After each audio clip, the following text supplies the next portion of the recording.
T'as jamais vu une femme qui se bat?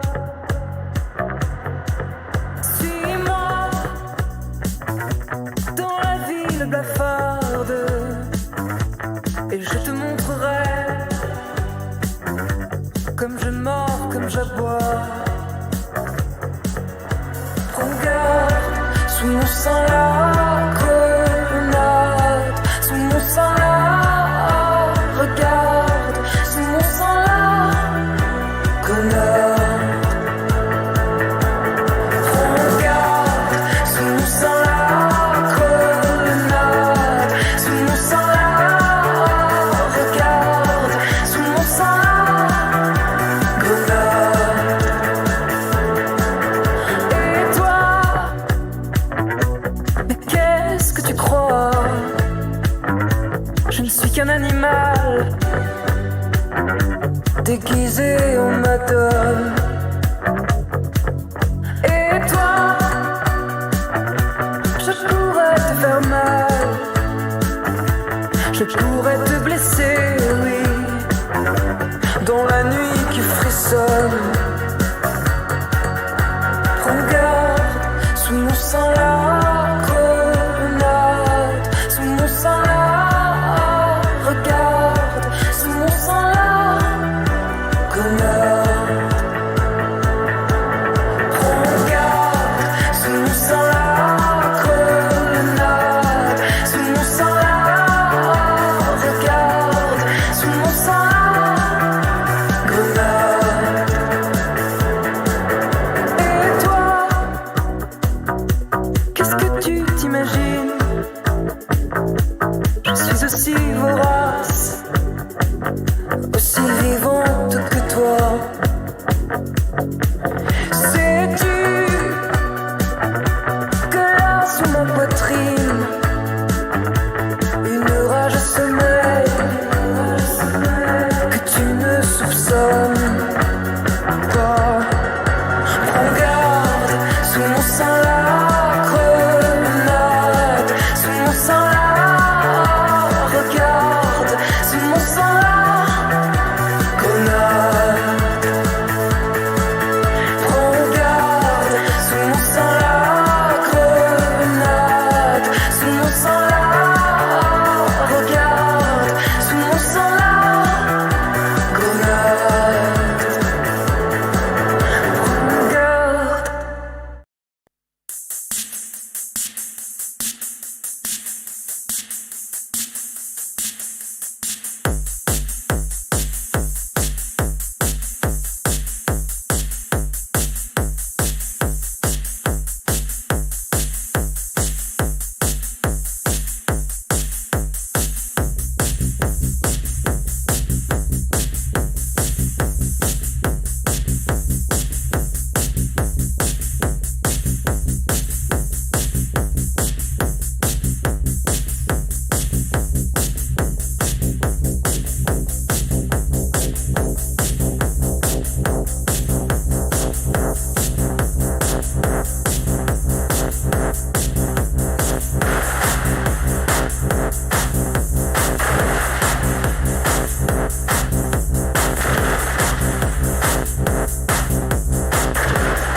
In meine Träume nimmt meine Seele die Gestalt eines graues Himmel an und mein Gesang verlichte sich in der offenen See.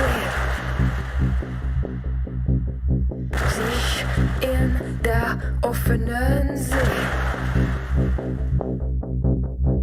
Ich bin am Feuer, meine Finger sind kleine Pyramiden. Ich bin am Feuer, meine Finger sind kleine Pyramiden.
Zeitlich.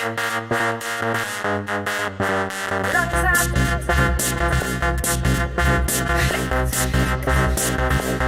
Mein Herz. Geräuschlos. Liegt in meinem Körper.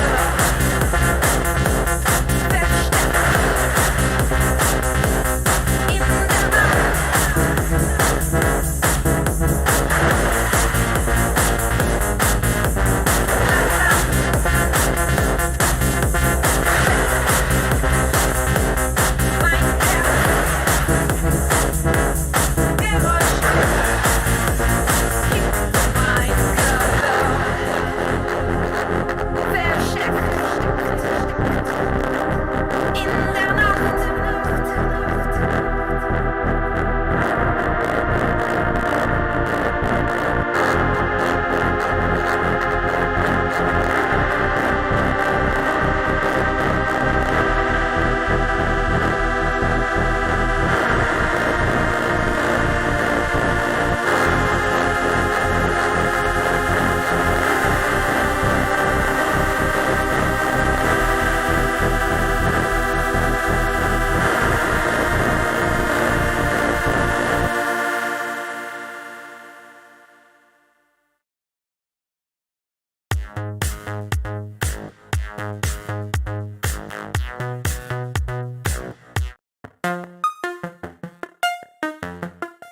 Der Herbst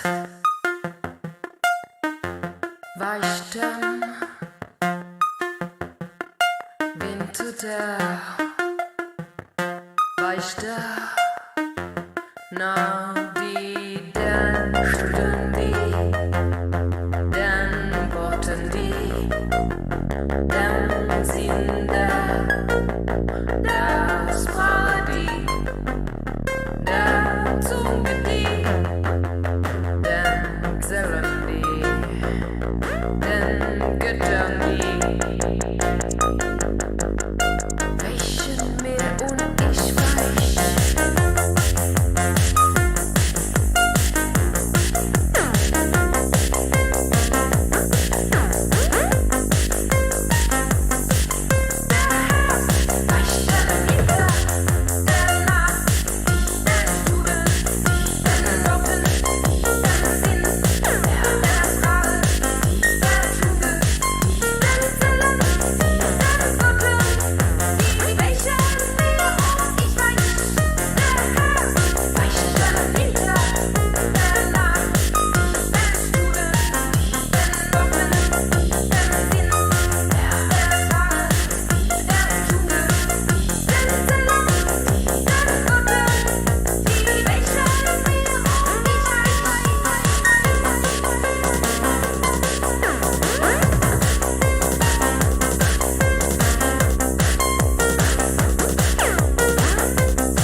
Den Göttern die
It's getting cold.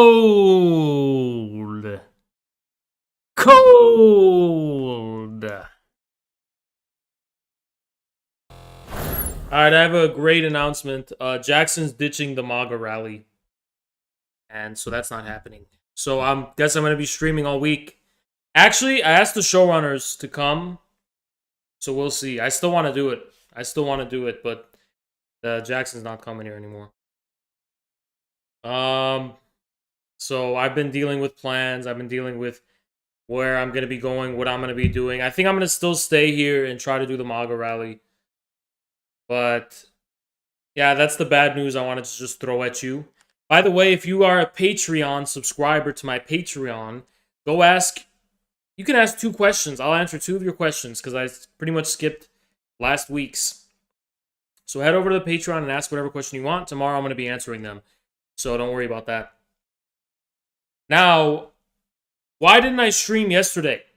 I didn't stream yesterday because I was caught up in a lot of fucking bullshit. Crazy fucking bullshit that I don't even want to talk about. But just insane shit. Insane bullshit, okay? And I'm not going to talk about it, but trust me, I did not plan on skipping yesterday's stream. I did not want to skip yesterday's stream, but wow, truth is stranger than fiction. You know? The old saying goes, truth is fucking stranger than fiction.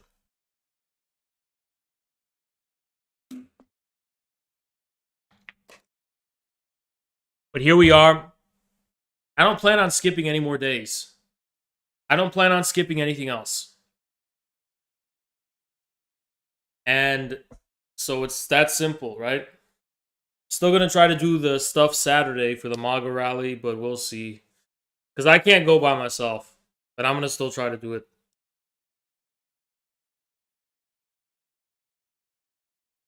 In any case,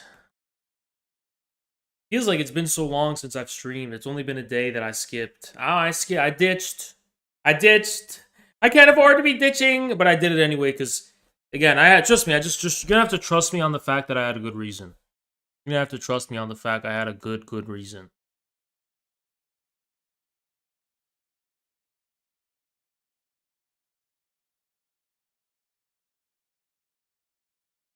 I am so glad to be back. I am so glad to be here streaming in front of millions of people once again. I gotta make a video. So, okay, it's other news. A MAGA communism infrared vision video is dropping. I don't know when, but they're starting to work on it now. They just finished the script, and I helped edit it. And this one's gonna be less than 10 minutes. And that's the one you're going to share with your grandpa and your grandma and and it's going to be digestible to people in your life. You can count on that. And it's going to be a next infrared vision video on MAGA communism, right? Because MAGA communism is not a temporary meme to me. It's something we're going to ride forward and carry forward for a very long time. Now, I have to address some drama. Now, am I going to talk about the Twitch drama? No, I don't give a fuck about any of that. Fuck Twitch. And fuck everyone on Twitch except like 2 people. Okay? Fuck Twitch streamers and fuck Twitch. I don't give a fuck about Twitch. It's a busted ass website. Everybody's fucking moving to YouTube anybody. And Twitch streamers are a bunch of fucking scumbags and snakes. And they're all fucking feds. Federal government agents. I don't fucking know, man. Fucking crazy shit. Fuck Twitch, okay? But the real drama that matters is the guerrilla cell drama. So within the infrasell community, the guerrilla cell community, and that's I'm talking about this today. There's been some guerrilla cell drama on Twitter. Okay, the guerrilla cells have been going at it with each other, or at least it was publicized among leftists to the point where you guys made an embarrassment of us. The whole thing, you made it. Whoever the fuck those 2, I forgot. You better be glad I forgot the names of those 2 guys that were embarrassed because they had a public feud over Cuba, and the guerrilla cell community was having a feud, and leftists were cheering it on and shit. And what was the feud about? It was about some shit over Cuba or something. And one of them was upset that I remember his name is Johnny, the commie. And Johnny is a guy who was making some pretty outrageous tweets. Like he was saying some shit like Cuban women should be forced to wear hijabs. Some crazy shit like that. Just to trigger the libs. So he was trying to knock out, I guess, this is my interpretation. He was trying to knock out a few birds with one stone, right? He's trying to cover all of the leftists celebrating the LGBT family code, and then he was also addressing the way Ben Norton and the rest were not covering the Iran protests. But some of the guerrilla cells, the other guerrilla, because everyone's a guerrilla cell who's part of the community, by the way, but they were getting a little upset, and there was like a public feud over it, and I guess things escalated. And I'm gonna comment on it, and I'm gonna say, I don't think first of all, we're not gonna go against Cuba, okay? We're not doing that. Gotta rein in it a little bit. We're not going against Cuba. We can condemn the revisionist, tendencies within Cuba, but we're still for Cuba. Come on, it's Cuba, right? We're still pro Cuba because at the end of the day, they still got their Cuban military, they still got their sovereign Cuban state. Yeah, Mariela Castro is running around doing some cringe fucking shit, but we're not gonna join the anti-Cuban fucking regime change whatever propaganda effort. But that's an extreme. So Johnny, he posted an extreme guerrilla cell tweet. That's on the very extreme end, okay? And I'm not going to condemn him for it, but I'm just saying, let's make it a fringe thing. Let's not make it the mainstream, all right? So it should be allowed, right? But let's dial it back a little bit, right? We should probably dial it back just a little bit, right? And then, but with that being said, that we should dial it back. I think we just ignore them. Just if you see crazy shit, just ignore it. If you're an infrasell, you can just say whatever you want. And honestly, the whole goal is to just destroy ideologies and destroy discourse. I don't care. There could be a guerrilla cell out there who's saying, "Yeah, I love Kamala Harris. She's the next Kim Jong-un," or some shit. I don't. It's like the community's not going to be on board with it. Probably, it's probably not going to get a lot of likes, if any at all. But you can do it. You can do it. Nobody cares. Anyone, if you have an infrared anyone can just don an infrared profile picture and say whatever they want, technically, right? Just ignore them. Just ignore them, And, if left, this is infrared's community. Is it though? Because literally anyone can have an. There was even that guy who had an infrared profile picture, and he was kind of infiltrating for the Italian futurist fascism shit. And he was like, Nicola Bombacci was,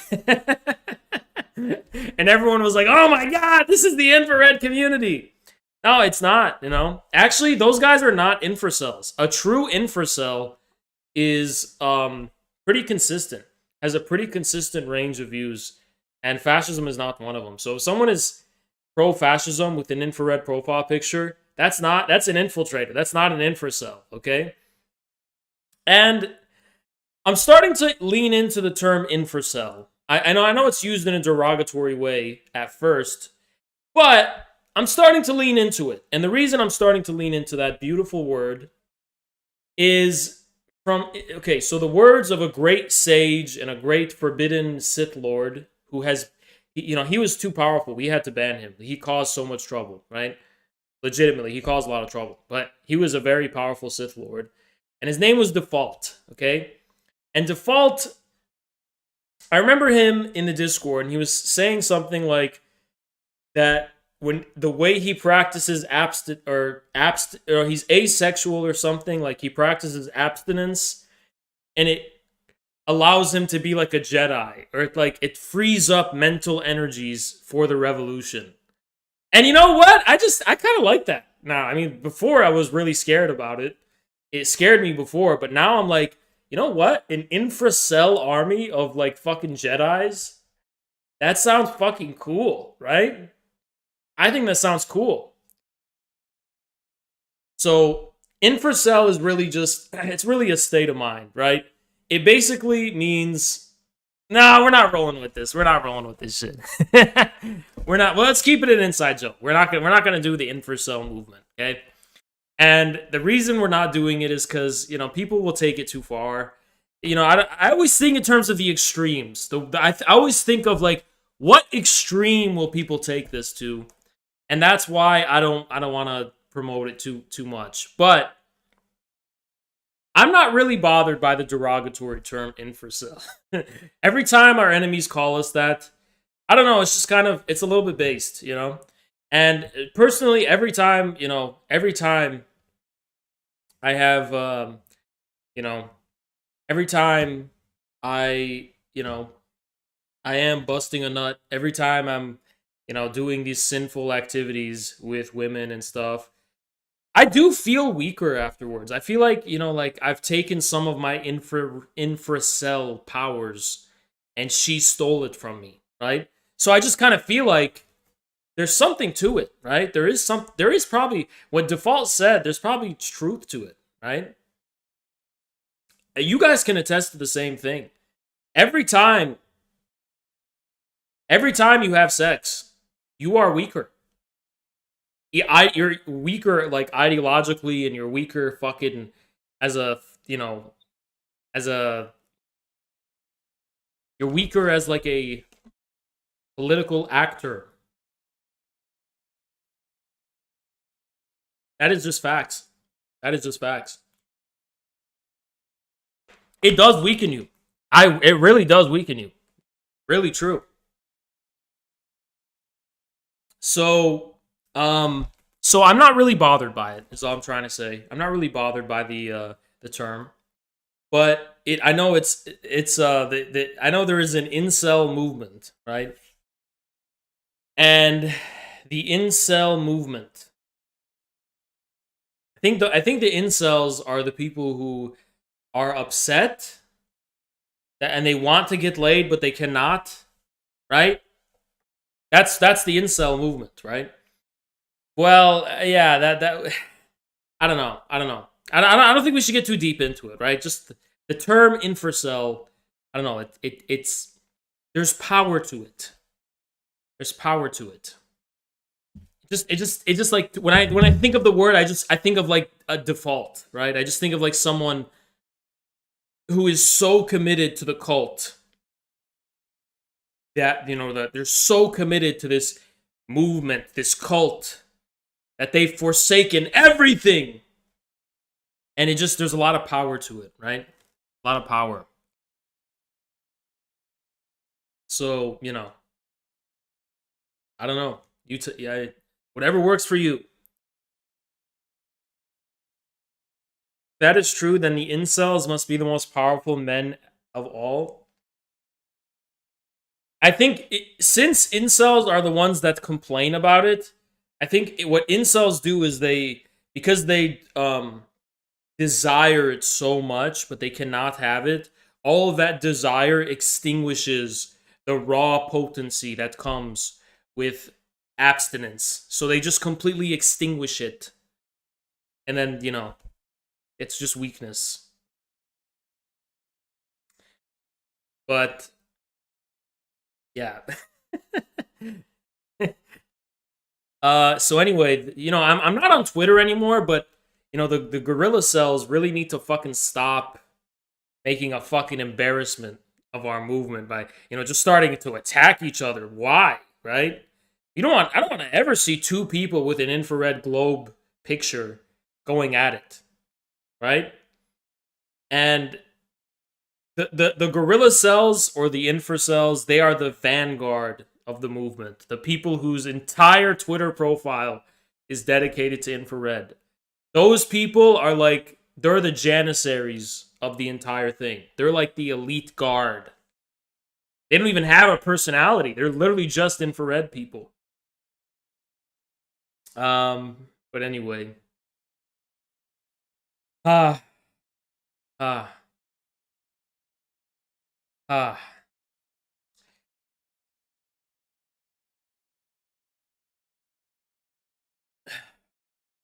Now, I have been having a pretty shitty time. I've been having a pretty shitty time at this shitty place that I hate being in. I hate this place that I'm at. I fucking hate it. I can't stand it. I hate these ugly paintings in the back. You see these ugly fucking things in the... I hate them so much. I hate them. Everything about this shit sucks, right? This whole setup sucks. And the only saving grace is this ring light that I bought from Best Buy. Otherwise, it fucking sucks. I want to get the fuck out of here as soon as possible. And I don't know, either I'm going to LA or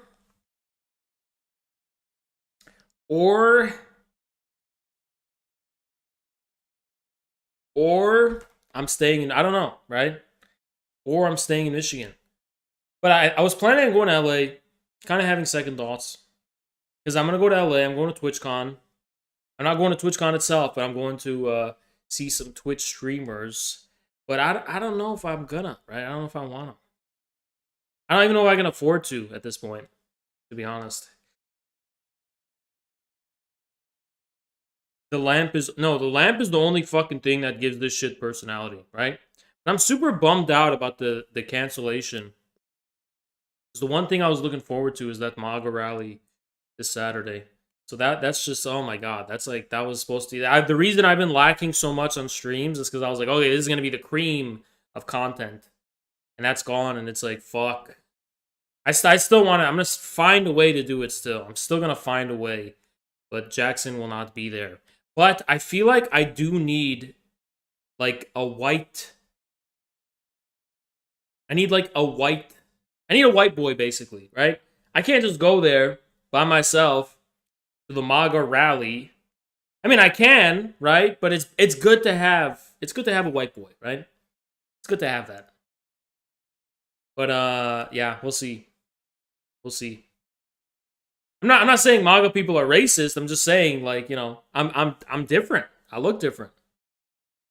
They may not trust me. They may think I'm a Hezbollah spy or something, and they may just be like, you know, they may not be as trusting as they otherwise would be, right? So, yeah.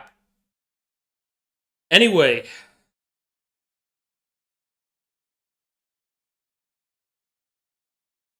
Anyway. This is going to be a spooky themed stream. This stream is going to be very spookily themed. And why it's going to be spookily themed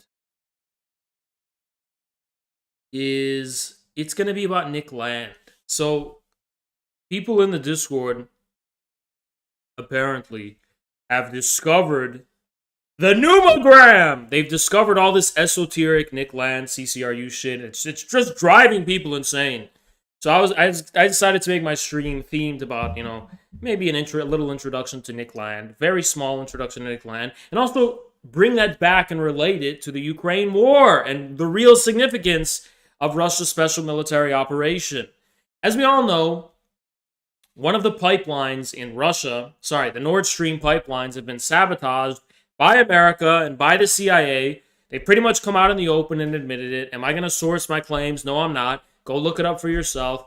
Biden and all these fucking, U.S. officials have repeatedly stated that, yeah, they're going to shut down Nord Stream 2 and it's over. You know, it's not happening.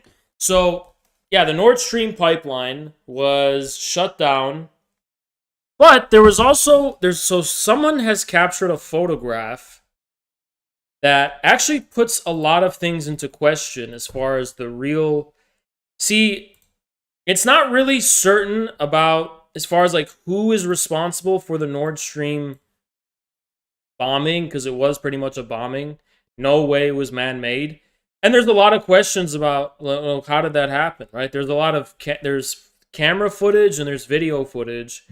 But some of it has really called into question, you know, the established narrative on this whole thing. Like, you know, it's really an open question. And the reason it's an open question is because it's like, you don't know everything until you get every picture and every angle, right? So, you know, we have to keep that in mind. And so check this out. This is an angle of revealing who's responsible for the Nord Stream pipeline detonation that not a lot of people are looking at or are paying attention to, but this is it. Now, what is this? I mean, this looks pretty incriminating to me. This looks really incriminating if you ask me. I don't know. I think this is smoking gun evidence, actually. You know? I think what this is smoking gun evidence as far as who did this. You know, I think it's beyond a reasonable doubt. Who else could it have been, right? It's all there. I mean, what is she doing there, right? What kind of picture is she taking? Well, apparently this is to save the environment. And this was done, you know.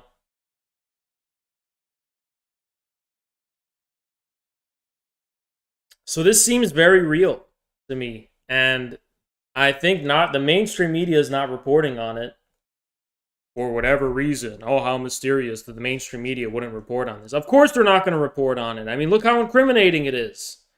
Right? She couldn't possibly explain the reason for this. No one could.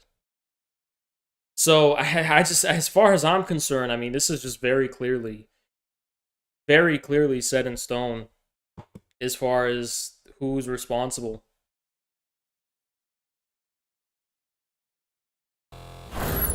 Yeah, I'm not going to go as an Al Jazeera journalist, dude. All right? Not going to do that.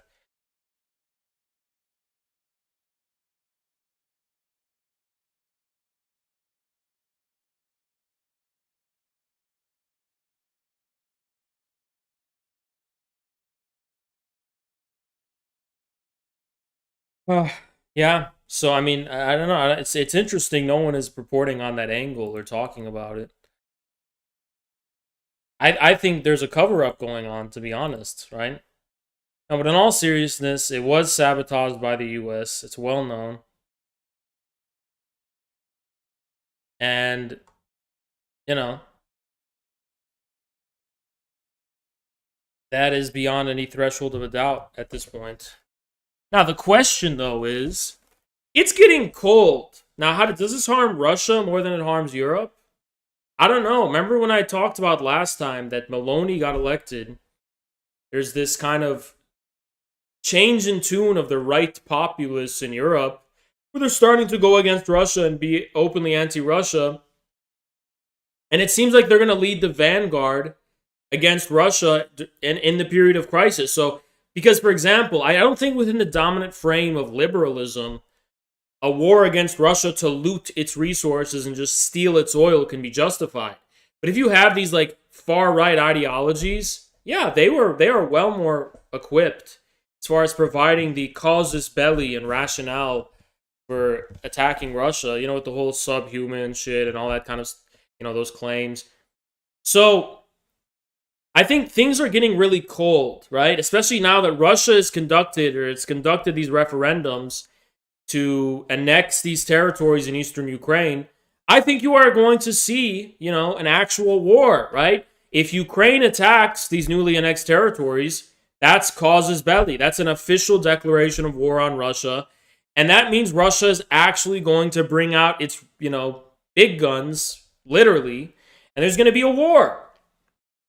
Now, that could be a war against NATO as well. That could be a regional war. That could be a war to save Europe's ass, you know, institute not just regime change at this point, but the outright theft of Russia's oil resources. It's a very high possibility, right? Historically, that's what the Germans actually were planning or tried to do with the Soviet Union. They didn't just invade the Soviet Union because of Bolshevism or subhumans or anything. They did it to steal the Soviet Union's natural resources and actually oil in particular, right? Well, something similar seems like it's going to be inevitable as far as Europe is concerned. And so when it's getting cold, but just not only in terms of the weather, right? It's getting cold in terms of, wow, ice cold, barbarism, brutality. It's going to get ugly. That's what I think. I think it's going to get really ugly. War seems like it is definitely 100% coming by next year at the earliest. Or at the latest, I should say.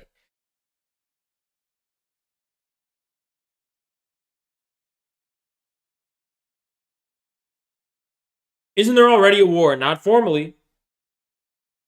People think that the special military operation term is just some cynical euphemism. It's not. There's a significance for that term within Russian law.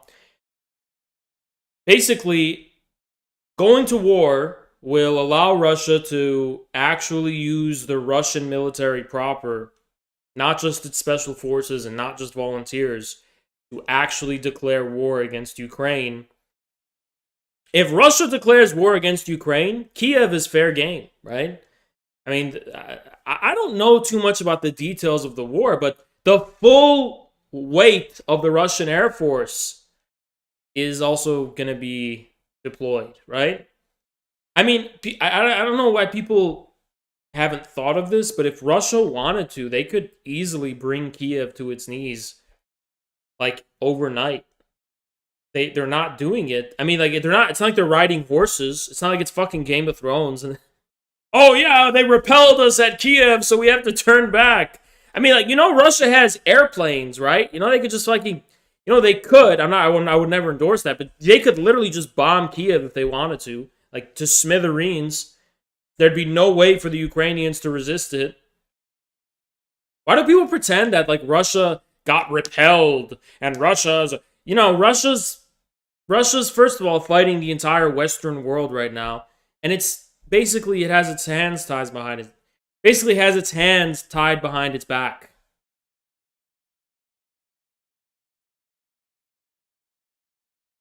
Ukraine still buys gas from Russia. Yeah, I mean, I don't doubt it. I don't doubt it at all.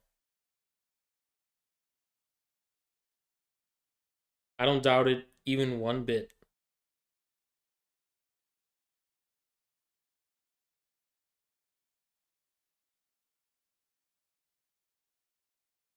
YouTube is messing with the stream. Is it really? Is it really? Yeah, it is a spooky topic. After all, it is a spooky, scary topic after all that we're currently engaged in.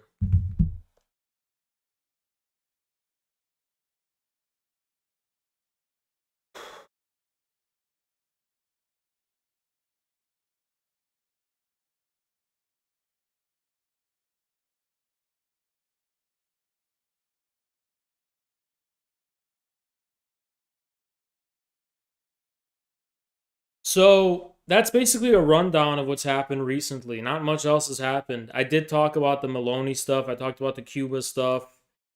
And now this business, I don't talk about the Ukraine war that often, especially not the events, but this seems like a pretty significant, point of the war. And I did want to report on it.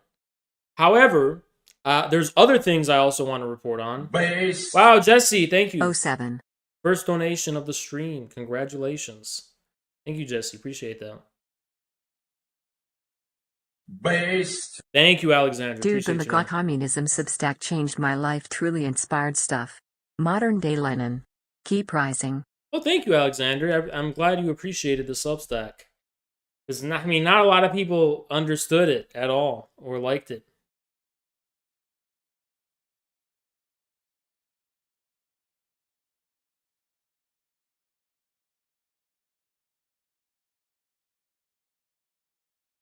One's in the chat if your stream is being messed with right now. One's in the chat if the stream is, like, not working or if it's being messed with.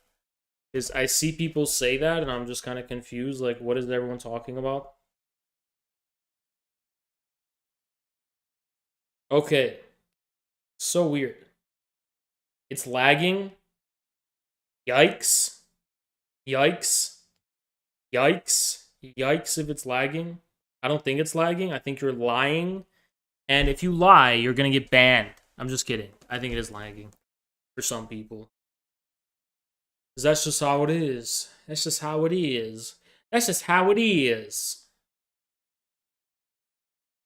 So, guys, I also wanted to show you something that happened in New York recently. Speaking of the Ukraine war, and I'll show it to you right now.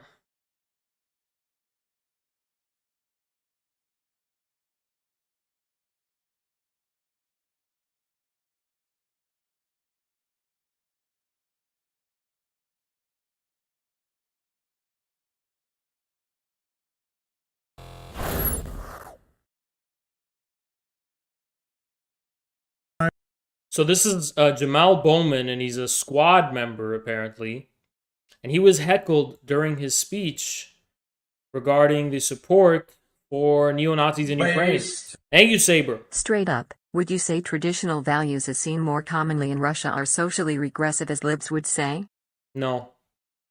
No? What? What? No. No, they're based. They represent humanity's values. Do more on climate. We could do more on lowering prescription drug costs. We could do more on gun control. We could do more with regard to the black agenda. We can do more. Congressman, you're a hypocrite because you are funding neo-Nazis in Ukraine. They are wearing the Black Sun symbol. See, this is your typical corrupt politician. This guy doesn't have any beliefs or principles. He doesn't even care about any of this shit. He's like, oh shit. He's like, oh shit. Just another day at work. Just another day at work. This guy doesn't care about any of the things. He doesn't even care. He's just like, oh shit. He doesn't even care. He's not invested in it at all. He's just some fucking, he's just like this politician, career politician. he's voting for sending money to Ukraine, not because he cares. Thank you, Drake. Cheers, man. The Substack was great. Appreciate that, man. Appreciate you, Drake. He's not doing it because he cares. He don't give a fuck, right? He's doing it because he has to. He has to vote with his party. He don't want to be seen as an outsider, because if he's an outsider, he's just a careerist. You can see it. He's like, what the fuck? I wasn't prepared. I didn't know I had to give a fuck about this. Come on. I was primed. I was coached about all the things I have to care about. I didn't know I had to care about this. The same symbol that the Buffalo shooter used. The same symbol that the person who almost killed the vice president in Argentina used. Thank you so much. You say you want to advance the black cause, but you are funding the same people who kill in the name of white supremacy. This is the foundation. For the Bronx? This is the foundation of our democracy. This is what they always say every time a politician gets heckled. This is their way of disarming it, that they're above it all. See, this is our democracy, freedom of speech. You can get on the phone and you can be like, hey, you a bitch! This is our democracy, freedom of speech. Freedom of speech. You choose to fund Nazis. Stick around and I will have a conversation with you right after the end. But let me get to the conclusion. Stick around. I promise. I got you. The foundation of our democracy is freedom of speech. Thank you, Jen. I appreciate you, man. Freedom of speech. So we appreciate that, and brother, I will talk to you at the end. All right, that was the video. So, freedom of speech, okay. And then also, I don't know if you guys know this, but Hakeem has a new anthem that just dropped for his channel. It's the Hakeem anthem. I don't know if you guys know about this, but Hakeem has a new anthem that he launched for his videos, and it's like a socialist, socialist official anthem of the Hakeem faction of Red Libs, and Luna Oy and them, and this is the anthem of Hakeem.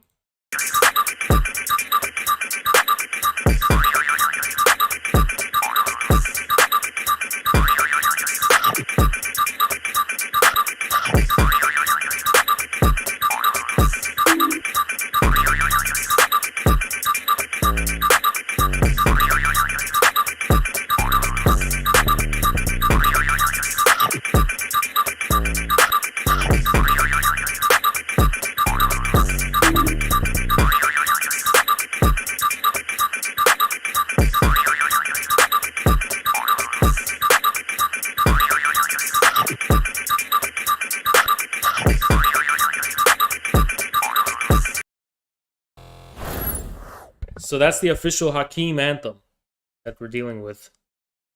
The official Hakeem anthem. And what do you say? I mean, it's a beautiful anthem, right? It's absolutely like tear to my eye, shedding tears at how beautiful it is, how persuasive it is, how wonderful it is, how beautiful it is. Absolutely beautiful anthem of the Hakeem movement. Now, beyond all that,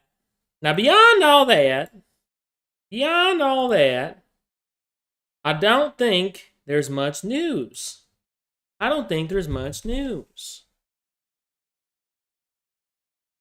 Except, of course, we're going to get into the spooky segment of the stream. Okay, maybe we should dim the lights.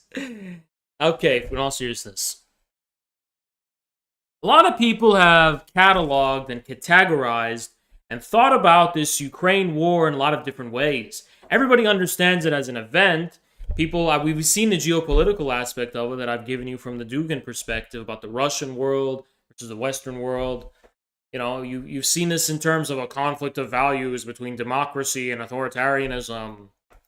And some, like Voss, would say it's a conflict between democracy and fascism. And the CPUSA is actually pretty sympathetic to that position as well. But what about the aspect of time? Nobody thinks about that now, do they? Nobody thinks about that.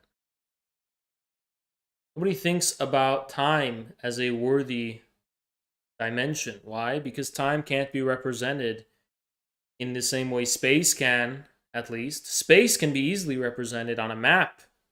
When we talk about geopolitics, that's easy. It's like a strategy game, right? You got the Russia here, the West here, and it's different bodies and territories interacting with each other in a very observable and phenomenally distinct way or intelligible way. So time is not something we really think about when it comes to having a political dimension or having a social dimension or having some kind of human dimension.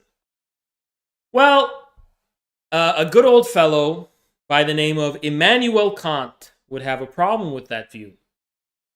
According to Immanuel Kant, time is not some passive succession of change that just exists outside of us in the real world. For Immanuel Kant, the succession of change and the ability to experience time is transcendental. What that means, it being transcendental, is basically that it's part of the way in which we filter reality in a human way as human beings. As human beings, there's a difference between the reality outside of us and the reality we experience in our finite experience. And for Kant, these transcendental structures of the mind basically bend, twist, and filter reality in a way that makes it intelligible to our minds, or more specifically to our intellect. And for Kant, there are synthetic a priori categories, right, of the mind. Now, I'm not going to get into the analytic-synthetic distinction and what the significance of that is, but synthetic a priori basically means it's a priori, but it's not just analytic. It's not just a logical axiom like A equals A. It's synthetic, right? It has content somehow. And the two synthetic a priori categories, the synthetic a priori aesthetic for Kant is divided into time and space. Time and space are synthetic a priori for Kant. But time, that means not just space, but also time. Now, we can see how space can be something, socially or transcendentally mediated. For example, if I pull up a picture of the Earth on a map, you're going to see a bunch of different countries and a bunch of different borders. Those are all man-made. So space, in this case, is something we as human beings are projecting onto our world and dividing in ways that are not given, or at least that are not, just out there. It has this involvement through our experience. Well, Kant also says the same thing is true for time. The way in which we measure time isn't just given. It's not like we're just here and that things are just moving and we're just passively observing it. We are filtering the succession of change. The way in which we experience time is transcendental. It's something that's conditioned socially and historically and societally and politically through institutions. Think of the Big Ben grandfather clock in England, right? It's this great big grandfather clock tower, which is regulating this singular and united, coherent experience of change in the form of the grandfather clock, linear time, chronic time, time that is irreversible, that flows in one direction, and which is more or less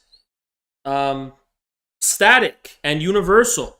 So all of our experiences are united by the Big Ben grandfather clock. A day that passes for you is the same day that passes for me.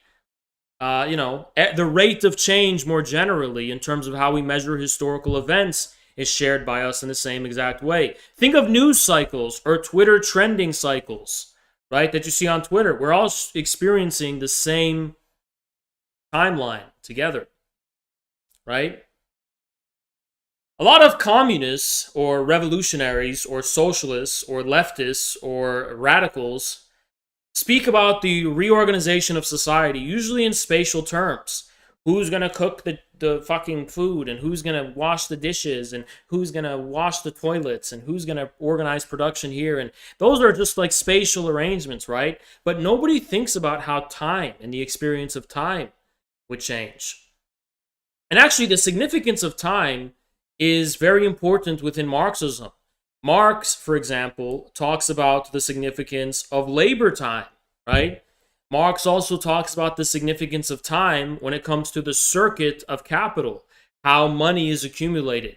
MCM, money invested in a commodity to produce more money or a surplus value, that's a time circuit as much as it's some kind of spatial arrangement of relations of production.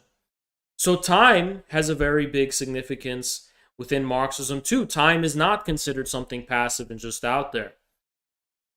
And of course, Walter Benjamin and some of these more esoteric Marxists have talked about the significance of time. Walter Benjamin recalled that during the revolt or the revolutions of the Paris Commune, revolutionaries allegedly shot the clock towers so as to arrest time itself, because time was considered somehow counter-revolutionary. Literally, counter-revolutionary. They shot these clocks to realize a moment that is outside of this unified, universalistic, modern, synchronous time or temporality. We never think about the subversive nature of time. It's not something we spend a lot of time doing. We think about subversion usually in spatial terms. For example, a partisan guerrilla, if you read my MAGA Communism Substack, which alludes to Schmidt, partisan guerrillas understand in spatial terms. A partisan is underground, below the surface. A partisan is dwelling in areas out of sight. These are all spatial or even geographic terms, often. Carl Schmitt uses the example of U-boats in World War I, used by Germany against Britain. So, partisan, the theory of the partisan, is also understood in spatial terms only. What would a revolutionary relationship to time really be? Now, let me get a little spookier and darker. What if the real change... It's a funny word, isn't it? Change.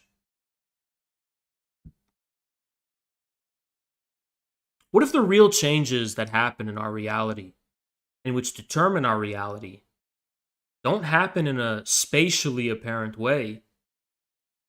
In the case of one country gobbling up the territory of another, or some kind of profound change in the relations of society that are overt and transparent to us, or, in some kind of even the overthrow of governments, what if the real changes that happen in our society are somehow invisible to us and are somehow happening at a very abstract temporal level? We understand that there's wars in spatial terms. What if there are wars on the temporal plane of existence itself? What if there's time wars? What if there's time travel? The notion of there being dissynchronicity and antagonism at the level of temporality seems inconceivable to us. And yet, how could you be a consistent revolutionary, or a Marxist even, without taking that into consideration? In the case of a spatial conflict, that doesn't really fall all by itself into the definition of war proper. Clausewitzian war, which is something I've alluded to earlier, is based on the principle of absolute enmity. Absolute enmity entailing actual antagonism, actual all-out war. But wars, as they were represented to us in popular imagination, seem like their outcome is already decided beforehand. Two parties with two co-synchronous and equally rational self-interests go to war, and it's on the same plane of existence, and it's not really a war, it's really just this thing that happens at the level of our shared experience and our shared reality. In other words, it's a squabble. Well, Carl Schmitt, recalling on Lenin's work on guerrilla warfare and the significance of Lenin more generally, said that that was what Lenin's perspective on World War I actually was. For Carl Schmitt, Lenin's view was that World War I wasn't even a real war. It was a petty squabble and dispute between the same ruling class, which preserved the same plane of existence and kept intact the very same continuum of politics and social relations. It didn't actually upset anything. For Carl Schmitt, a real war, from the Leninist perspective, is a revolutionary war. It's a civil war. Why? Because that kind of war is a war at the metaphysical level. It's a war at the level of being. It's a war at the level not just between two parties going at it, but two entirely different perspectives and projections of this transcendental plane of existence that we call human society. Two absolutely irreconcilable projections of being itself. That's a real war. Class war. That's what Carl Schmitt had to say about Lenin. So if we're going to fulfill the correct understanding of real war, or at least real Clausewitzian antagonism and a real revolutionary perspective, we can't just think of revolution in spatial terms. We have to take into account time. Just like how there are discontinuities in space, there's also discontinuities in time itself. Time isn't just this fixed, monochronic, succession of events. The way in which events succeed, or the way in which we take account or take note and observe change, differs. There's different ways of doing that. Now, that's a pretty, on the surface level, uncontroversial thing to say from a historic level. We've measured time differently, purely, at the level of having different calendars. The current calendar that we have isn't the same one that we had, 3,000 years ago. And that one wasn't the same as the one that was had before. Different geographies have different calendars. There's a Chinese calendar. There's an Islamic calendar. There's the calendar that we have. There's even the Gregorian calendar versus the one that we have that prevails now. So there's all sorts of different ways of measuring change. Now, the question is, are those just different ways of measuring the same kind of change or the same chronology, the same timeline? Is there one interrupted timeline and these are just different ways of measuring it? Well, Is there one polity? Is there one territory? Is there one geography? No, it's an absurdity, right? You can see across history how all of those things have changed. Time changes too. Now that's a provocative insight, but it's also a pretty scary insight. If time also changes, how do we know that what we experience as reality is as uninterrupted and continuous as it appears to us? What if there's changes occurring right before our eyes that we don't notice, but which nonetheless determine the actual outcome of our reality?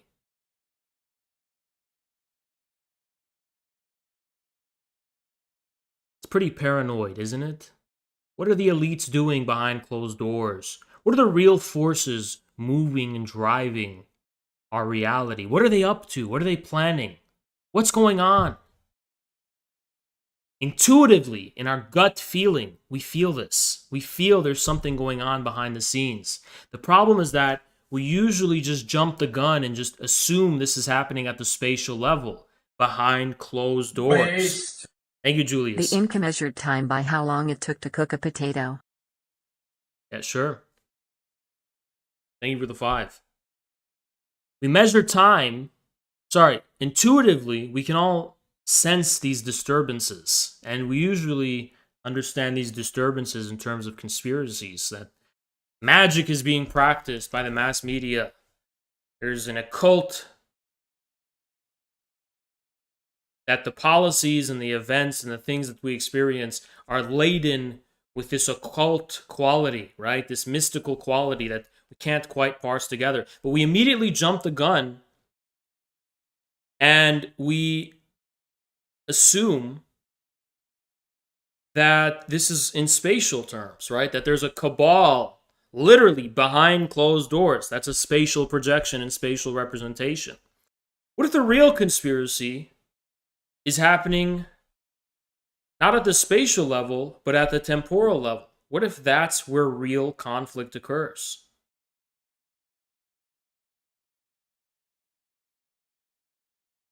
Disturbances at the level of time don't really change our reality in the most overt way,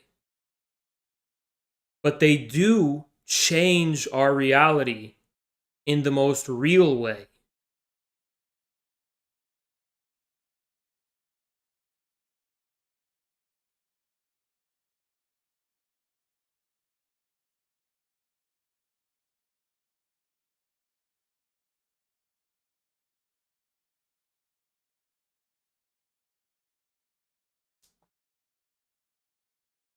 Even the way in which we depict time travel seems to be overdetermined by the prejudice of spatiality.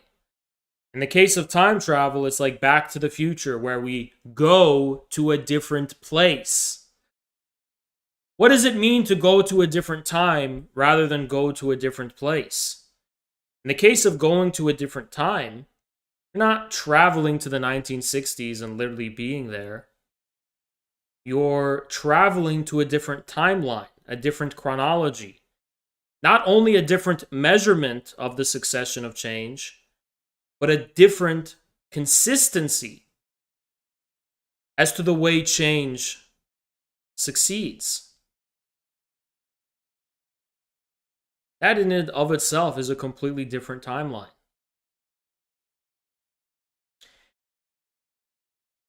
After China's reform and opening up,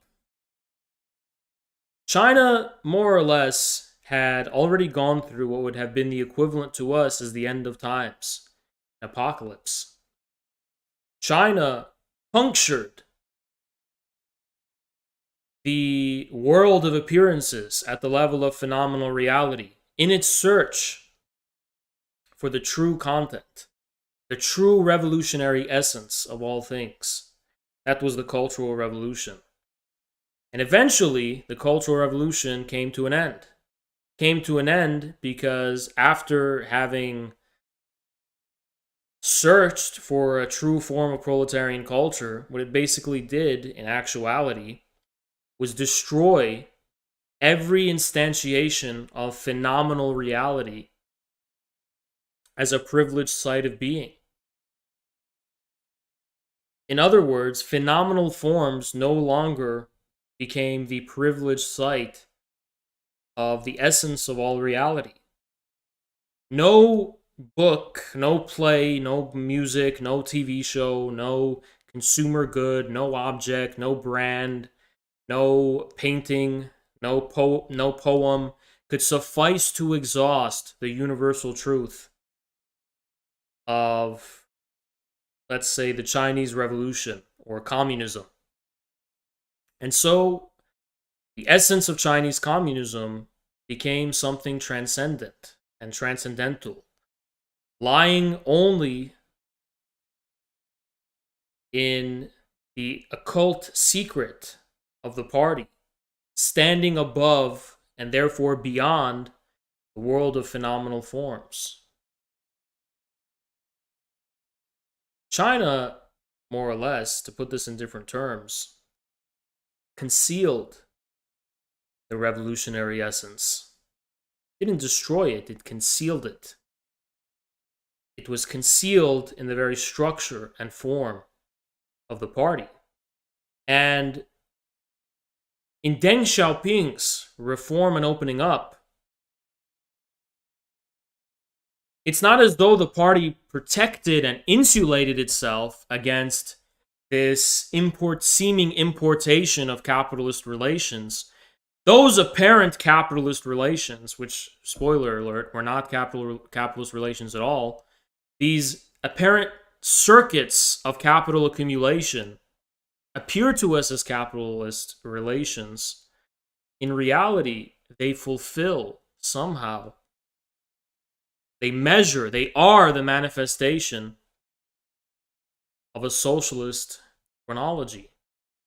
They're moments within the 5-year plan, mere moments within a greater plan that was decided beforehand. China, after its Cultural Revolution, didn't actually join the Western world. It severed itself so completely that, in contrast to the Soviet Union, which had merely severed itself from Western modernity in spatial terms as a separate sovereign territory, China had severed itself from Western modernity even at the level of the temporal plane. China literally discovered a different timeline, a different chronology within which it measured its own existence. It measured the succession of change happening within its confines.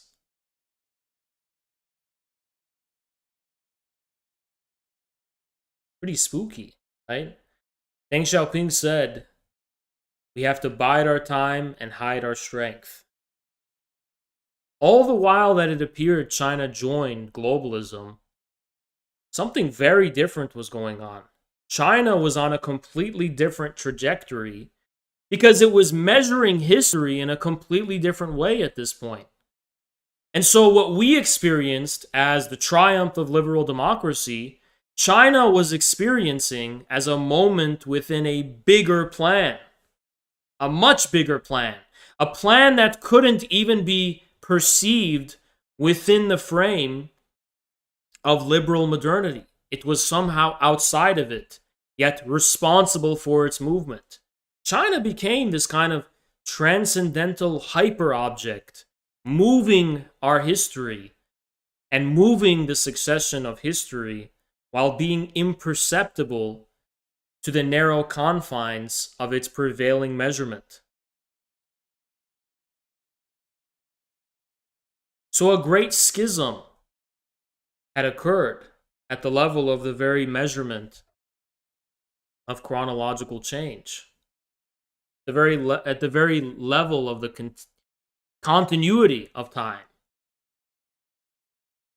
And this did not openly manifest itself at the level of a political or territorial dispute. It was simply this hidden thing that happened in a reality that seems like it's the same, but it's not. China is a different reality. It's like a completely different world. But it seems like it's the same world because no rupture at the level of spatiality has occurred until Russia's special military operation, which began in late February 2022.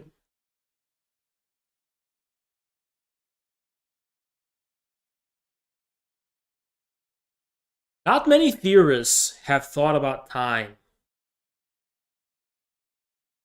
as deeply and as profoundly and as scarily, if you want, as British, I don't know what I would call him, philosopher, theorist, Nick Land.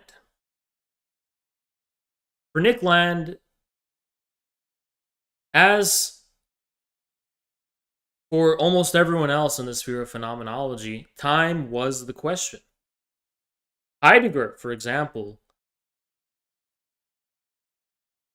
arrived at the conclusion that basically we are time. Time is the unfolding of the Dasein, for example. And since then, the question of time had been very pertinent to all those trying to respond to Heidegger or fulfill his project. Not the least of which including Gilles Deleuze. But more deeply, if we go into the past, you have these currents in Western thinking that could probably be considered counter-philosophical or maybe anti-philosophical.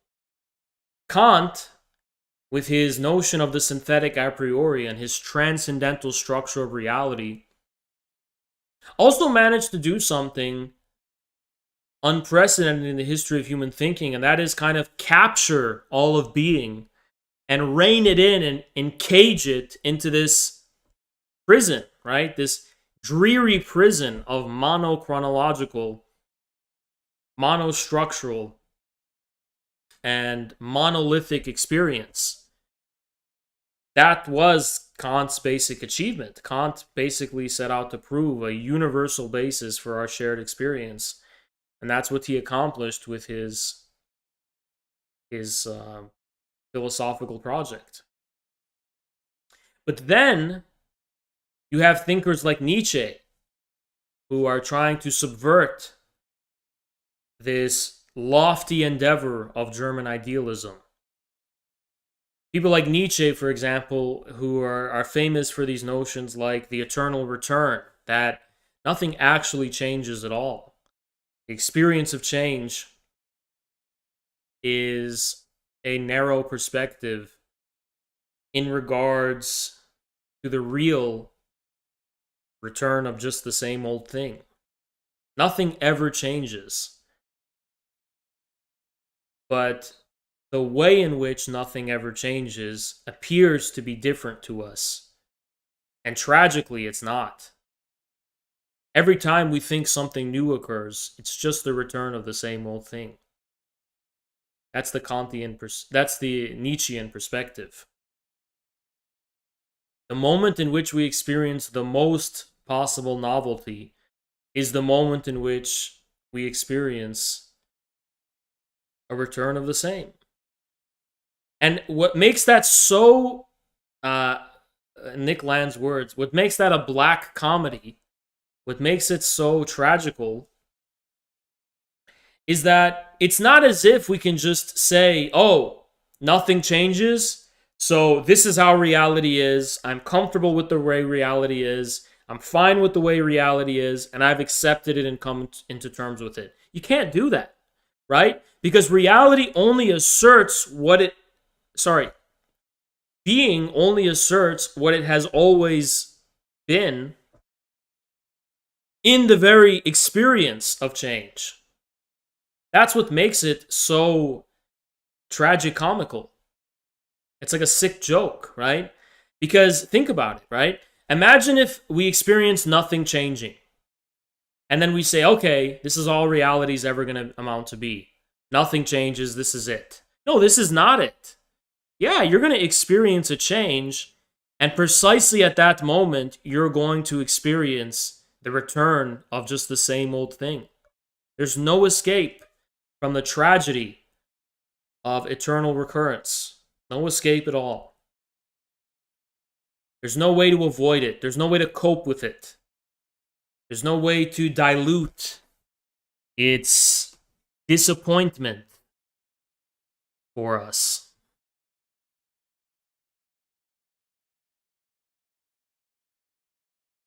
Well, more or less, along comes Nick Land. For Nick Land, I'm not going to really summarize everything, but I'm just going to explain it in these terms. Nick Land is a guy who likes to think about time. Let's just put it that way, right?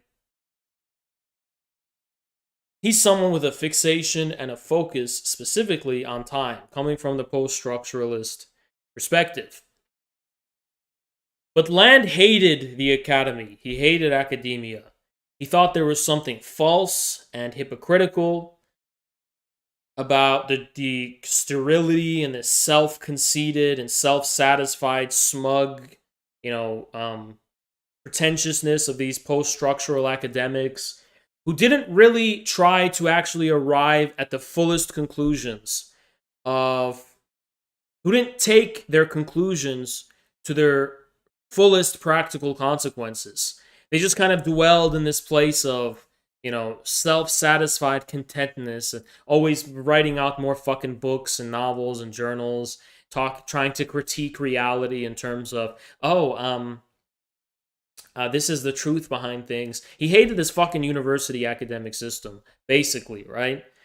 And Nick Land extended that hatred very far as a Deleuzian who considered the conceptual apparatus, if you want to call it that, of Gilles Deleuze and the philosophy of Deleuze to be ultimate tool and weapon against this disgusting culture of the academy. Well, Deleuze was someone who basically, he wrote the book Anti-Oedipus, and that's basically what Deleuze is all about. For Deleuze, he wants to go beyond the Freudian Oedipal relations of patriarchy, and it's kind of like, it almost seems like it's paganism, right? Deleuze wants to unleash the fullest powers of the rhizomatic, decentralized nature of being, difference, pure difference, over and against the ways in which it's domesticated by these monolithic structures, which straitjacket being into just being one thing. More or less, that's kind of the gist of it, right? Well, Land, he's called kind of like a mad black magician Deleuzian. So Deleuze is still like a smiling, optimistic, leftist kind of guy. And Nick Land, he assumes that perspective, but in a really dark and nihilistic way. Because for Nick Land, the purport of any shared experience or shared reality or monolithic chronology, any monolithic meaning even of reality was just a cope. Reality proper is chaos proper. There's no consistency to it and there's no meaning to it. Meaning is purely derivative. There's no meaning in the real. It's just this decentralized flux of pure discontinuities, numbers more specifically. All of the lofty and grandiose concepts which we invest meaning in are only should be, to quote something like, lined up for savage decoding into their constituent, pure quantitative parts. So Nick Land, he does something that is extremely unique and seemingly paradoxical from the perspective of any kind of, for example, traditional critique of modernity. René Guénon described modernity as the reign of quantity. For René Guénon, modernity refers to the way in which reality is being subsumed by this kind of quantization, this mathematization of reality. But Nick Land opens up the opposite perspective. Nick Land says, no, the wild, archaic, pre-modern, if you will, reality is this savage reality of code, this underlying, purely decentralized, completely emptied and devoid of all meaning, relations between numbers, these quantities. Quantities are savage, wild, and free, whereas human meaning, the sacred, if you will, is contrived and artificial. So he's basically completely inverting the Guénonian perspective that is typically associated with the critique of modernity. Numbers are wild and savage, right? Nick Land, he describes it like cosmic. I'm not sure, but it's precisely sacral meaning, as Guénon would put it, which is like artificially contrived and it needs to be protected with this abstract security system that protects some kind of center against the underworld of reality.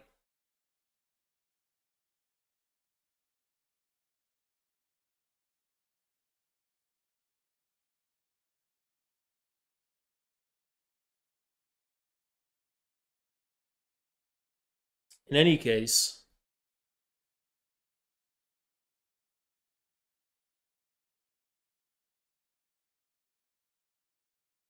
with this view by Land comes an understanding, or a view also, of linear and irreversible time being this kind of form of gaslighting, if you want. For Land, I have to explain the hyperstition stuff as well, but okay, I'm gonna explain the thing first, then explain what a hyperstition is and why it would be a hyperstition. So, thank you, Jackson, for the raid, but also fuck you for dishing the MAGA stuff.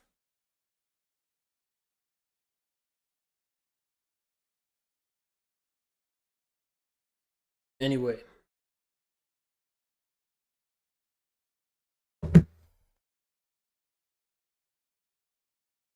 For Nick Land, he tries, and he uses this as a conceptual device, to make us think about a conspiracy. And the conspiracy is called the architectonic order of the eschaton. Okay? And the architectonic order of the eschaton is this all-pervasive and all-encompassing conspiracy which assimilates the wild and savage forces of change, basically, of temporal change, into a monolithic and shared experience of reality. And that's why it's a conspiracy, by the way, because it has to be like this octopus with tentacles, or probably Deleuze would describe it as a tree, which is another symbol of tyranny for Deleuze, which basically has to assail and domesticate these wild flux and forces going in all possible directions into one shared experience of reality. And for Land, that's called the architectonic order of the eschaton.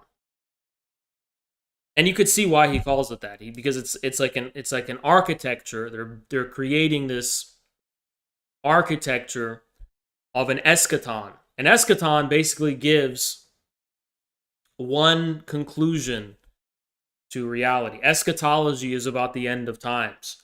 So if eschatology is therefore also about the ends of time, like what conclusion is time going in the direction of fulfilling?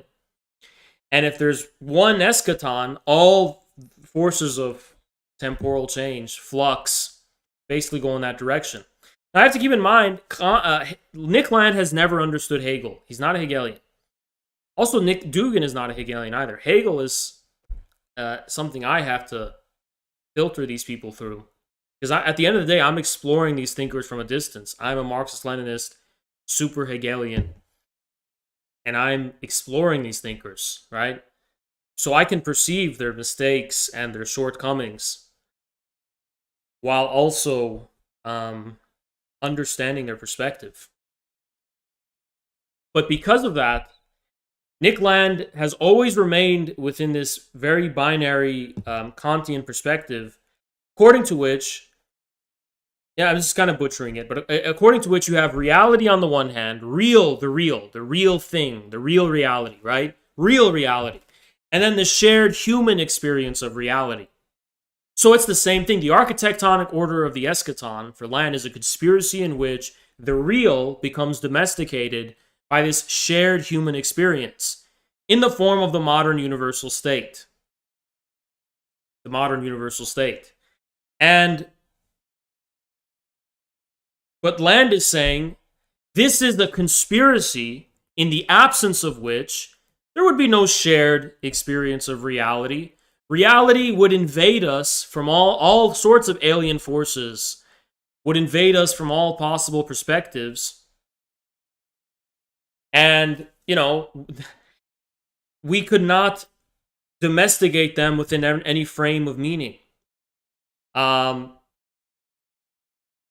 time would, rather than be linear and irreversible, disperse into this kind of flat plane of immanence. It would be aeonic time, eternal time, time that always was, always will be, eternity proper, if you will. Chaos is another way of referring to that. Or at least you can call it chaotic. Yeah, it is kind of Hobbesian in a way. Kind of, it is in a way. But because Land is a revolutionary, especially at this moment in his life, Land wants to blow up the structure of common human experience in general. And by the way, when I say human experience, understand that Land does not understand human beyond institution. He hates the institution, and this hatred of institutions extends to a type of misanthropy for Land, a hatred of humanity. Land identifies man in general, the abstraction that is humanity, with the universal man of Western modernity. So it's an institutional subject. Land's view is like, okay, in the absence of the French universal man, what humanity exists? It's just like, a bunch of different people and a different, lines of genetic code. There's no shared human species. So that's also Land's anti-humanism. That's where he's coming from with his anti-humanism.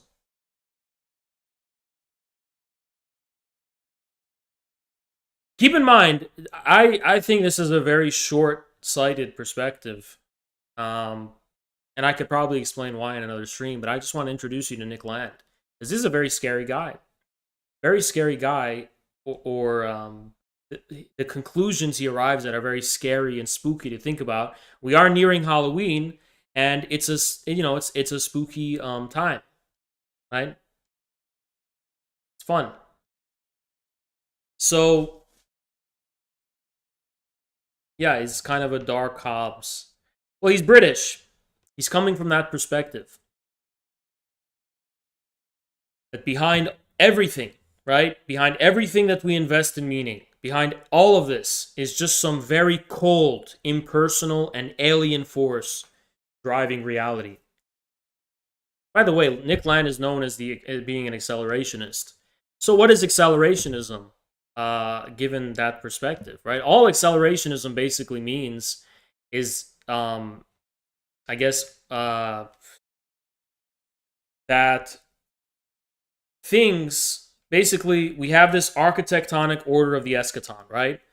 But capitalism is moving too fast for the conspiracy to assimilate. It's just moving too fast. Before you could even think to assail it within a common frame of meaning, things are moving and succeeding and changing in ways that cannot be domesticated. So accelerationism is basically a current of thought that tries to, ironically, make sense of that fact. It's not a normative project. It's not a practical project where people want to do things. It's not about doing anything. It's about coming to terms with something that is happening or supposedly happening. An acceleration in reality that is overloading the system. The system by which we establish a shared experience of being.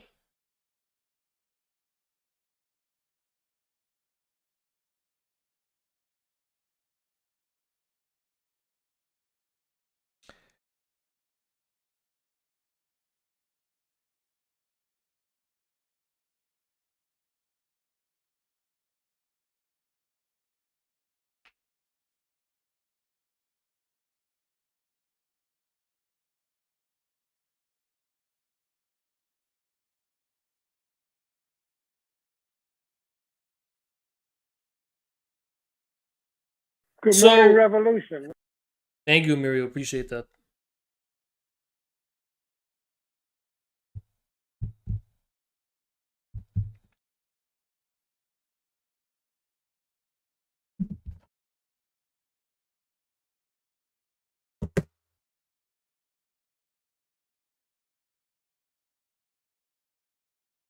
So without delving too much farther into the history of Landian thought, because it goes pretty far, and it stumbles upon very insurmountable limitations.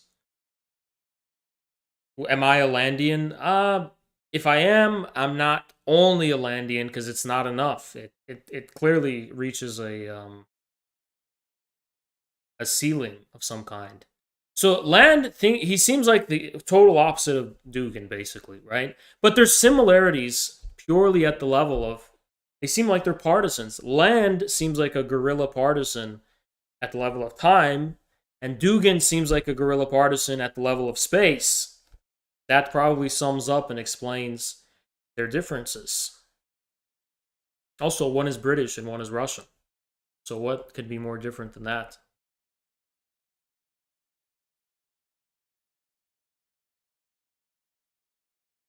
I agree. If you want to start with Land, start with Dugin. I can endorse that. I can agree with that. Now, okay? So let me critique Land, just a virtue signal to all the Hegelians that I'm not. You don't have to purge me. I don't agree with Land. I don't agree with Land's narrow Kantian understanding of aeonic time, pure eternity, pure plane of immanence of chaos or whatever, the kind of rhizomatic whatever, versus the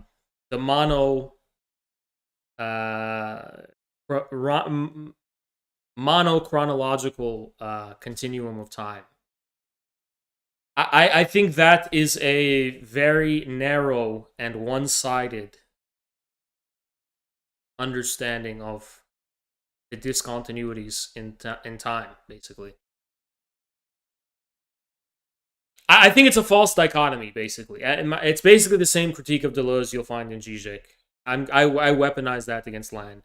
Badiou and Zizek, they critique Deleuze, and I stand by that critique, also against Nick Land. So this contradiction between pure differences and pure multiplicity on one hand, if you will, right, and the one mono homogeneity on the other is false. And the reason it's false is because it does not include the homogeneity in the immanence of being itself. It doesn't include the split, I should rather say, in the immanence of being itself. If it included the split, it would have to come to terms with the fact that reality is dialectical.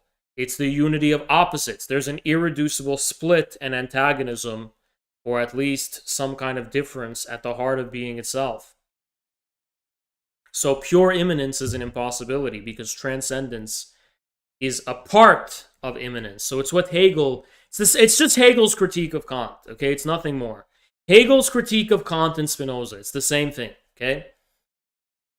So with that being said, to me, Nick Land's contribution is opening the intellect up to discontinuities at the level of time. Nick Land does for time what Dugin does for space.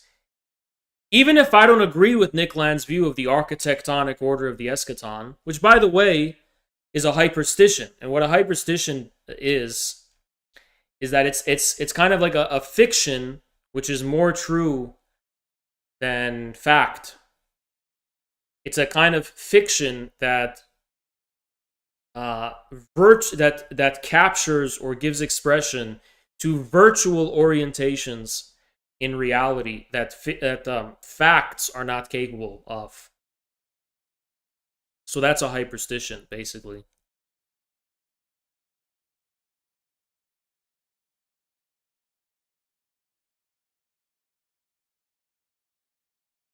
Also, another critique of Land I have is that I don't think the structure of time he describes, it's ironic to call it that, I think he critiques modern linear whatever time, but he doesn't oppose that to some kind of like wild flux of temporal succession. He counterposes it with a very clear, consistent kind of retrocausal, spiral-like model of temporality, which I think is also mono. Thank you so much, Darren. Appreciate that so much. Which is also Speak mono. on the dialectical method. Thank you, Darren. Which is also mono. Land also is a kind of monotheist, but he's a Muslim instead of a Anglican. Basically, Nick Land should have converted to Islam. He's looking for a god, but the Anglican god of modernity is not adequate, so he should adopt the Muslim one. But that's just my advice, right? Anyway,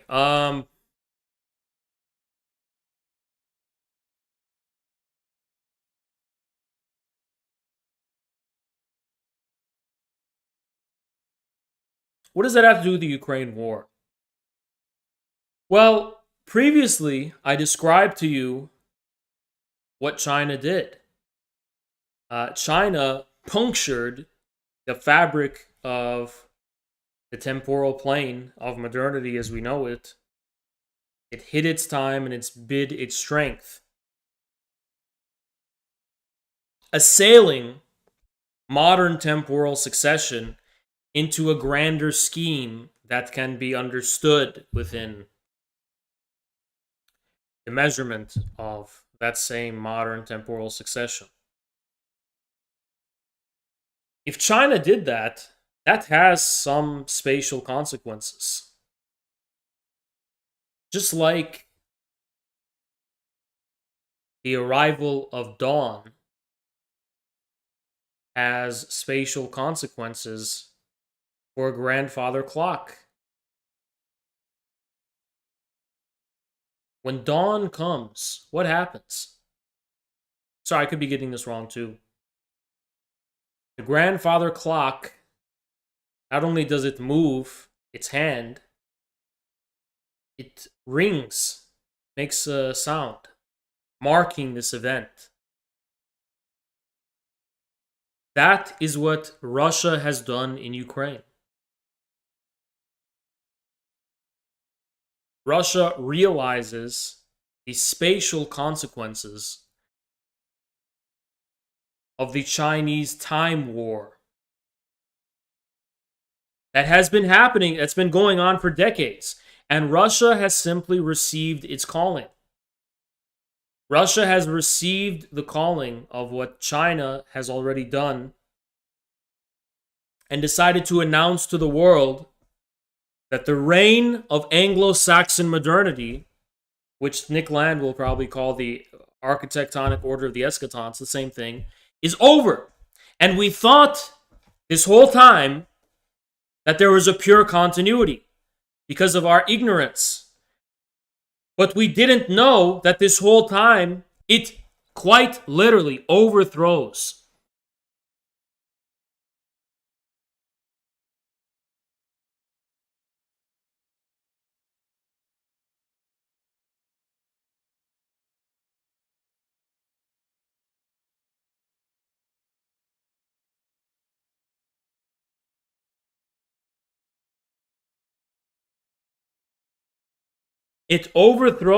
and it breaks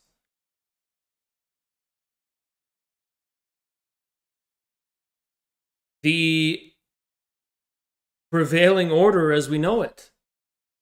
But it's crucial that people understand, so as to not possess some kind of narrow voluntaristic view that randomly Putin woke up on the wrong side of the bed one day and he just attacked Ukraine. And that's how this started. In reality, what's happened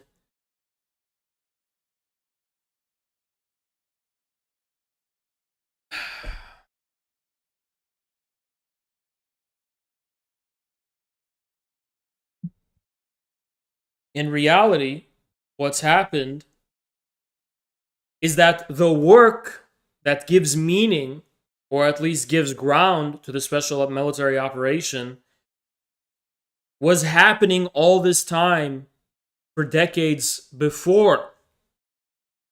Specifically in taking like economic form in the way in which the Chinese economy was overtaking the American one.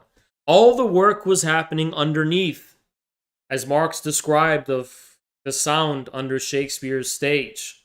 And Russia is just the old mole who has popped up from the ground. And we think the mole came from nowhere, but the whole time that it was the noise tapping on the stage, below the stage. Well-burrowed old mole. That's the saying from Marx. And that's what we say to Russia.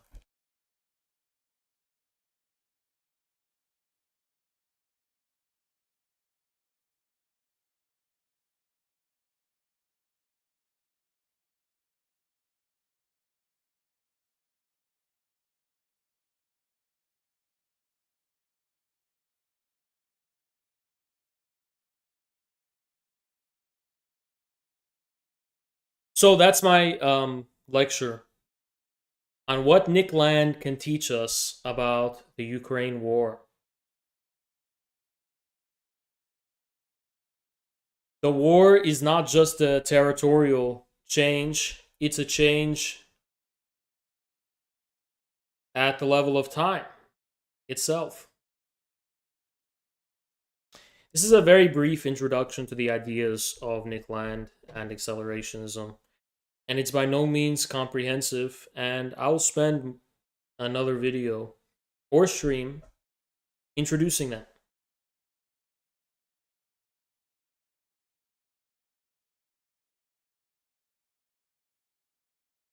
What does off a bean mean? And is that relevant to me in any way? What does off a bean mean? What does that even mean?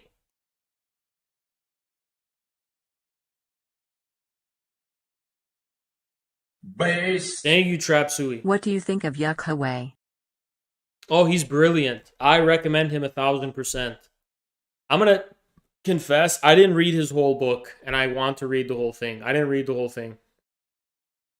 But I really recommend him The Question of Technology in China. I really recommend it.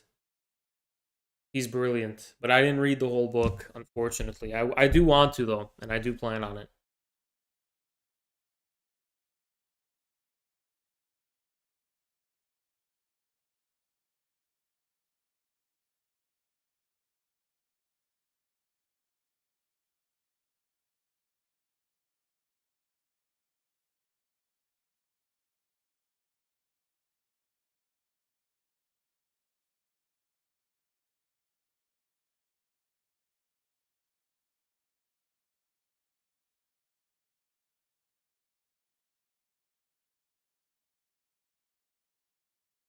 No, he's Like, actually what is he known for, Steven? Go, answer it right now, Steven. No, What's he? he's All right, Adrian, actually what's he known for? What's he known for?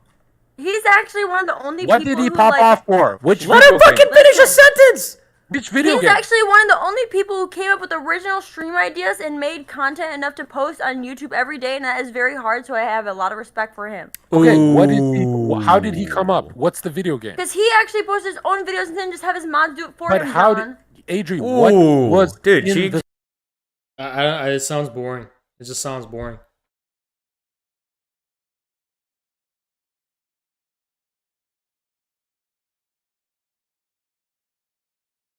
It's so crazy how all the Twitch people came to YouTube, you know? It's actually crazy.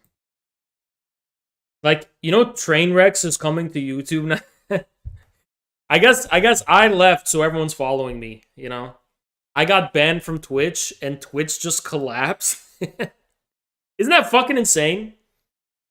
I get banned from Twitch, and instead of me missing out and like, oh yeah, everyone's on Twitch and you're excluded, Haas. Instead of that happening, Twitch just collapses. What a pathetic platform. You kicked me out to exclude me, and everyone's leaving it.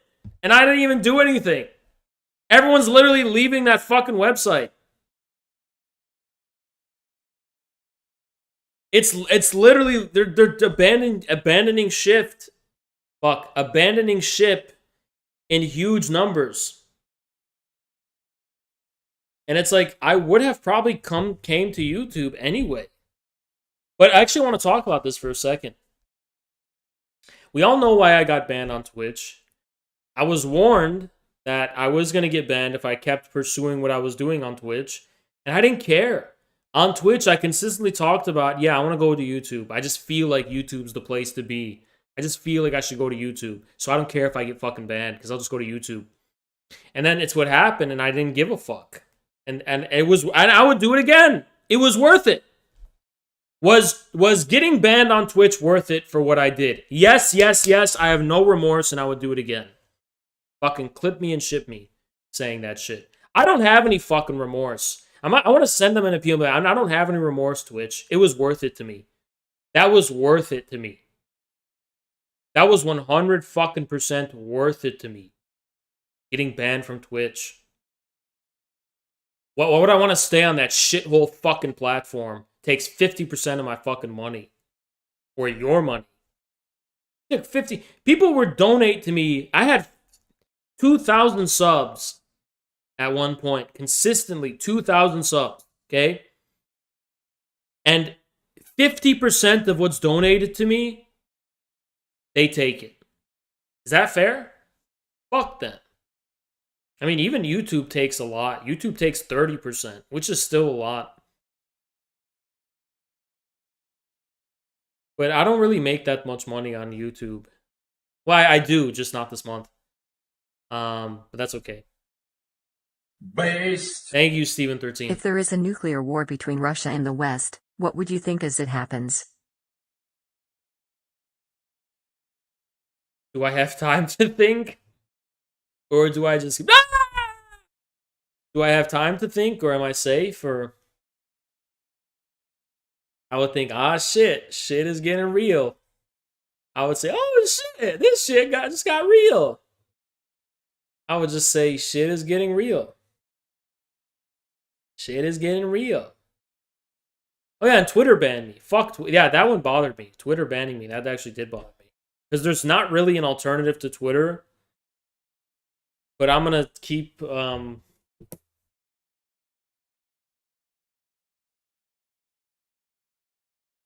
I'm gonna keep appointing representatives of me on Twitter. So this is how Destiny has bypassed the ban. What he's done is, and I don't know who he's talking to.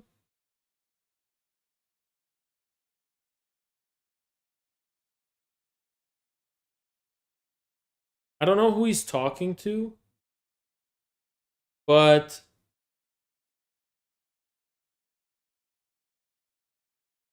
and they were saying I don't know who he's talking to. Like, where's he getting the advice? Because I need that fucking advice. Because clearly he must know someone in the fucking Twitter team who knows and determines how this works. I always ask, like, for people who keep trying to ban evade, have they? So first of all, I assume you have to get a new phone.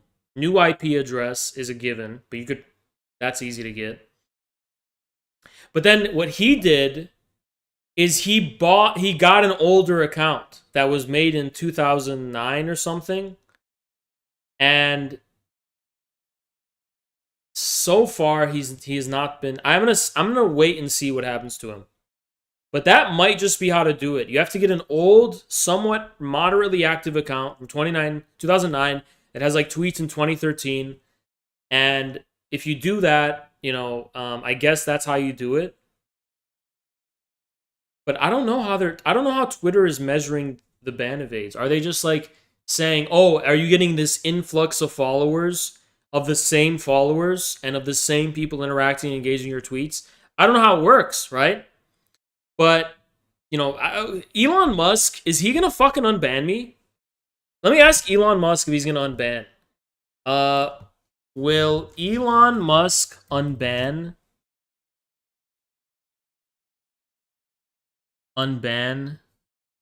me?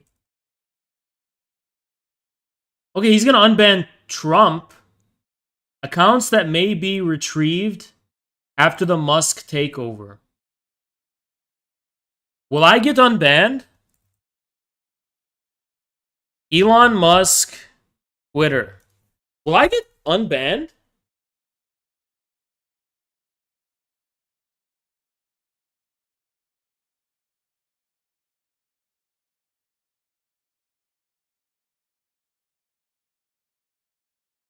So Elon Musk, I know he's trying to get out of the Twitter deal. I don't know if he's going to be successful.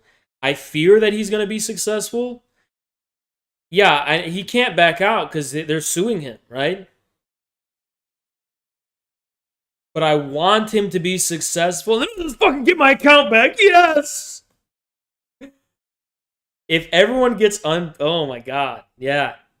That would be so fucking exciting. And it's happening like in a few months, so I could just sit back and wait. I could get that's my only copium, is I might get my Twitter account back. My only copium is getting my Twitter account back. And does Moldbug have connections? I'll have to ask Moldbug. But I don't know Moldbug. I've actually tried to reach out to him and I can't. And I fiercely disagree with him. And I'm not a fan of Bannon and that whole milieu, but I'm always open to establishing channels of communication. Especially if you're if you're someone in big tech who can unban me. Fuck yeah. They didn't fully disclose. If Twitter unbans me, that'd be fucking lit, right? I don't even give a fuck about Twitch. If I could choose Twitter unbanning me versus Twitch. Twitter! Of course Twitter. Fuck Twitch. Who gives a shit about that? So Haas might be back on Twitter. If Elon Musk unbans me.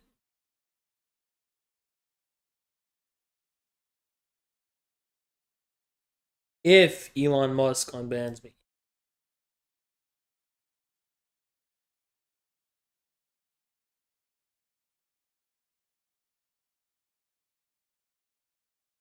Yeah, speaking of the DeSantis deception, I want to give you some news about Meloni. Check this shit out. So the question of where Italy's going to get its oil.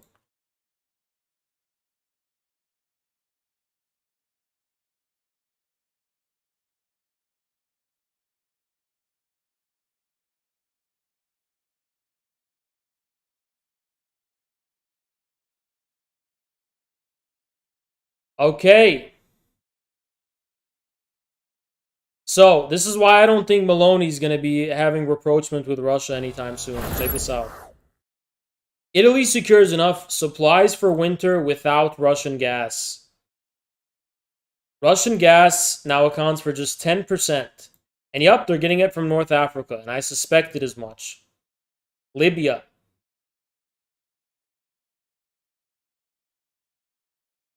So, yeah, Maloney, her masters are in London. I have no reason to think she's going to try to have rapprochement with Russia at the expense of the EU.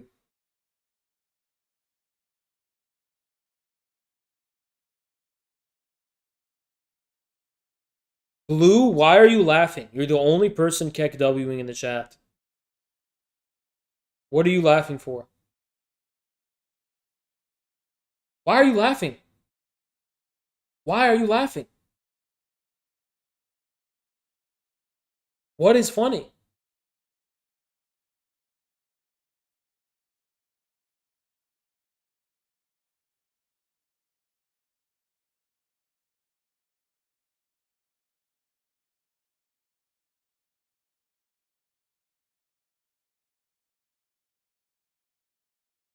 I'm waiting.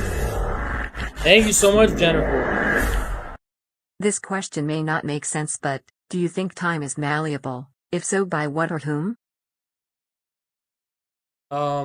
Yes, it is. Of course it is. It's observable in quantum physics, but it's malleable by nature. Like, malleability, in a way, is another word for time. Change, right? Or is time itself malleable? Yes. Yeah, the way in which we take note of change, is that malleable? Oh yeah, it is. Bends in all directions, from future to past, yada yada yada. So I would say yes. Trans-Adriatic Pipeline is now Italy's second gas supplier after Algeria. Transatlantic pipeline that carries gas to Italy from Azerbaijan has become this country's second largest gas supplier after Algeria. So yeah, they're really scrambling to replace Russian gas. Now, admittedly, this began under Mario Draghi's government, but I do not think we have seen any indications that Meloni is going to deviate from this view. Sorry, from this policy orientation. I've seen nothing to indicate that at all. Absolutely nothing.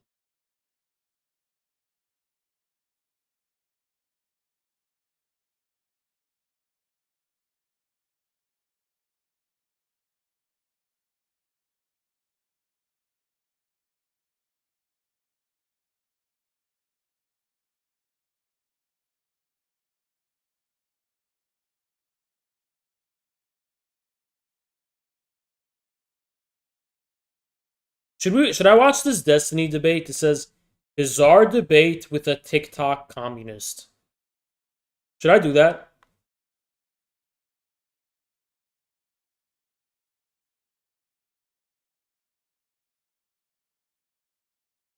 Should I watch it? What do you guys want to watch it?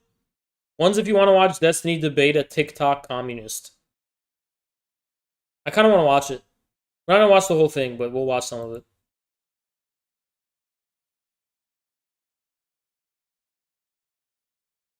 Let's watch some of it.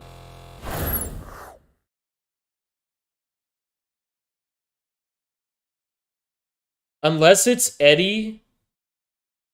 Unless it's Midwestern Marx. Is it Midwestern Marx? If it's not Midwestern Marx, I think they're going to make an embarrassment of themselves.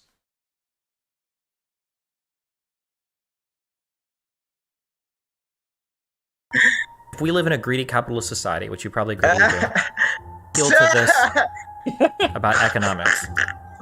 But like, Based Zoomer. What the fuck? This is based Zoomer versus fucking soy millennial. What a fucking beautiful debate. I'm so excited.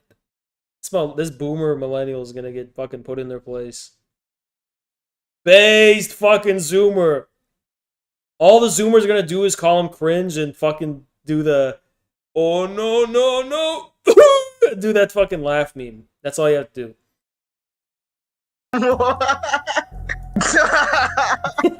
The deflection. Hey, hello. I cannot hear you. I gotta change my settings. Based. Testing 1 2. Already based. Can you try again? Hey, hello. Hey, I hear you. Just soft, I guess. Oh well. How's it going, buddy? It's going pretty good. I just got off work. What's up? Nothing much. I saw you responded to my TikTok video. I gave you a holler, and here we are. Yeah, good stuff. This guy's on TikTok now? What the fuck? Yeah, so, I mean, yeah, what did you think? Well, I mean, obviously I disagreed with everything. That's why I reached out to talk, right? Yeah, right on. So I made two. Are you referring to the Andrew Tate one, or I honestly forgot the other one I made? One had to do, I think, with the value of labor. I don't remember what the Andrew Tate one was, but yeah, we can run through both of them if you want. Yeah, sure. Okay, so value of labor. Yeah, so I mean, I feel like I think the question was, how do you like what is the value of any of labor in an economy is generally like what people are willing to pay for it, which usually correlates to the like supply of people that are able to do that particular job, and then how many people want that particular job done. Yeah. I mean, this is not true. Well, no, that's way too specific. So in classical political economy, which is where the Marx context for that word comes from, value just refers to the worth, very basically, the worth of goods. It's not, you don't have to overthink of it. That's what value is at face value. Just at face value, classical political economy. Value is what it sounds like, right? It's the value of things, the worth. Now, when you ask questions like, how is that determined? Saying, okay, well, people are on a market and it's determined by what they're willing to pay, so supply and demand, that is pretty axiomatic and tautological for a market economy. Okay, so if we bracket supply and demand and just say, okay, yeah, supply and demand is what after bracketing supply and demand, okay, what then determines it? We know supply and demand, but beyond supply and demand, if we just presuppose an equilibrium state of supply and demand, what determines the differences in the magnitudes of value that we see in our economy? That's where the labor theory comes from. And it's coming from Adam Smith and Ricardo. And before them, the physiocrats had a kind of theory of value according to which it's based in agricultural production, the soil. So, that's the context for where that's coming from. Yeah, but I feel like there's just so much more we're missing, right? Like, I feel like even just like geographically, if you're doing the same job in a different country, like your labor is going to be a different price. Yeah, it could be because the demand for that particular job might be different in different parts of the world, right? Like, let's say I'm a really good like ice fisher and I move to. Yeah, no. I mean, what do you mean? Like, the demand for the job is different? No, I think the demand is the same, right? Okay, so the demand for manufacturers in the US, I think the difference would be at the level of supply, if anything, right? Not necessarily demand. Or demand for the job at the level of the worker's perspective. Okay, I get it.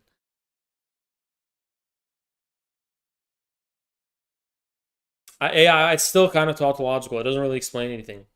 Like, okay, workers in America want more compensation versus ones that live in other countries. Florida. I'm probably not going to get paid much for that job in that location, right? Supply and demand can change depending on where you're at geographically, change in like how much, like what time period you're in or what the current demands of the economy are, right? I mean, yeah, sure. I gotta ask, are you streaming right now? Yeah. Sorry, I'm always streaming. Based on okay, where are you streaming on? YouTube. Yo, this is such boomer logic. Like, if you see a TikTok video, I'm gonna debate it. You can't debate a TikTok video, okay? All you could do is just type W or L in the fucking comments. You can't debate it. It's like trying to debate a fucking music video. You can't. That's why Zoomers are better than Millennials. Millennials try to, like, get a hold on everything. They try to control everything. And, like, oh, I'm gonna... Yeah, like, that's like when the teacher... It's like when the teacher tries to debate Siri on their fucking phone, right? You know when the teacher's in class, they're talking to Siri. No, Siri! And they're trying to fucking debate a robot. That's what it is. It's the same shit. YouTube.com/. I got you. Okay. Yeah, I don't know. If I remember correctly, from the TikTok. Do you want me to? I can just play this down. It's like a 40-second one or 45. Like, if you want to debate a TikTok, you have to make a better TikTok. And yes, it's got to be 15 seconds or whatever. And you just got to be like, L, you're cringe. And that's how you win.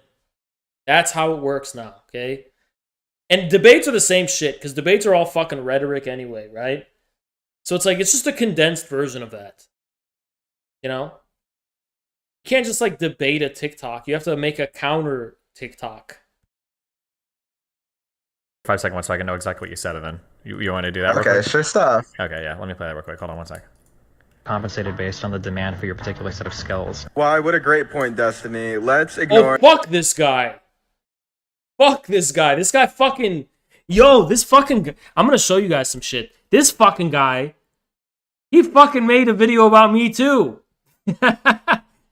Wait, he'll probably debate me. Go tell him I want to debate him. Go tell this fucking guy I want to debate him. Go tell him.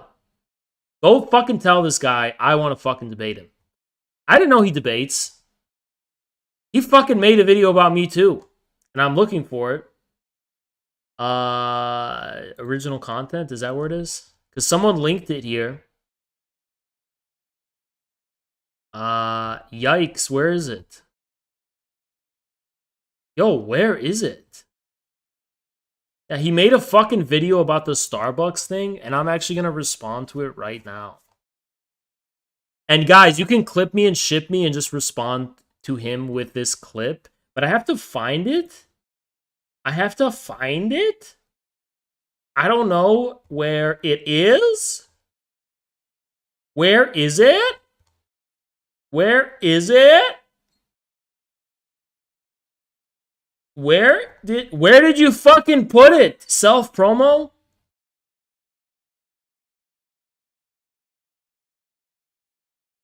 Yo, oh my god, I can't believe it's gone. I cannot believe these are fucking gone. Oh my god, where is it? TikTok?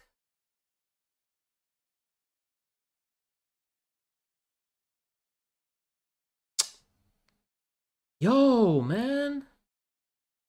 Where is it? Where's it at? Yo, where is it? It's in the fucking Discord somewhere, right? Original content? No. Maybe? No. Gotta be show requests. Gotta be show requests.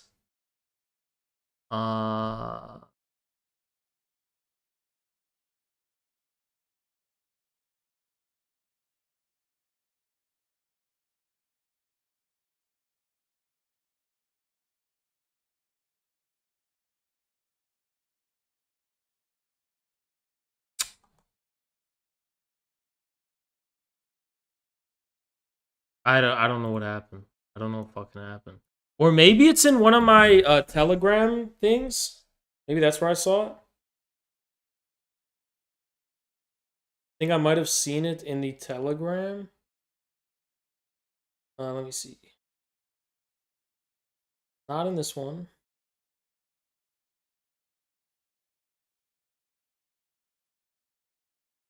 Not in this one. Well, all I have to do is find his username and I'll fucking get it. Yeah, I just have to find his username. After my remedy, angel, you know that I can buy. Let's just find his username and I'll fucking get it. Okay, this is on. I can't see that shit, man. Suzerain. Okay, I'm gonna type that in. Suzerain. TikTok.com/Suzerain. Fuck this guy, man. This guy fucking made a video about me too.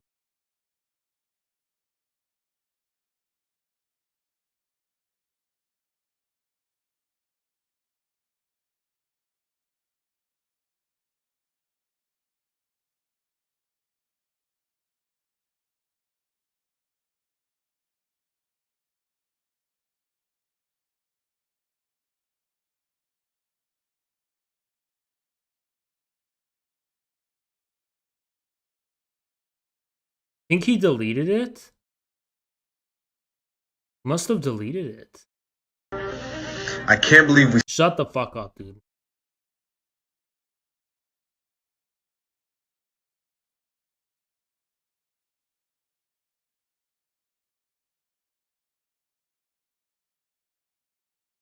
Oh, here it is. What if we took... Alright, so this fucking dumbass. Yeah, you can clip me responding to him. So here he is. All the Starbucks baristas and had them work on the fucking railroad. What if we took all the leftist Twitch streamers and had them read theory and organize their communities?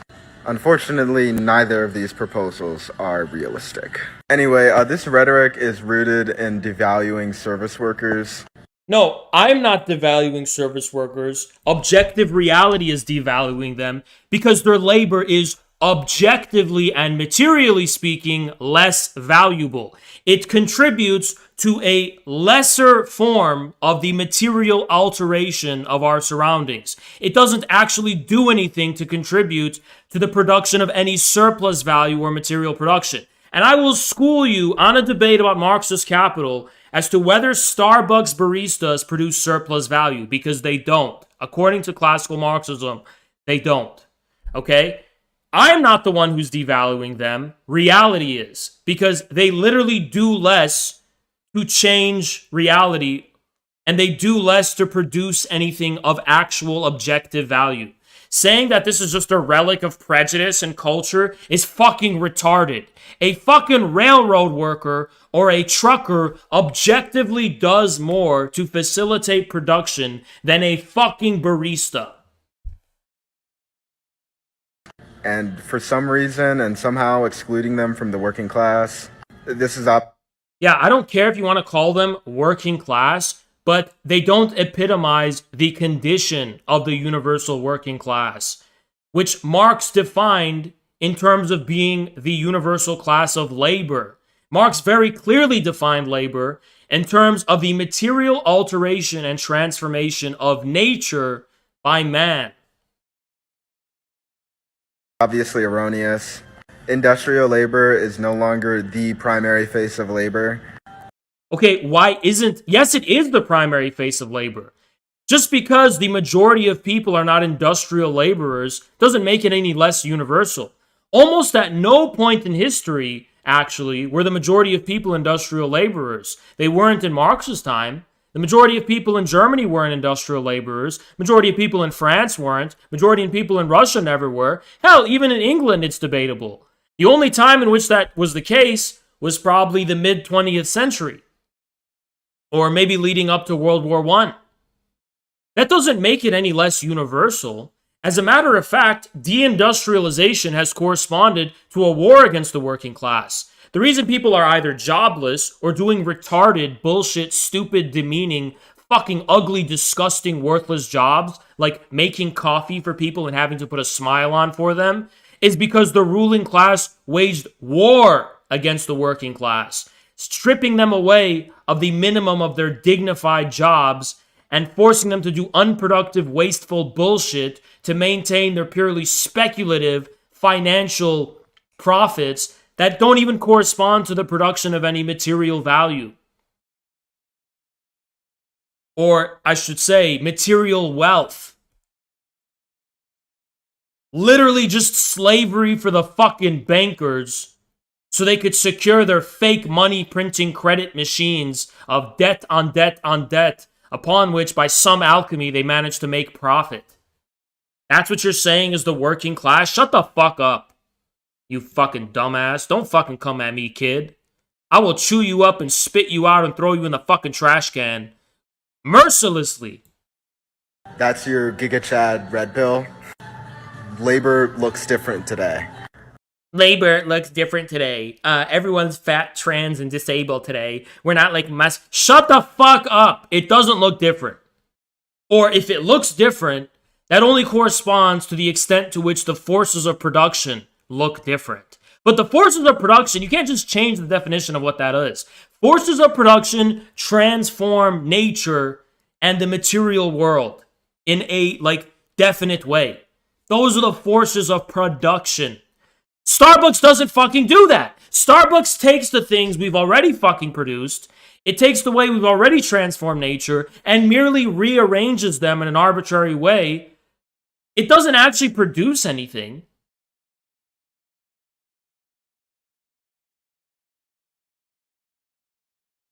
I'm not even pulling this out of my ass. This is just a theory. This is Empire by Antonio Negri and Michael Hart.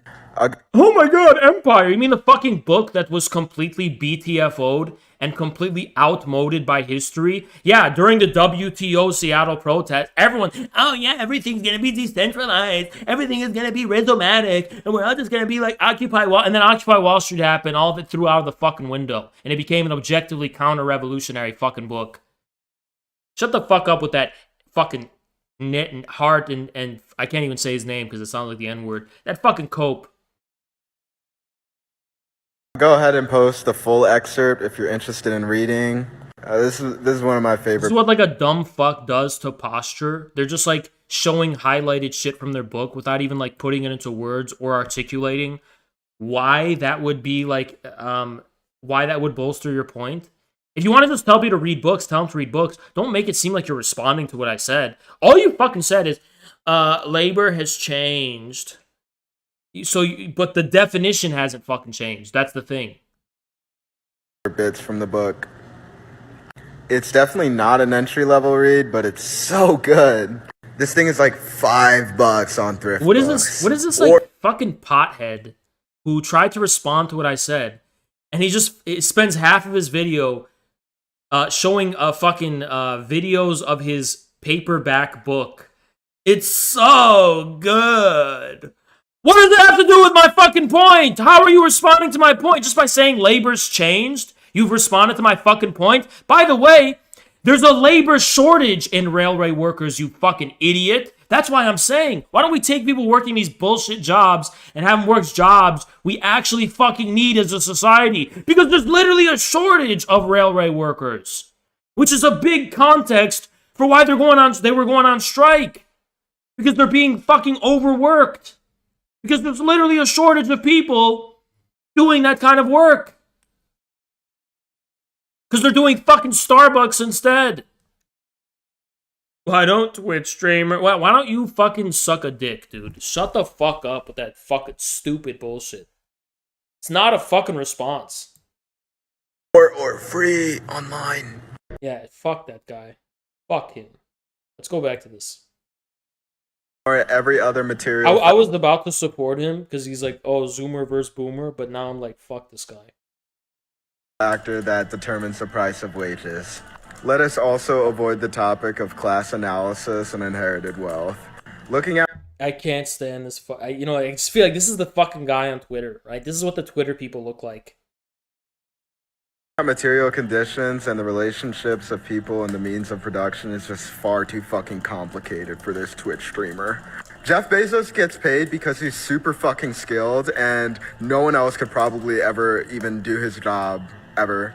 God used to decide who was the richest man in society. Your chat is so funny, bro. Don't worry about chat. We don't You know what I find so funny about the internet? You know what's made me lose so much respect for human beings? At least, like, not if you're not an influencer. Even if you're an influencer, I don't. It's hard for me to respect people, and this is why. Everyone has monkey brain. Everyone is socially determined. Everyone is psychologically determined and conditioned by what the chat says. If you go on Destiny's stream and the chat is doing, like, this psychologically affects people, right? And like the whole frame of debate, the whole frame of like self-worth and what you consider meaningful and not meaningful, what you consider legitimate and illegitimate, what you consider virtuous and non-virtuous, what you consider true and false, it's all fucking determined by the crowd. It's all determined by whether the crowd's booing at you or chanting at you. And like, oh my god, people, look at the fucking Pat Sock Dems. Their entire political line was determined by how like 30 gorilla cells harassed them on Twitter. And now their imperative is to, like, they're dedicating every fiber of their being to destroying infrared. Why? Because everyone's a monkey. Everyone's determined by monkey games of social recognition. You know what I mean? If you brought Obama onto Destiny's stream, he would fucking be affected by the chat. Or Vosh's stream, doesn't matter. It's like, oh, the chat. Yeah, you're a fucking rookie, you dumb fuck. Fucking TikTok idiot. You're a fucking rookie. You're a fucking rookie. I don't respect politicians or anyone when they're going to get on a fucking stream and they're going to be affected by a fucking chat. Because it's like, I'm better than you. I'm more wise. I was like that when I first started out, but like I'm wiser now, right? So that means I'm better than 99.99999999999% of people when it comes to wisdom. Because it's like, you know what I mean? It does. It's like people see it as significant. People like look at a chat. See, this is what I always say, right? That's what I always say. See, I don't give chat power. Everyone here, I am the con. You understand? Everyone thinks chat, it's like flipping a coin. Do you guys like me? I wonder if they're gonna like me. I'm a little shy. Is the chat gonna like me? Is the chat? I don't give a fuck if you like me, bitch. I will slap the shit out of everyone in a video game. I don't care if you like me, bitch. See, most people, they're like, I'm really shy. Is the chat gonna like me or not? And I'm saying, here I stand, bitch. I got principles. I got beliefs. I got shit I believe in and shit I'm certain in. And you can either get on board or you can fuck right on off. That's my fucking mentality. Know what I mean? I'll be damned before giving the chat. And this Destiny guy, he gives his chat so much power. He respects them so much. Kind of pathetic.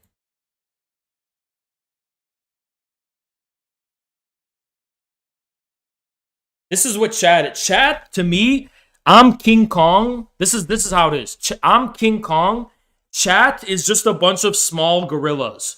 And sometimes I just wake up and I just fucking start beating the shit out of everyone. Banning everyone. That's how I see chat. I just see chat as tiny gorillas and I'm the giant King Kong. And if I scratch my ass in the wrong way, I could like have 20 of them go flying. Just by moving my arm the wrong way. That's how I see it. Don't worry about them right now. Who was the richest man in society? That was old and archaic, and now we have the market, which is new and innovative. And totally different. Totally different. The market is rational and justified. Ignore any similarities to feudalism. You don't get compensated based on how. Oh, he's talking about like the divine right of kings, right? Okay. You get compensated. I remember more about demand this for your video now. particular Okay, set so of skills. it seems like in general, this is like a common talking point here. People feel like CEOs are paid too much, or that CEO jobs aren't harder than like. Yeah, that's exactly my point. Yeah, actually, I'd like to further that. I think anyone could do Jeff Bezos' job. I think in theory. That's just not true. What the fuck? Not everyone can be a fucking manager of a giant. And that's like saying anyone could be the president, right? That doesn't mean you have to like the president. It's just like, but it's just like objectively not true. Like, you know what I mean? Like, yeah, you don't have to like Jeff Bezos to acknowledge, like, yeah, not anyone could do that. I mean, obviously not. Not everyone can even be a fucking streamer. What the fuck? Not everyone can even be a streamer. You know how many people try to be streamers and fail? How the fuck can everyone be Jeff Bezos when not even everyone can even be a fucking streamer? This is why they're retarded. Because I tell them, yeah, you couldn't be a streamer. And they're like, yes, I could. All I would have to do is turn on my camera and just record myself. And I'm just going to do what you do, Haz. Oh, so easy. And then I'm saying, okay, now try to make a living off of it, retard. Try to actually get an audience. Try to get people to fucking watch it. Oh, you didn't know that being a streamer means you have to be successful? Like, I hate these fucking, like, midwit retards who are like, oh, this is like an institutionalized fucking NPC bugman brain, where they have this thing where they're like, the institution will make it a clear cookie cutter job, and that's all that exists. Like, they can't even envision somebody making their shit. You know, they can't even envision Haas. Yeah, I gotta fucking be successful as a streamer. Or even a fucking business owner. They can't even think of that. Everything for them has to be simulated as an institutionalized job, and that's what determines its significance and worth. So that's retarded, right? They're like, oh, anyone can be a streamer, Hans. No, they couldn't. Because, like, you can't just institutionalize that job because there's no guarantee of success. Yeah, you can institutionalize Starbucks because there's a guarantee of success for the type of work you're doing, which is making coffee according to the guidelines of the institution. But that's just because Starbucks can already make money. Right? That doesn't apply to every, like, it's so, you know what I hate? Imagine Genghis Khan. Genghis Khan conquers the whole fucking world, right? And he's sitting on his throne. And this dude, it's like up to chance. It was like a gamble, right? There's no fucking guarantee. And then some fucking piss ant comes up to him and they're like, hey, Genghis, anyone can do what you did. Oh, yeah, just, what do I have to do? I have to ride horses? Okay, tell me what my job has to be, Genghis. Ride horses in the morning, go to battle sometime. Yeah, if I just, like, systematize and, like, transform every contingent thing about, like, what your life has been into, like, some institutionalized job, like, I could totally do it. Yeah, but you wouldn't be Genghis fucking Khan. You know what I mean? Because that's not guaranteed. They have, like, an institutionalized people. Nassim Taleb talks about this shit. Institutionalized people think everything is guaranteed. Everything has to be guaranteed. There's no room for, like, contingency or actual success and failure. Like, there's no, like, okay, there's no guarantee of success. They don't understand that. They don't understand how that fucking works. They don't understand that at some level, you cannot know whether you're going to be successful or not. And that is just never going to change, ever. Even in communism, it's not going to change. That's why, under Stalin, you had kolkhozes. Kolkhozes were not state-owned. Why did you have kolkhozes under Stalin? Because some kolkhozes were successful and some of them failed. And you needed that room for contingency to actually grow the economy and make sure it's going to be the most successful that it's going to be. That's why Deng Xiaoping did his reforms. That's why Mao, even before Deng, had the People's Communes, where he basically decentralized the entire Soviet planning system into different regional communes. Because some are more successful than others. You need to be open to contingency. You need to be open to chance. You need to be open to the possibility that you might fail. If you're not, you're just like, it's like someone who's like too scared to tip their toes in the water, you know? You're not even engaging in reality. If you're given the resources and the time, there's nothing stopping anyone from doing what Jeff Bezos does. There's nothing unique about Jeff Bezos. Well, then why doesn't everybody just start a multi-billion-dollar company? Because not everyone has the means that Jeff Bezos has. I mean, correct? Like, just... Do you know how much money Jeff Bezos had when he started off with Amazon? Off the top of my head, no, I could not name that figure. Well, sure, but just like my understanding, and I could be wrong, but way back in the day, Amazon just sold books.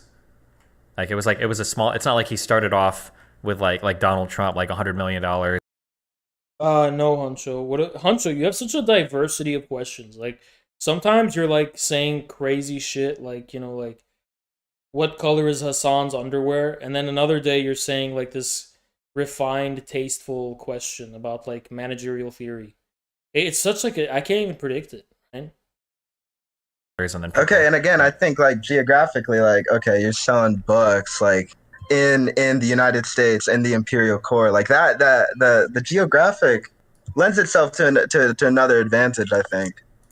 Well, I'm just saying, I think that Jeff Bezos was able to accomplish something that was relatively unique, even for somebody who was able to attend college and everything, right? I don't think that you could say, like, everybody could be Jeff Bezos, right? It's probably not a fair statement, no? I mean, I think anyone given the same resources and circumstances could, in theory, become Jeff Bezos. Yeah. Okay, what's stupid about that is it's like saying, yeah, I think everyone who's the same as Jeff Bezos could be Jeff Bezos. Congrats! Yes. If you're born at the time he was, if you're born at the time he was, if you, like, happen to, like, literally occupy the same fucking spatial and temporal plane that he did, if you were, like, pretty much indistinguishable from every aspect of his life, you know, it could happen. Super deep. Frontlining the industries that. Oh yeah, I could lift 500 pounds. If I was, like, the same as a power lifter, I could, right? Are you? No, I'm not right now, but, like, if I was, I could easily lift 500 pounds. If I was the same as Michael Phelps, like, I could fucking be a world-class swimmer. You know? If I was the same. You know what's funny? Is, what was I gonna say? Yeah, this is what leftists have, this problem where they think there's an infinitely plastic, magical ability that institutions have, where they can just eliminate all contingencies through an institution, which is such a retarded fucking view, right? That he was, indeed, yeah. Like we could just simulate this with an institution and, like, basically make everyone interchangeable and indistinguishable, which is like a parody of communism, but that it was the opposite of where Marx was coming from, because Marx saw that as bourgeois universalism when his critique of bourgeois rights and law. If you had the capital like he did, then yes, you could do it.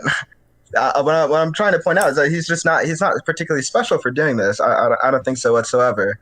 And especially when you take into account, like, you know what's pathetic too is that this is the same. I hate Jeff Bezos, by the way. Well, I don't hate him, but I think he's cringe, and he has the same mentality. You know, Bezos would say some shit like, "I am the least important person at Amazon.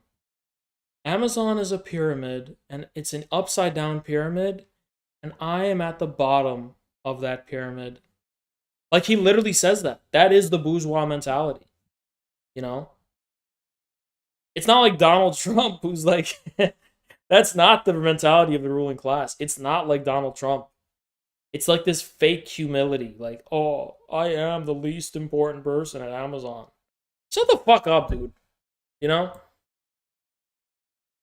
Actual work that goes on at Amazon, like, I don't see him coding the UI on Amazon's website. I don't see him moving boxes. Like, he's not actually doing the he himself acknowledges that productive labor whatsoever. Well, yeah, but all of those productive jobs are a lot easier to learn than probably managing a multi-billion-dollar company, right? Oh my god. What? That guy fucking high? Because his argument is that the combined labor power of everyone working at Amazon is more important than Jeff Bezos. I mean, like, okay,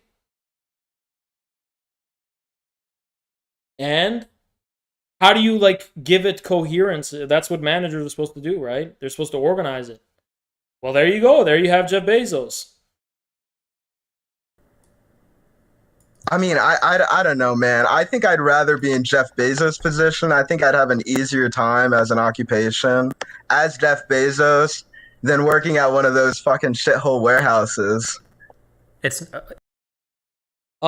you would be healthier physically, and you would have way more leisure at your disposal. But it is one of those risk things. Like, you'd have more to risk, right? You have more to risk. There's more risk. There's more of a burden, you know? So, this is why, who said this? Was it Kant that said this? In a relationship between a master and a slave, only the slave is free. You want to know why the slave is free? Slaves don't have to worry about shit. It's all on the master. The master's the guy with the plan. The master's the guy who knows. The master's the guy who's responsible. The slave is just, they're the only free one. The master is the true slave. That's who said that? Kant said that, right? It's not about an easier time, or it's a matter of like how many people could theoretically. The reason I'm saying this shit is because leaders still exist in communism. There are still leaders. That doesn't go away. Leaders that have to prove, and it was especially true in Stalin's time. Holy fuck. The kolkhoz leaders, the regional leaders in Stalin's time. I mean, shit. Those people had there was a lot of inequality in the Soviet Union, believe it or not. You could make the same argument. And anarchists actually do make the same argument. Do a given job. If training somebody to drive a forklift or be like a front-end designer or developer is probably easier than getting somebody that's competent enough to make decisions, the correct decisions for... Why would Bezos even make those risks? No, there's no amount of professionals you can hire to make real decisions. Any decision you can hire someone to make for you is not a real decision. That's just like part and parcel of the operation of the company. But a decision that makes a difference, yeah, that's what usually makes the difference. Or like, that's what all the powerful capitalists, even Rockefellers and all them people, that's what they had to do, right? And I'm not saying it justifies the ruling class, but let's just acknowledge reality. Let's not pretend that, you know, this is like a replicable, institutionalized job. CEO is, on to be fair, but it's not, right? A huge company. That's probably a significantly harder thing. Dude, what decisions? What groundbreaking decisions is he making? See, I think you have this fable of what CEOs do day to day. Uber and some of these other very large tech companies have ran successfully without CEOs, without present executives. Okay. If you can have an entire company that's working, right, that's functioning, that's making money without a literal CEO, what is the purpose of a CEO? Okay, well, here's a question. If you think that a CEO has no purpose, why do companies have CEOs with public boards? If you've got a board of investors, why would they pay a CEO so much money doesn't do anything? Yeah, I mean, I think that question, there's a lot to that question, I think. Well, let's think about it. So an investor sitting on a board gets money based on how well the company does. Why would they throw away money towards a CEO that gets paid a lot when they could just instead split that money up amongst themselves? Because in part, you know, like being paid to not do anything is central to the American economy. Yeah, that's why there's so many baristas. Yo! Oh god. Okay. Wait, let's. Labor that is ultimately unproductive gets paid a lot more. This is yes. Look at baristas, and they're so greedy they want even more money. This is from, again, I know you don't do books, Destiny, but this is David Graeber's Bullshit Jobs. Okay, you know what? He's citing bullshit jobs, but he just came at me for saying baristas are a bullshit job. The fuck?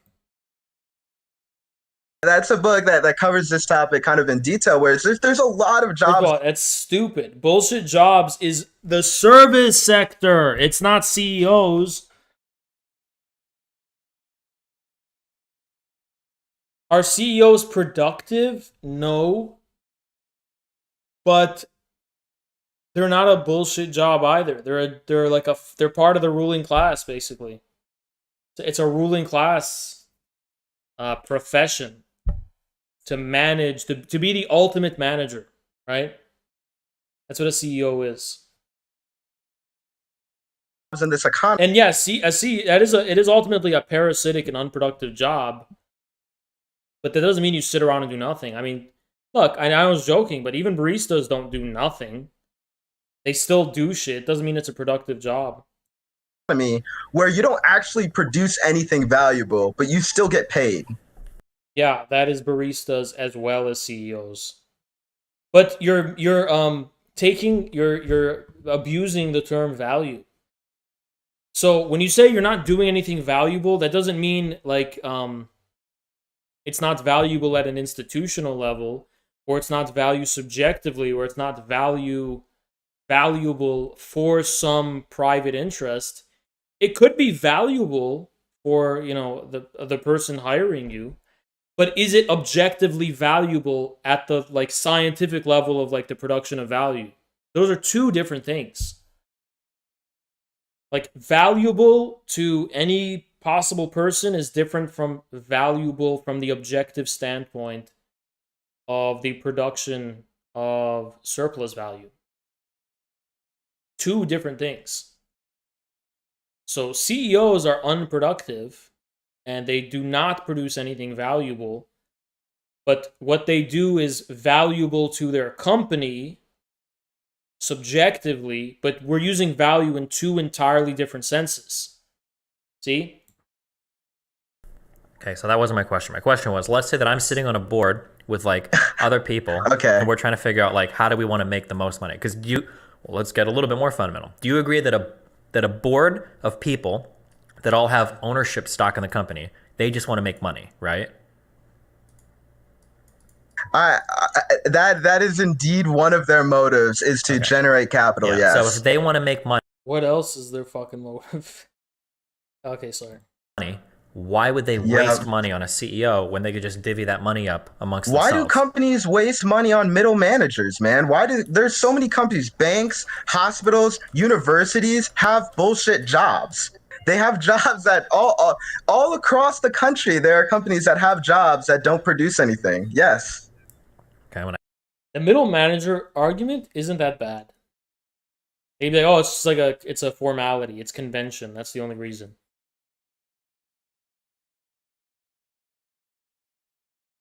Let's see. I asked this question a third time. Yeah, his argument isn't horrible. He's saying it's out of convention. But it's not because it's necessary.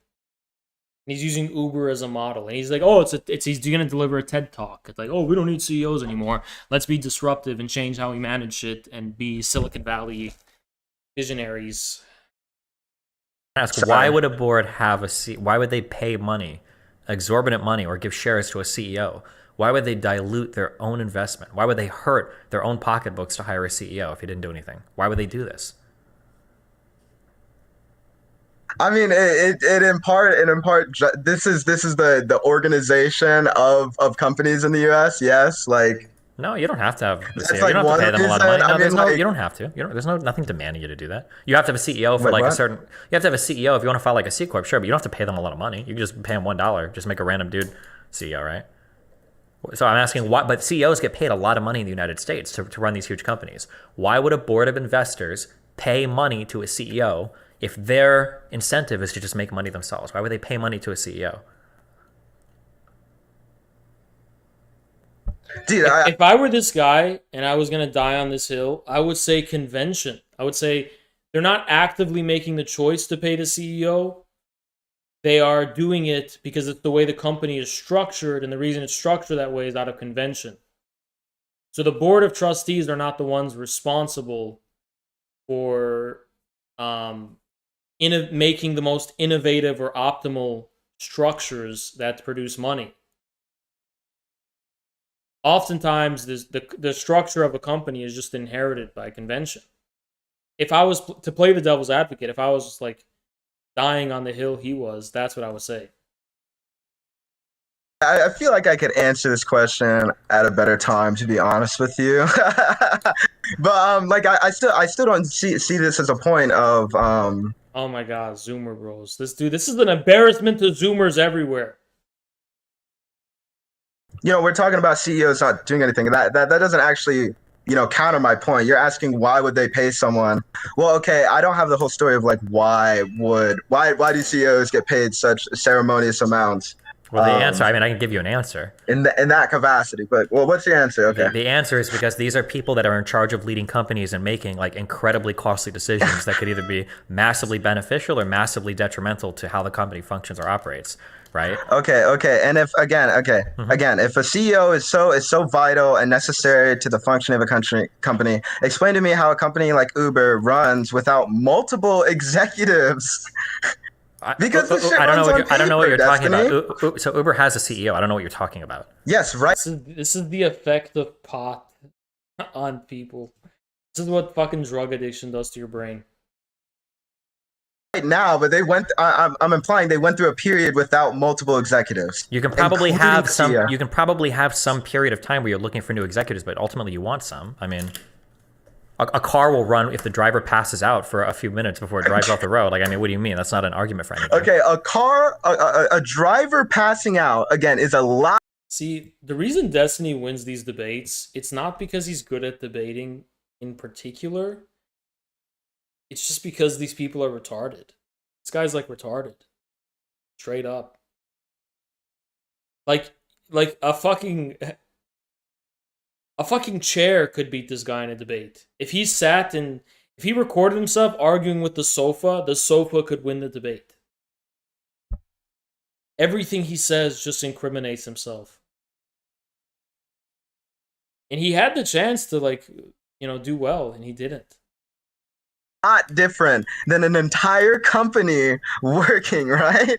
There's a lot of moving parts there. Yeah, the CEO doesn't. A lot of cars in the case of Uber. A lot of cars. The CEO of a company isn't like running the day-to-day like line level stuff of a company. I'm sure that a company could run for a while without, just like a restaurant could probably run for a little bit without a supervisor. It could run maybe a bit longer without any managers, probably a bit longer without any store owners, right? The higher up you go, the longer you could like have that person theoretically step away before noticing.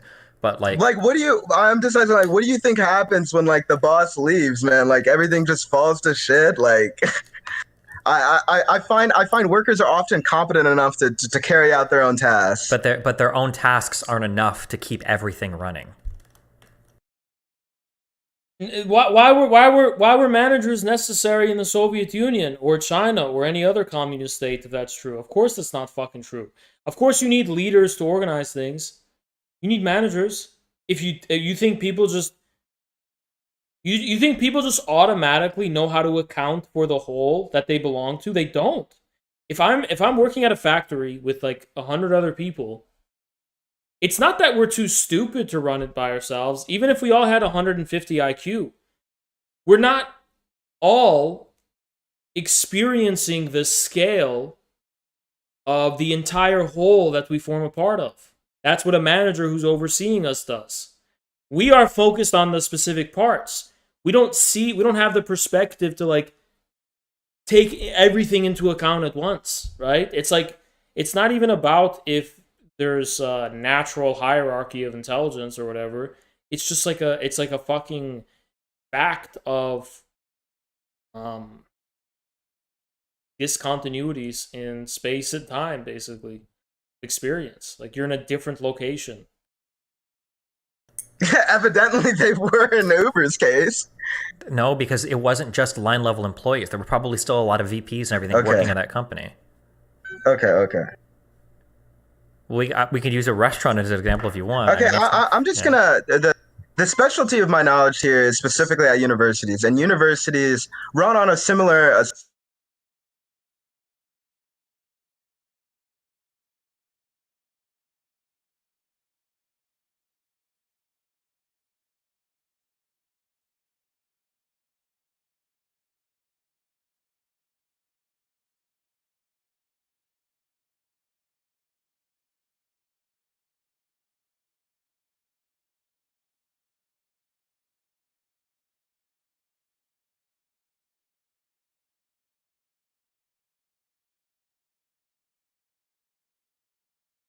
Of course it is. Of course it's university. That's how it is. They think that by running the university, they've unlocked the key to run a society. That's what all leftists think. You know what's worse than a barista? A fucking grad student. Similar organization and basis as a lot of corporations in the U.S. The university. How do you debate destiny? Oh, you know who wants to debate destiny is Mar. Mar wants to debate destiny, but I don't know how that could be set up. I'll message Zerka to tell him. Mar wants to debate destiny.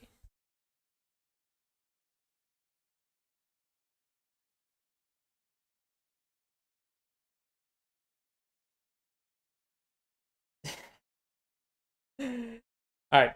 He pays presidents, college presidents, exorbitant sums, executives, exorbitant sums for people. Again, these are people who don't do much. And in the case of a college and a university, it's being able to say, well, this is our mascot. It's being able to provide patronage positions to people. That's one of the reasons, right? And that's a reason you can see at corporations as well. Okay. Are you going to university right now? What year are you? Are you like freshman, sophomore, junior? I'm a junior. Okay, this is what I would suggest. Ask a professor and administration or write a letter to the school president and say, hey, what do you do for your job? I think the answer would surprise you. It sounds like you think they just sit in an office all day and spin their chair around. What he does for his job. You think all they do is ask just because you live somewhere doesn't mean you know anything about what the jobs are of the people around you. Okay. When did I say this? When did I fucking say this? Who made this? And when did I don't even remember saying this shit. I don't remember ever saying this.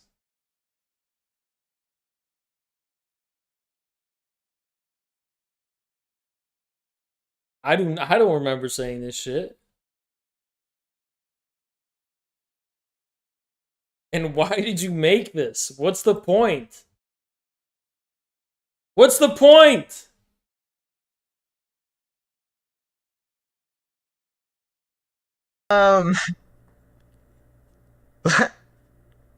Okay, so are you saying you know more about the day-to-day life of my university president than me? And then like, have you read on this subject at all? No, but I know how businesses run. Have you read on this subject at all? Nope, but I know how businesses run. So okay, so Destiny, I'm going to ask you. I have one question I really wanted to ask you since I've came on here. Yeah.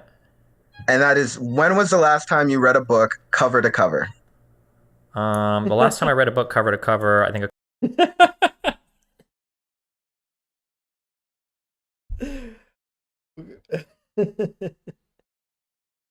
All right, it's gonna start getting personal now. A couple weeks ago, I read a book called The Great Divorce by C.S. Lewis, and then a week before that, it was Mere Christianity by the same author. I fucking hate C.S. Lewis. Do you guys know that? I fucking hate that guy. I can't stand C.S. Lewis. He's such a pretentious. I fucking hate him. Are any of the books you read of political philosophy? All the people that I went to high school with in high school, I hated all the people that liked that book.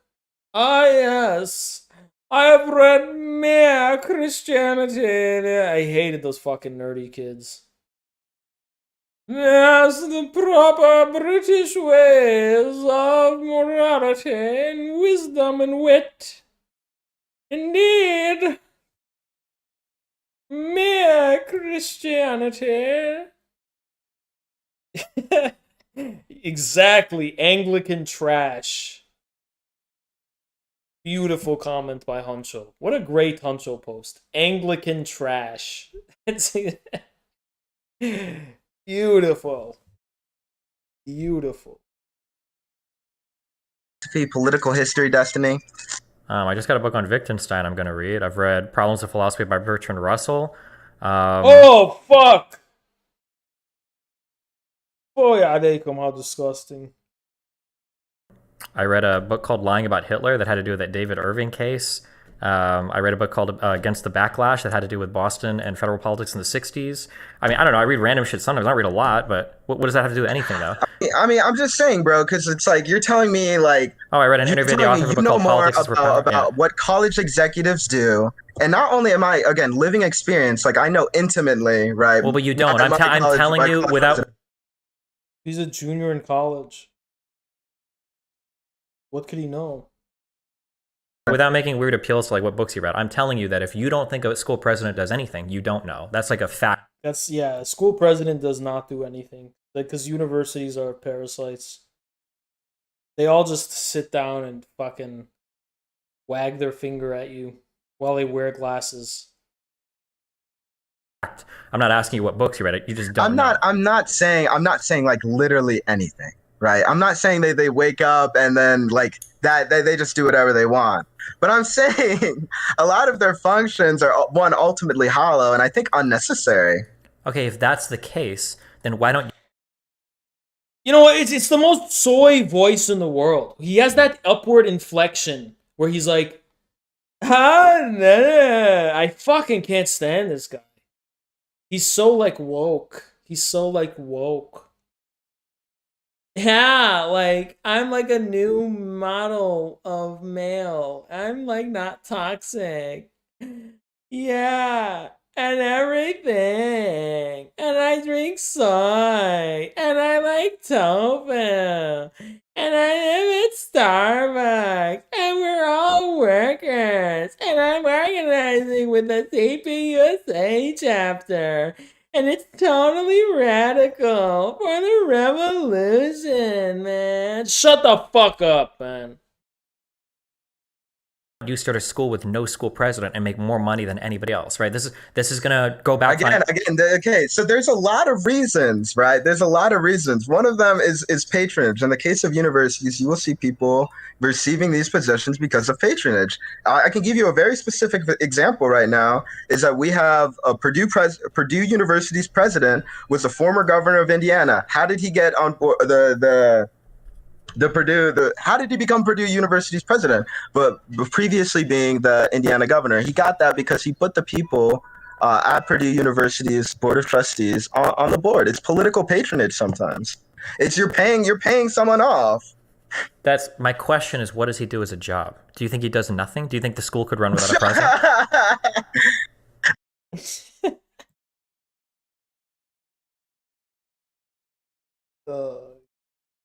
I'm saying as a function, you asked what would be the function.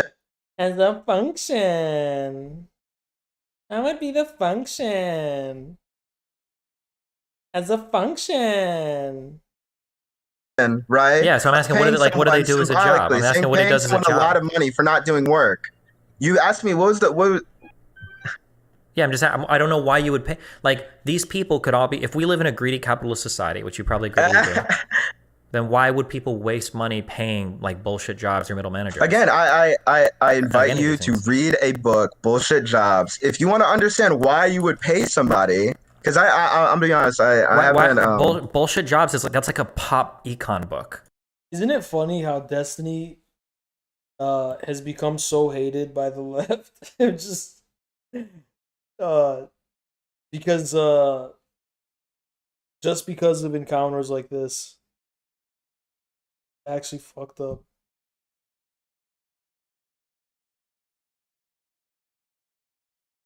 Like yeah. If yeah. Like this is extremely shattering stuff.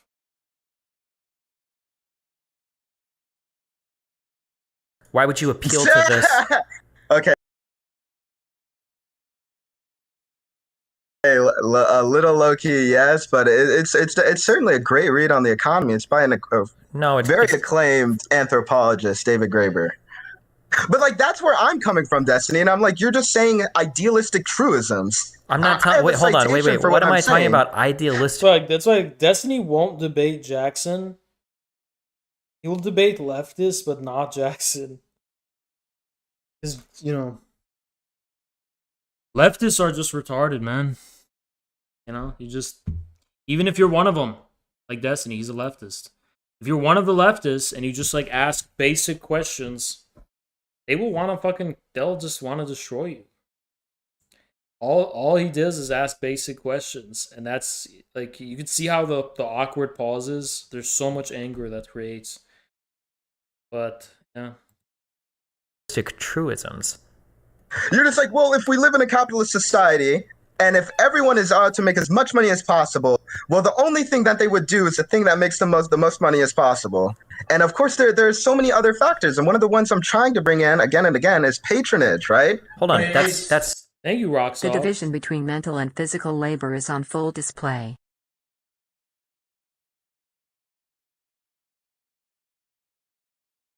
Ten-second salute for Roxoff. 10, 9, 8, 7, 6, 5, 4, 3, 2, 1.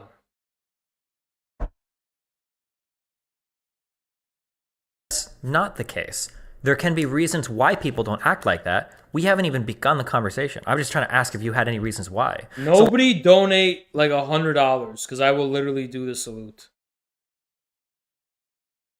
Like somebody could say, for instance, if you go to your job for more hours, you can earn more money. Don't people want to earn more money? So then why doesn't everybody work 60 hours a week? And you might counter, well, yeah, people could earn more money, but some people value other things. Every dollar you send me is a salute second. Like spending time with friends or family more than earning money. That's why they don't all work 2 jobs or 60 hours a week. And I go, okay, that's a good counter. So my question for you was, if someone sent 2K, I'm just going to let you know I'm ending the stream. I'm not going to do a 2,000 second salute. So there are limits to this, okay? There are limits to this. So don't waste your money. There are limits to this. You have a board of investors that represent people that own stock in a company. Why would they choose to throw millions of dollars away at a CEO that's just costing them money when they could just pocket that money? There's got to be some reason why. And I'm asking you what that reason is. If you don't have an answer, then you just don't know. But maybe you do have an answer, and then that would be like the next part of the conversation. We can talk about that answer. I just told you one, patronage, right? In the case you want to pay a university exec, the university exec did something nice, so you pay him back. I don't know how to engage with that. Can you give me an example of this? I just gave you one. The president of Purdue University right now. So you think that the president of Purdue University does YouTube super chat limit is 500? That's not true. I have had people donate. Jennifer, you donated 1,000 before. Pretty sure you have on YouTube. So that is not true. Doesn't do any work. He's only there because he gave the school something. Bro, okay. Let's define colloquially work, right? I really wouldn't consider it work if my job was board of trustees. Jen, that's an Australian money, so that's less than a second. So thank you, Jen. It's a less than 1 second salute. It's a millisecond. So it's 0.67 seconds. Latency. That's pure latency. Meetings, meeting with alumni, throwing parties, doing speeches, showing up to fundraiser and student events. That's not really work. You know what I mean? So you don't think he adds any value to the school that justifies him being the president? I don't know anything about him. I think he adds significantly. I think university presidents across the United States and CEOs and executives of all kinds add very little to their organizations compared to how they're compensated. Yes, obviously. Then why do people waste money on him? Oh, you said it's because of patronage. Well, I mean, one reason, but the other reason is explicitly this is the capitalist hierarchy, right? There needs to be people. That's not what the capitalist hierarchy is. There's nothing to do with the capitalist hierarchy. It has nothing to do with capitalism. People getting paid more for not doing work. No, that has nothing to do with capitalism. Like that, the economic system, let's be clear, the economic system of the United This is a guy who's never had an original thought in his life. He's just like, he's had this echo chamber for so long where everyone just agrees with all of this shit. So like, if someone like, he's never encountered a disagreement in his life. He's like, what do you mean? Like, everyone in my like Twitter group chat agrees with me. What do you mean? Like, you realize you're like an outsider, right? You realize you like disagree with everyone in my class, right? You realize you like disagree with like everyone at my Starbucks, right? United States has nothing to do with how people are paid. Is that what I'm hearing? Well, paid more to do less work is not capitalism. That is capitalism. Yes, you are paid more to do even less. Please read a book, Destiny. Can you give me an example of a book that you've read that's not a pop econ book written by an anthropologist about economics? I mean, plenty, man. Like, I think I made some videos about Vosh, but so a capitalist proper does not get paid at all. A capitalist earns money because they like sell goods and then they receive money in return for goods. So if you're getting paid, you're not really a capitalist, you're an employee. An institution is paying you. Right? That's classical Marxism. But wait, hold on. Give me one. You're appealing to an authority that you don't have. I don't know why you keep doing this to me. We can have a discussion about economics without having to cite a book. And when you're giving me a pop econ book written by an anthropologist that's pretty controversial, and then you're trying to like pull that as credentials against me. You haven't even read. Like, you could say that the people that earn the most do the least work in Marxist terms. But you couldn't say doing less work will get you paid, because like then every homeless person would be rich, right? So it doesn't make sense. Any Pop X book is going to be controversial, probably for oversimplifying. Dude, David Graeber's work is, you're questioning his integrity without knowing a thing about the author. Yeah, David Graeber is great, but like you have to actually put his arguments into your own words. You can't just hide behind books. You haven't even seen the cover of the book and you're judging, bud. I'm not judging. I'm asking you to give me any. David Graeber's History of Debt. I mean, like that book is conclusive. I don't know, bro. Like, he has good work. I value his work. You should go check it out before you're gonna sit here and bullshit me and say, "Oh, well, this pop econ book. That's so like what?" What is your major? The deflection. You've deflected the whole conversation. I'm just curious what you're majoring on. Sociology and political science. Okay, if you're writing a paper in a poli-sci class, you can't just say go. You can't just say go read this author. I'm pretty sure it's part of your. I don't know, because I'm a college dropout, so maybe I didn't get this far. And you guys write advanced papers I don't know about. But my guess is going to be that if you have to write in a given class about a given topic, you probably have to cite the ideas and the justifications for those ideas that the authors that you're reading gave you. You can't just say like, oh well, what's the answer to this? Oh well, go read. Read.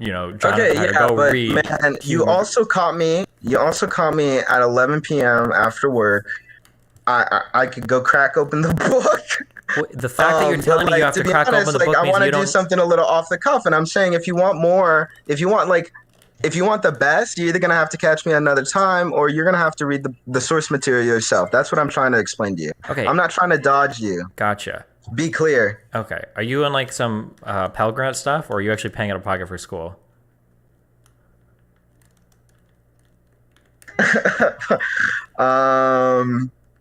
Do I have to disclose my finances on stream? You don't have to, but I was going to say, if you're paying out of pocket, you should just flunk school now and don't waste your money on a degree. If you're just going to tell people to read a book because you can't communicate a simple. If you're paying any money for a what are you trying to do with that political science? Are you trying to be a politician, a career politician? What does that get you? You to be a policy think tank employee? Yeah, it sounds like a waste of fucking money. whatever. Idea to somebody. I don't know why the fuck you would go to college and then when you have a debate against somebody that's a college dropout, your appeal is, well, go read this pop book that wasn't even assigned in any of your classes. I don't know why you would appeal to that. Like, if you're a junior in college and you're doing a sociology degree, why don't you sound like an educated person that can give me an educated answer? Well, I don't understand. I'm just saying, save the money, read Wikipedia, do what you do. Yikes. That guy did horrible. I don't know. Yeah. I want to debate that guy.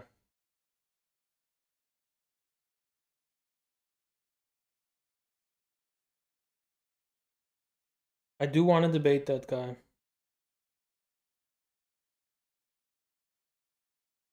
Well, what about people like Sneeko? Oh, Destiny's in this too. It's called Sneeko versus Blue Pill Bots. Let's check it out.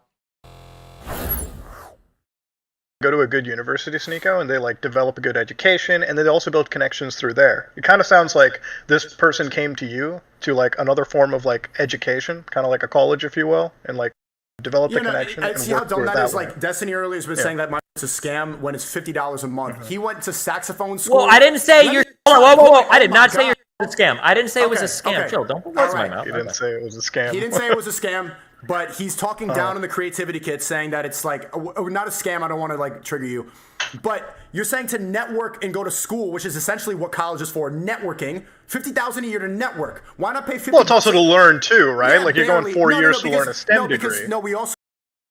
Okay, STEM makes sense. STEM makes sense. Nothing else makes sense but STEM.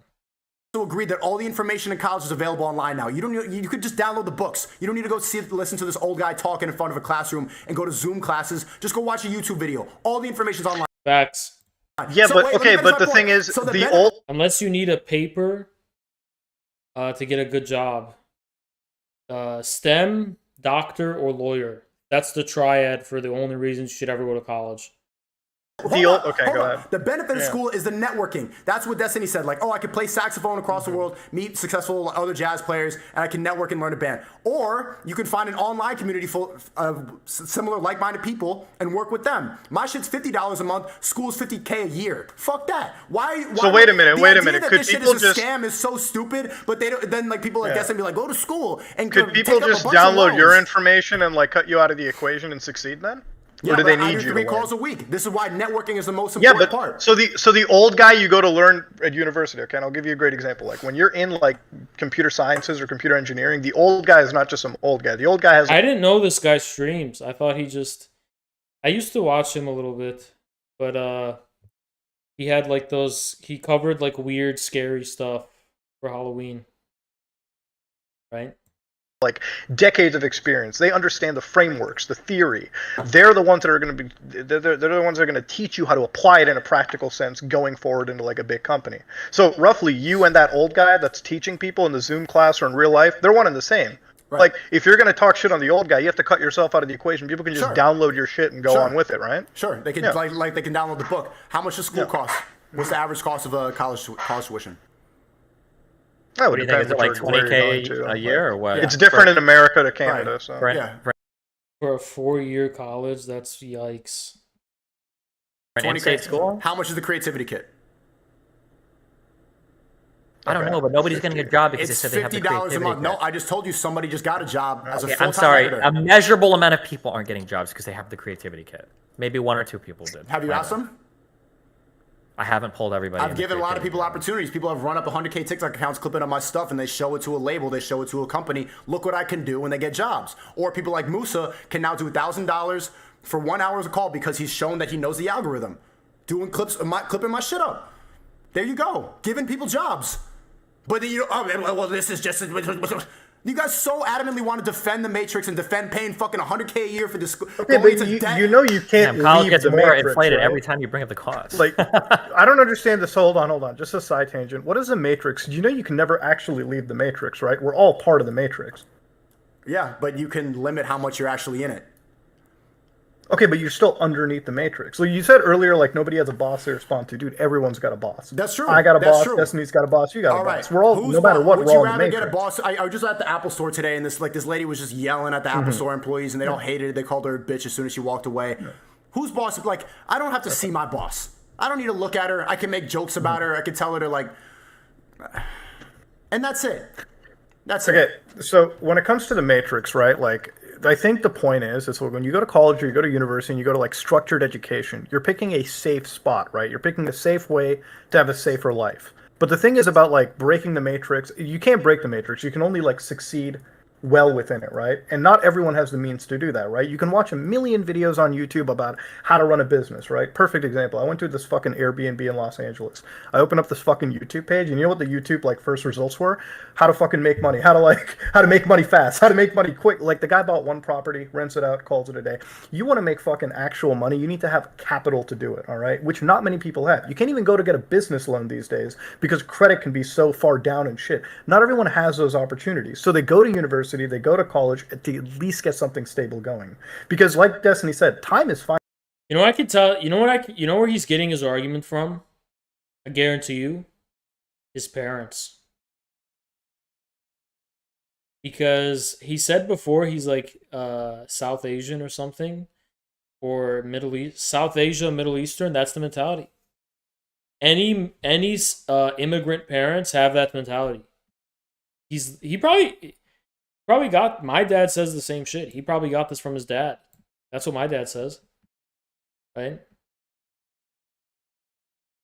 So that's all Middle Eastern parents. And they're not necessarily wrong. And they weren't wrong in my case because I don't have debt. I got a scholarship. But if you're going to get debt, I think it does change it. If you're getting debt. But if you're not getting debt, yeah, it's a pretty solid argument. It's stable, right? It can be a rock of certainty in an island of uncertainty. Finite, okay? If you spend your early 20s trying to chase the bag and trying to make the millions of dollars, you'll find out very quickly it's not easy to do that. But if you have 5 years of shit to show for it, like a college education and at least some career, then you can probably do something, safer in your 30s and your 40s. I think the trade-off is the debt. That's what I would say. It's all about debt. But otherwise, it's a solid argument. 40s down the road, like, it's called being stable and secure. And some people try entering the PMC without the degree.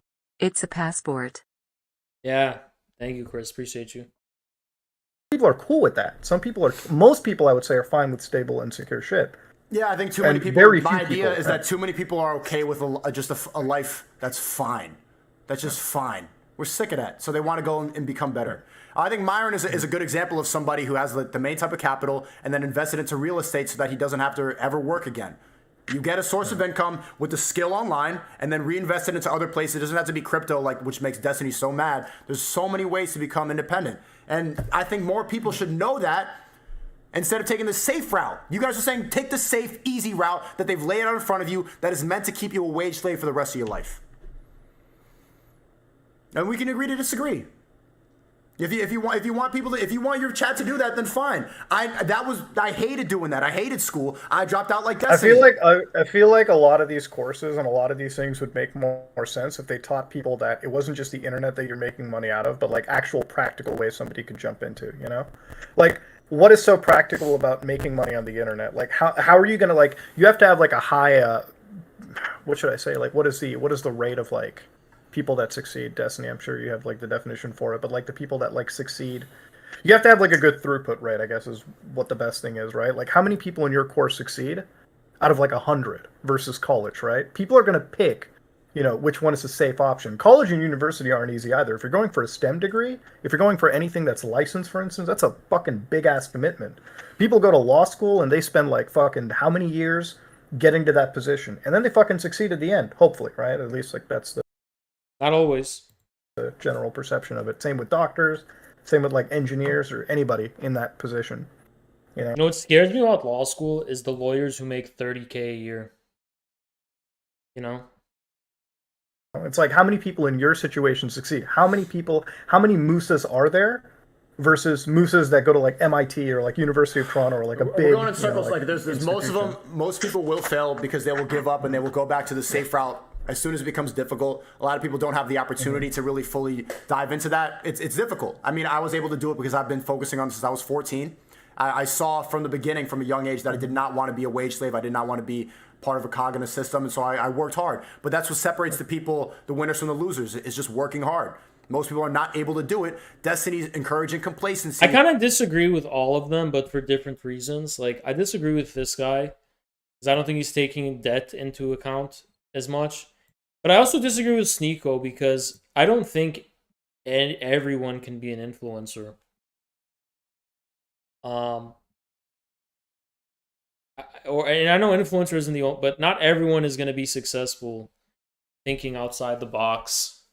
But you know where? So Haas's middle path is, look, if you want a sure path, go to trade school. That's what I would say. My pill is the trade school pill.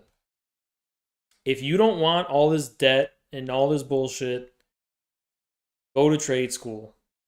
Become an electrician, become a carpenter, take up a trade, right? And that'll be a solid form of income. So that would be my advice. And I think people don't like the trade school path for social reasons. People want to go to college and have fun. They want to have the college experience. They want to, want to go to college and get laid and get drunk and party. Spoiler alert, it's not that fun. Go to trade school. Go to trade school and then, make friends and then go out and have fun in the city. Go to clubs in the city and shit. College is not that fun. Okay? I mean, it's fun, but it's not that fun. It's not $50,000 in debt fun. You know what I'm saying, right? So that's my advice. And I'm encouraging ambition. That's just the Gotta difference. stop. But there's elaborate on trade school. It's just called trade school. It's like a 2-year college. And you learn skills. And these skills get you hired into being, you can be an electrician, you can be a welder, you can be, you can be a carpenter, those kinds of things. Plumber. Those are solid jobs. That's my advice. Hold on, wait. I just want to be clear also. You got it. The words that you're using are so mind rotted. You're like such a bot when you say that. That like a guy can follow a set path and don't go into trade school, start your own company, get a contractor's license, and start getting subcontractors. Yeah, but Kareem, with what starting capital, right? Life and be you go to trade school, get the starting capital, get some extra money, and then you can do what you're saying. After. Successful. You can have a good diet, get good sleep, have a lot of friends, work out, have a good body, go to college, get a good degree, have a good paying job with good benefits, go on vacation, and you're like, you're so complacent. There's nothing complacent about that. That's a successful person by literally every single metric. Like, I would argue that a lot of the people that chase... Yeah, the labels are different. So it depends on what you're doing it for. The online... But trade school will give you surplus, it will give you extra capital that you could use to experiment, and like Sneeko's saying, right? Shit are more complacent than the people that have like the dedication to follow through with school and get a real job, rather than the people that are working their side hustle, which is really a job at Burger King or Wendy's, and then they're online trying to get rich. But I think trade school's a really solid job. It's a pretty respectable job socially too. It's solid. It's a firm handshake with her father, and you get her father's blessing, right? Are you going to marry a rich girl with a trade school? Probably not. But it's a solid job, It's a dignified, solid job. It's enough to have a family. It's enough to, it's a solid job.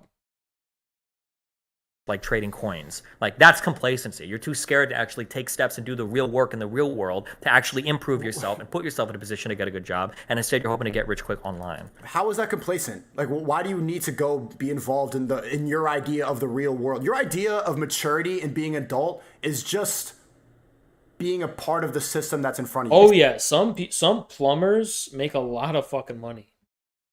Yeah. It's by no means a destitute job. Actually doing, well, you say like being a part of, like a doctor is a part of the system. A lawyer is a part of the system. An engineer is a part of the system. Like, these are important people that do important things that make it possible for you and me to do our jobs. But I'm only able to do what I'm able to do because enough people went to school to work on fucking Amazon servers, right? Amazon only exists because college-educated Jeff Bezos started the company and had people that were willing to ship products, like people that were willing to drive UPS trucks, people that were willing to do customer support. Like, these are all real-life people. Destiny, that you what's the most coveted job? What's the most coveted job in America for kids? YouTuber? Yep. Yeah. Yeah, and 20 years ago, it was an NBA player. Like, what's the point? What did you want to do before you went to school? You wanted to be a saxophone player. People don't want to be UPS drivers. People don't want to be garbage men. People don't want to do that. People don't want to be carpet cleaners. You do that because you have no other option because you take the safe route. So that's why I say we should have 1 hour or 1 to 3 hour work days of mandated labor jobs, and then we just have free time to do whatever the fuck we want after. Everyone has to do like an hour of hard labor. You do whatever the fuck you want after. No service sector, no bullshit. No manager, none of that. Oh, there'd be some managers, but it's way too bloated right now.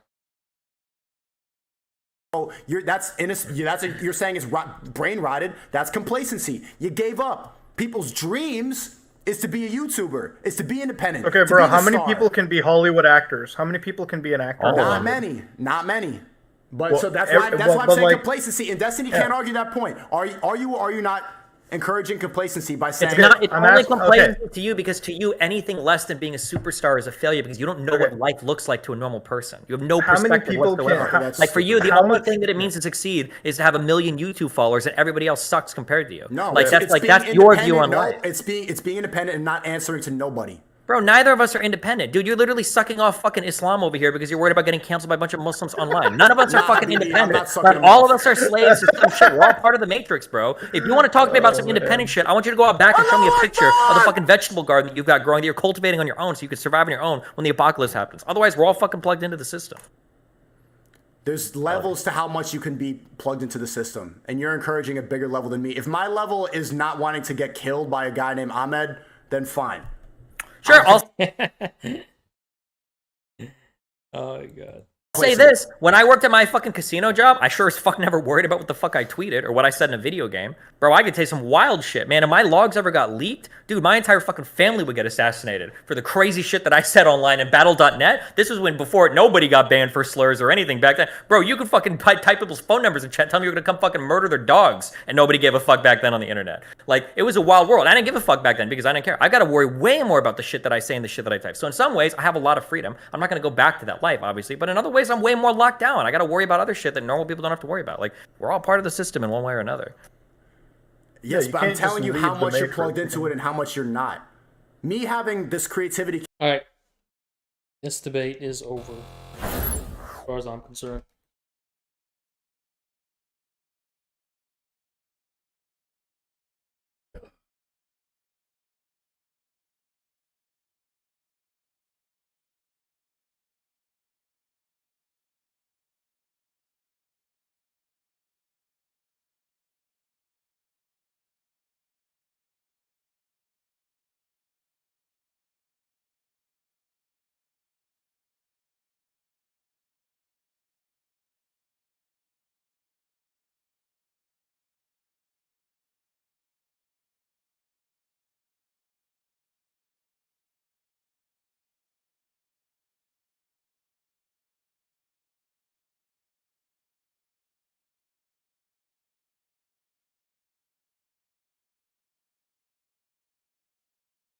What? I've got Jordan Peterson gets emotional talking about Olivia Wilde's incel comparison. to wrap it up. I don't want to, but I have to. I want to ask you just quickly, the film director Olivia Wilde has a new movie out, which she says is based on you, this insane man, this pseudo-intellectual hero to the incel community. Incel being these... Yikes. Bro, incel just means anyone who's not a simp now, you know? Doesn't mean a dude who's mad he can't get pussy, because you can get pussy and still be an incel. Like, you know, you can get laid all the time and be an incel. So it's the meaning has changed, right? It's become something. Thank you, Elman. Wasn't able to ask you this earlier, But how does the service sector Amazon union differ from the service sector Starbucks one? First of all, it's not in the service sector. Second of all, it's an independent union. It's not a union tied to an established one. It was made from scratch. That's the difference. Guys, I can't drop that pill on you. I'm sorry. Ask Haterist for the pill on incel geopolitics. Because you guys are, no one's ready for that shit. Okay? Nobody's ready. Weirdo loner men who... There are rising incel powers overthrowing the simp empire. No one's ready. No one's ready. No one's ready. Are despicable in many ways. Is that you? Are you the intellectual hero to these people? Sure. So you think about it, incel just means an aggressive male who's not attached to the social matriarchy. There are rising incel powers in the world. Sure. Why not? You know, people have been after me for a long time because I've been speaking to disaffected young men. Jordan Peterson is the dark incel king. He's a dark incel warlord. Is it because he don't get pussy? No, he gets pussy. But he's still an incel. Why? Because of the raw, distilled masculine power.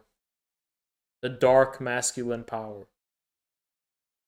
Man, you know, what a terrible thing to do that is.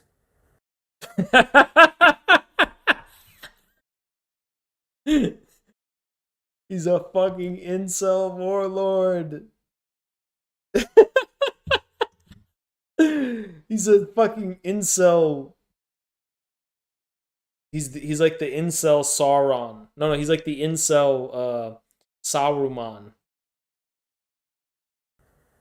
He's like a mullah.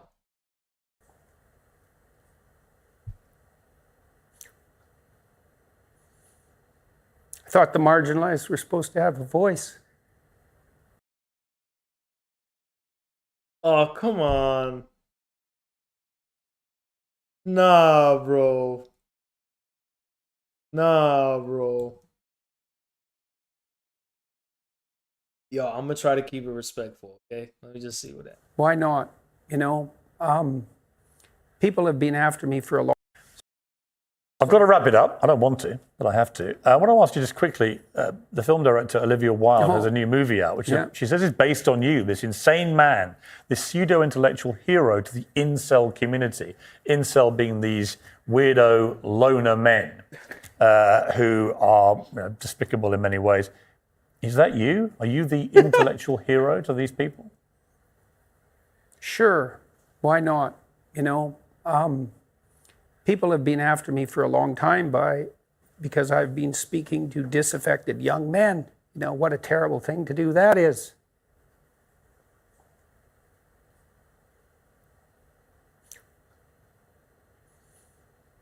I thought the marginalized were supposed to have a voice. What the fuck?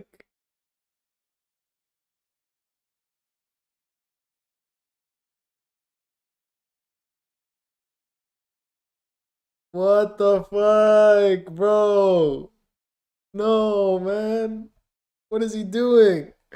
All right, Jordan, you're not our leader anymore. You're not our leader. You're not the leader of us. Because we're all... Every aggressive male is an incel, right? Every wild, aggressive male is an incel. And sorry, Jordan, but you just lost your position. Come on, dude. Come on, man. This is simp energy. This is simp energy. I'm gonna be honest. All right? This is simp energy. This is matriarchy energy. This is matriarchal energy, all right? This is not incel energy. It's making you emotional. Talk about that. Well, God, you know.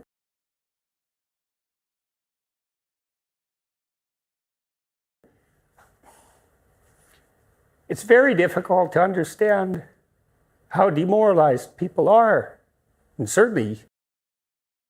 I kind of feel bad for him, I'm not gonna lie, man. I don't want to be mean and shit. It just took me by surprise that he's gonna start crying.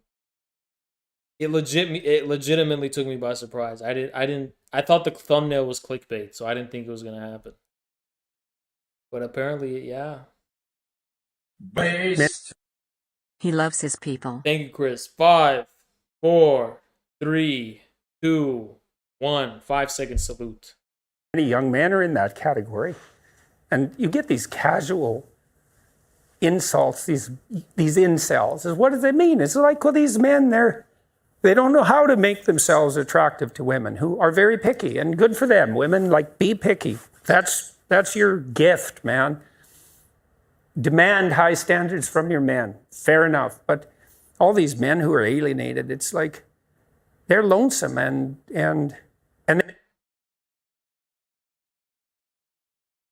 I don't find the incel thing sad. I find it really funny. Thank you, W11. I don't find it sad. I don't find it sad. Like, why is it sad? All right, you can't get pussy. So what? If it's just loneliness, then it's not about sex. It's about loneliness. If it's just about sex, then it's funny, right? Think about it. The fact there's people who identify as incels and they have like communities is objectively funny, right? It's objectively funny, and it's like these are wild males. It's wild males. They're wild. They can't be controlled. They're on the loose.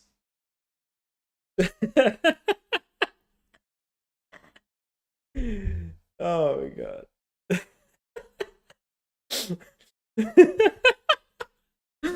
It's so funny. I don't know why. It's like it's like they formalize it. They're like, yup, we don't get any pussy. Nope.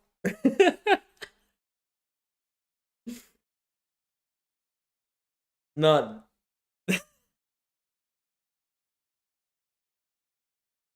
It's like they've forsaken women. They've forsaken sex. They've given up. And now they're on the loose. A man who no longer craves pussy is a dangerous man. It's like a form of Dharmaic enlightenment. It's like they have like the third eye open, and it's like incels are like dudes who are like sitting like this, crossed legs, they're like this. They're like sitting cross-legged, and they're like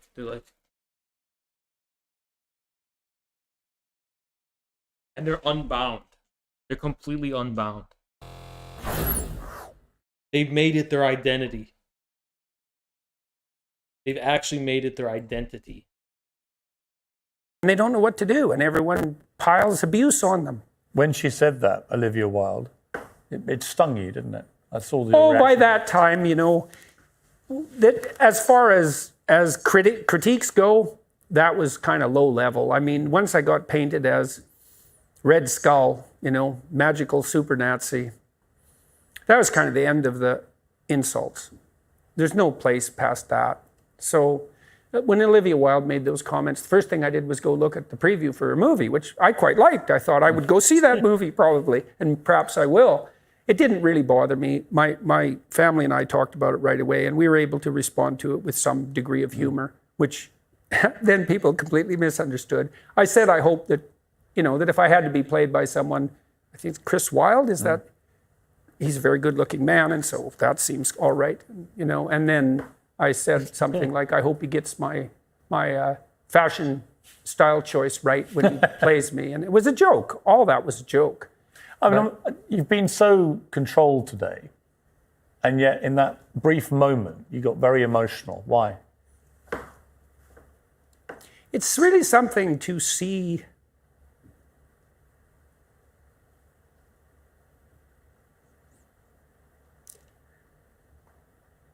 constantly how many people are dying for lack of an encouraging word.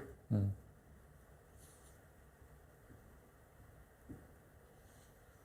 And how easy it is to provide that if you're careful. You know, give credit where credit is due. And to say,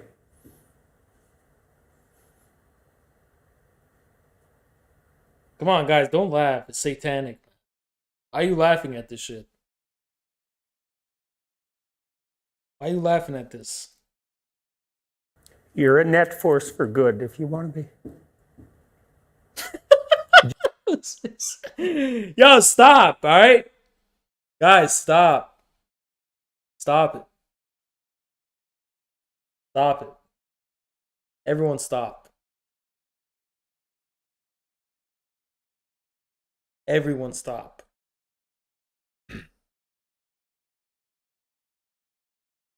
Do you believe you're a net force for good? Net, yes. In all the details, probably not. You know, no one's perfect. So people make their mistakes as they stumble uphill. Jordan, it's been a fascinating interview. Thank you very much. Thank you. You've got this new box set out. Yeah, pretty happy about that. Jordan B. Peterson, 24 Rules for Life and Beyond Order. Fascinating books. They've sold how many millions now? Well, 12 Rules sold 7, and I think Beyond Order is approaching 1 million now. So, yeah, they're doing just fine. Did you ever think you'd sell that number of books? I never thought any of this would happen, you know, I mean, so, yeah, I knew when I was teaching at Harvard and at the University of Toronto that some of the things I was teaching were revolutionary. I was surprised that I got away with it, let's say, as long as I did. And so there's a way in which it doesn't surprise me. And I wouldn't say that's because of the brilliance of my ideas. It's because I'm good at communicating ideas, but the ideas that I've been developing, they're ancient ideas. They're the oldest ideas we have in some real sense. So they have a power. Right, absolutely. You'll launch the Peterson Academy. Tell me about that quickly. Yeah, well, I've been collecting, along with my daughter, great professors and educators from all around the world, and we're having them come to Miami to film. You know, it's so crazy that it's like Olivia. It's like he's like, "Yo, Olivia Wilde called you an incel," and he's like, "Oh yeah," and then he just like cries. You know what I mean? Like, what a response! It just took me by surprise. Like, I thought he was gonna like respond. I didn't think she would win, right? I didn't think she would win. She won. He got defeated immediately, right? But that's just what happens. That's what happens, I guess. I would have roasted her. I was like, there's this crazy streamer Hayes from Infrared, and I'm gonna make him and like Olivia. I was like, oh yeah, bitch, you ugly, you busted his hair. Shut the fuck up, Olivia. Why is it? Like, I would roast her right back. You know what I mean? Right on the spot. I would not just, give up. I would like fight back. I'd be like, oh yeah, I said, oh, I'm an incel. You a goddamn. You got cobweb ass. I mean, I would say some nasty shit. Who's Olivia? I would say, Olivia Wilde, you fucking busted ass, used up. I would say some crazy shit. Oh, God. She fine? I'm looking this up. Olivia Wilde. I don't know. I don't know. Nah, she's not fine. She is not fine. All right, she is not fine. I got a lot of things to roast about her, okay? I got a lot of things to roast about this, okay? So, I would not be coming, I will insult women's appearances. If they start talking shit about me, I will roast them right back. I am not a gentleman. I am not a gentleman. As a matter of fact, look, I used to have this thing where I would be so cold-hearted. I used to do this thing. I'd be so cold-hearted that I legit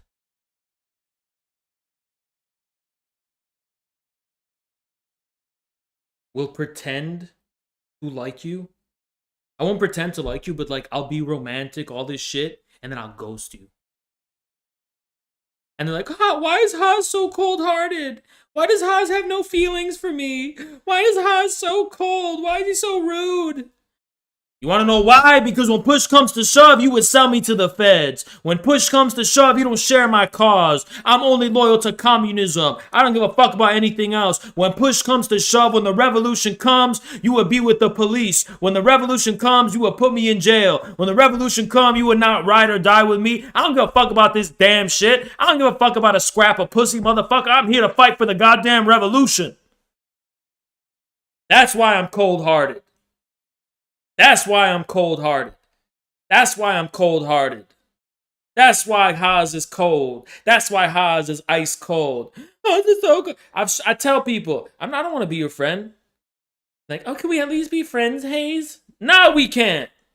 The fuck are we gonna be friends for? We're gonna be pen pals and exchange letters? I got no business with you. Are you working with me for the revolution? Are you working for me? Are you working with me for communism? Are you side by side? Are we working somehow, building something for the revolution, for communism? No, I don't give a fuck. I don't got friends. I only got comrades. Know what I mean? Shit.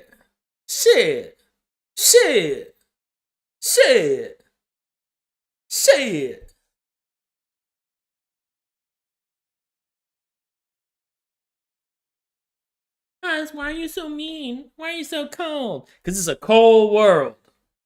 It's a cold world. I'm a single-minded male. I'm single of mind, singular of mind. I don't give a fuck about anything except communism. Not a goddamn thing. Oh, Hans, you're a sociopath. No, you just a fucking weakling. That's what you are. You're just a weakling. You're just a fucking weakling. Oh, my feelings, right? My feelings. Who gives a fuck? Who gives a fuck about that shit, man? Thank you, W11. Appreciate you. Based. The infrasell way is pump and dump and salute Lenin. That's the infrasell way. The true infrasell way you should not be a bitter virgin, but you should pump, dump, and salute Lenin. Only care about the revolution.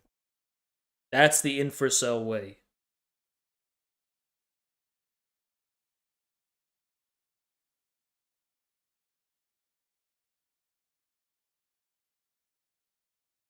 It's a cold world. It's a cold world. It's a cold world.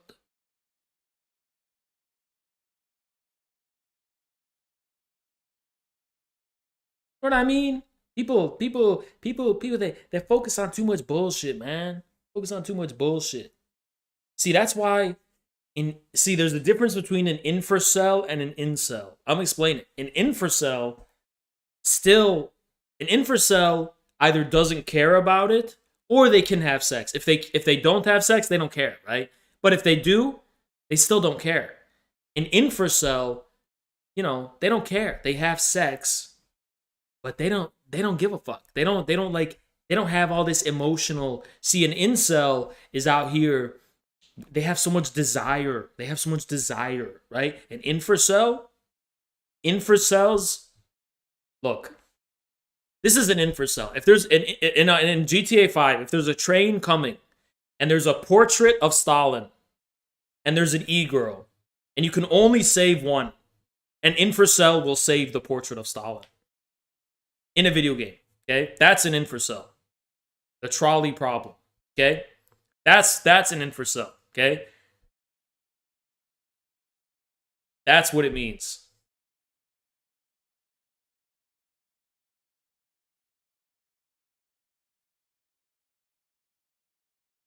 Not everyone can be. I'm inventing a new thing. Yo, okay. Look, infracells are the most elite and enlightened members of the cult. Infracells will never be in a relationship with a woman who is not also a communist and not also aligned. Because what's the point? She's not helping serve the revolution. What's the point? If it ain't about the revolution, what is it about? Tell me what's it about, right? So that's the most elite enlightened. These infracells, these people, they're like, and they just sit. They'll have a one-night stand, and they'll just sit by the bed, and they'll do this in front of like a statue, a bust of Lenin, like it's the Buddha, and they'll do this. And she'll get up. Can we talk about your feelings? Leave. What? Leave. You're disturbing my meditation. That's an infracell. That's an infracell. Okay? That's what they mean when they call you an infracell. They're not saying you're a virgin. They're saying you are so enlightened that you are beyond desire itself.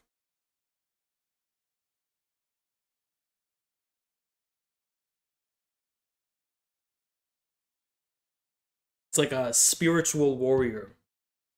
Some kind of ascended being.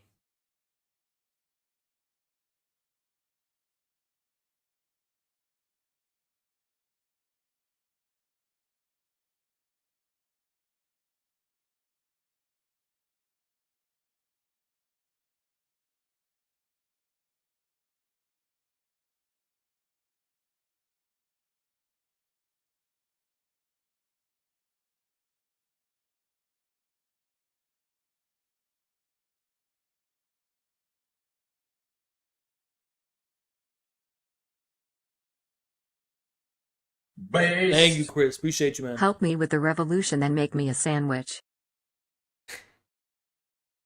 That's not an infracell, but that's a Peterson. That's an infra Jordan Peterson fan.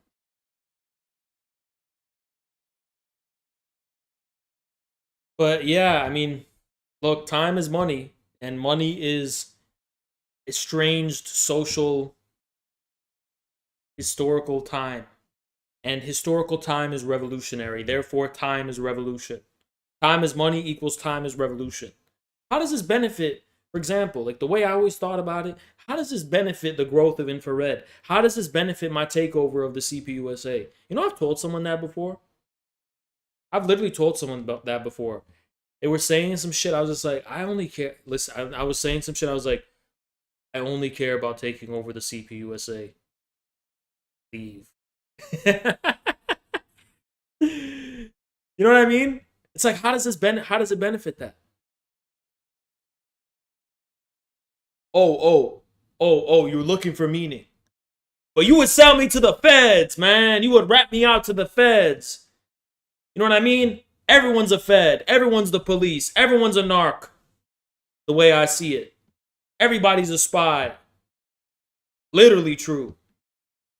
Literally true, the way I see it. Literally true. Infra simps are also a thing, but they're the lowest on the hierarchy. Infra simps are lowest on the hierarchy. And some examples of infra simps, most of them got purged, believe it or not. Those infra simps are the first to get purged. But an infra simp is basically a coper. They're basically like the opposite, and they're the lowest on the hierarchy. An infra simp is basically a guy who's like, yeah, like, I agree with infrared and everything, but like, what about women's feelings? Like that kind of fucking guy. You know what I mean? The guy who speaks for all women. That's an infra simp. They usually get banned outright. And most gorillas fall in between. Most gorillas are in the middle between the infracell and the infrasimp. Most are in the middle.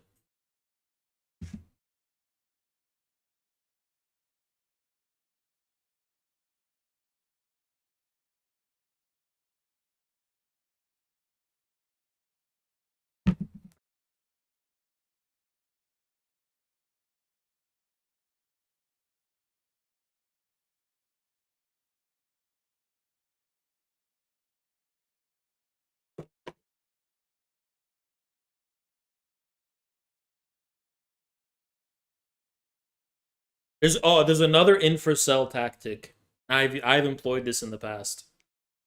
So this infrasell tactic is after you hook up with someone, you fully disclose that you support Russia's special military operation with a straight face.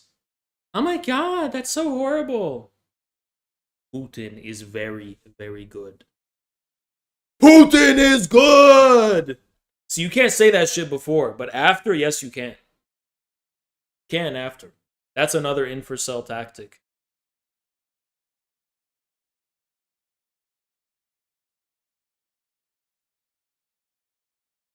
You can't do it before. After, yes, you can.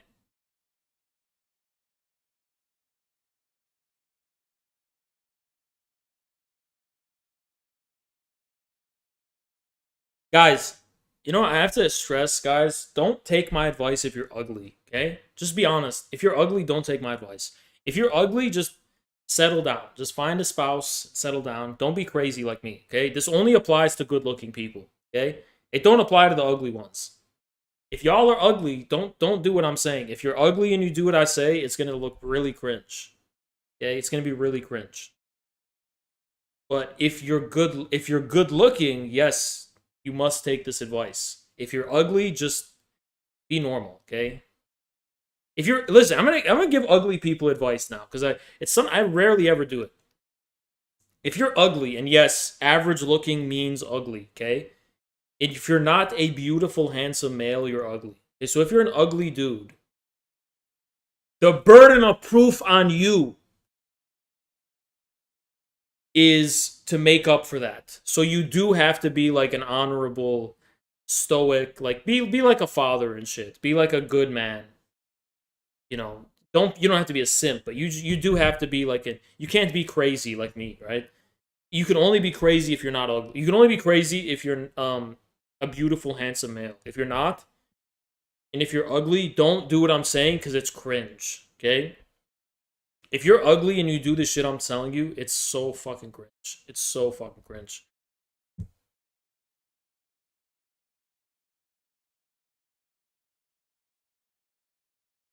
Oz, you're going bald. Don't take your own advice. Even if I was bald, you little bitch, I have a beautiful facial structure. I have beautiful green eyes, beautiful beard, beautiful facial structure. Even if I fully went bald, okay? So let's not sit here and cope, okay? You can't do what I do, okay? You said I'm a 5 acting like a 10. Let's see what your girl will say. Let's see how your girl will feel about let's see how your girl will feel about my biceps. Let's see how she would feel. Let's see how your girl will feel in the presence of my shoulders, right? Don't be saying this dumb bullshit. Don't be saying this dumb bullshit. Don't be saying this dumb bullshit, you little coping bitch. You ugly fuck. Ugly ass little bitch. Ugly ass coping little bitch. That's what lefties do. Lefties, the real incels, watch me and they're like, because lefties want to be equal with everyone. So like, I'm just like Hans. Hans is really ugly and shit like me. No, I'm not, bitch. No, I'm not. I'm not like you. I'm nothing like you, you ugly fuck. You ugly ass bitch. We are not equal. Ugly ass bitch. Projecting that ugly ass energy on me. Yeah, get that shit off me, man. Ugly ass little bitch.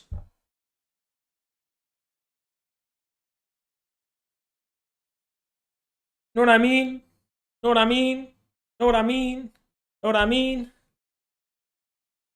And also, ugly people got to start paying a tax in the chat. By the way, if you have already donated in the stream, you don't have to donate any further. I always feel bad when I do that. You don't have to donate any further. But every ugly person watching this has to give me $5 right now.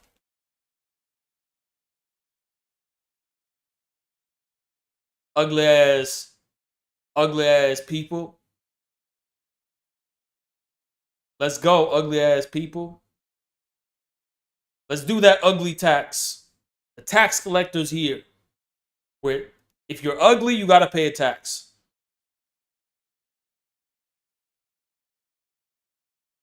Damn.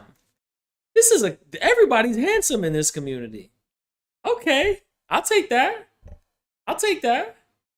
So we can say infrared is the most handsome community on the internet. Infrared, nobody's ugly in this community. No, what the fuck? Nah, Chris, nah, man. I told you, don't do that, man.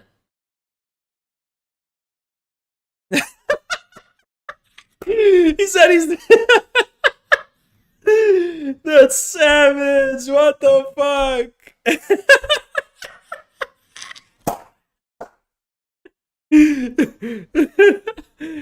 Yo, thank you. Jennifer, why? You already know, Jennifer. What are you doing? Don't be doing that shit. Based. Thank you, Chris. Donating default's ugly tax. He gave Default. You owe him $5. All right, Default. Give him your PayPal and shit. Default owes you money. All right. He owes you money. And Jennifer was donating for someone else too. Jennifer was donating for fucking Zolo or some shit. Okay? Jennifer was donating for Zolo. Okay? But, yeah. That was the most savage thing Chris has ever said in the history of infrared. It's the most savage thing he ever said.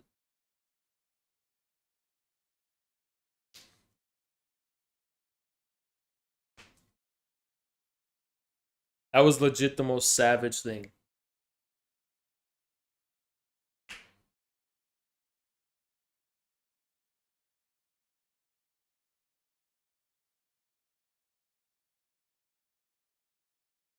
Let's check out.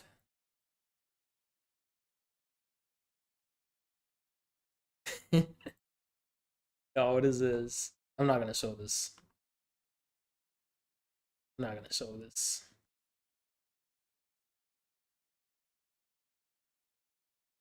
Yo, where is Nick Land? I'm not even kidding anymore. Like, where is he? I think Urbanomic confirmed he's still alive, so I guess that's all that matters. But I actually feel like Nick Land quit the internet because of me. I feel like he quit and he was like, yo, this infrared shit is crazy. Gotta consult the numogram to figure this shit out.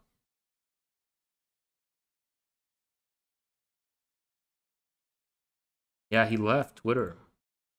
Kind of makes me feel better because I'm banned, so I don't get to miss out, right?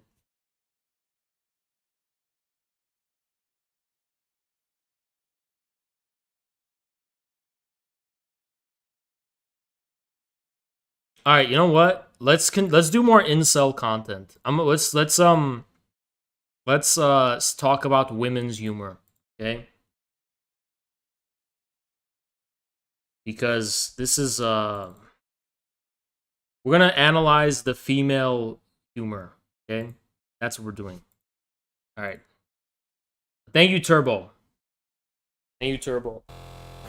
All right. So this is Take Me to Snurch. And this is a classic example of the female humor, okay? So female humor is usually non-offensive, completely innocuous. So female humor is innocuous. It is inoffensive, and it's defined by being like cute, but also ridiculous. Yes, that's what it is. Female humor, this is female humor. Female humor is like, oh, I'm so cute, but I'm also ridiculous. That's female humor, okay? That's what it is. Female humor is the combination of cute with ridiculous. Oh, look at this cute little frog. It's so silly and ridiculous. Uh-oh, the frog is upside down. Why is the frog upside down? That's what it is, okay? And there's going to be multiple examples throughout the night in which we analyze the structure of this humor. So let's begin tonight's infrasell marathon. My snail's got humor. She's the sniggle at a funeral. Knows every snail's disapproval. Should her snore shipped her. Also, notice the silly, ridiculous, but noticeably lowercased, uncapitalized words. for the lyrics. Notice that. Notice how the words are not capitalized. Notice these things. Nooner, if the Snevens ever did speak, she's the last true mouthpiece. Every Sunday's getting more bleak, a fresh noise in each week. We were born snick, you heard them say it. My snurch offers no absolutes. She tells me worship in the snail room. The only Sneven. By the way, this is going to be a sociology stream, right? So the classical case of a simp is that the simp does not find female humor funny, but he will like algorithmically search for the patterns that like to pander to women's humor. So like the simp will take this video. He didn't laugh once, right? But he will take this video because he knows the women he likes finds it funny, and he's gonna send it to her. Oh, look at take me to Snurch. It's a snail. He doesn't find it funny, right?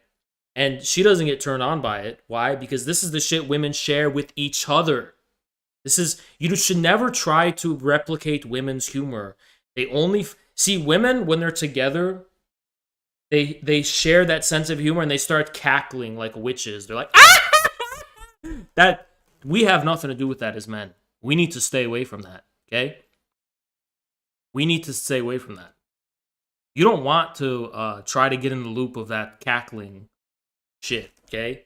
That's what they do amongst themselves. Andrew! Ugly tax incoming. Big fan us. Thanks for the content. You're a badass. Oh, Andrew! You just want to make me feel like shit.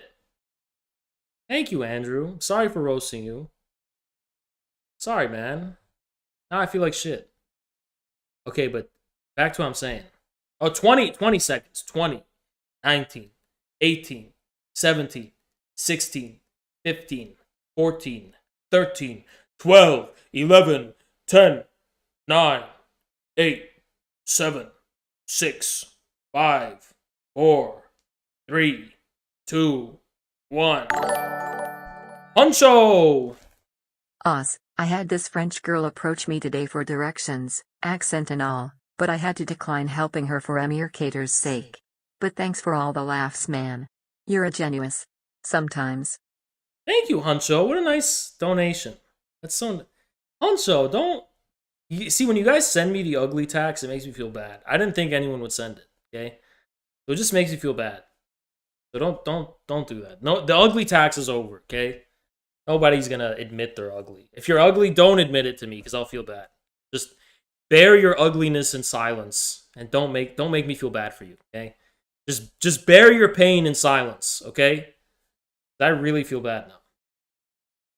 But okay, back to the analysis of the female cackling.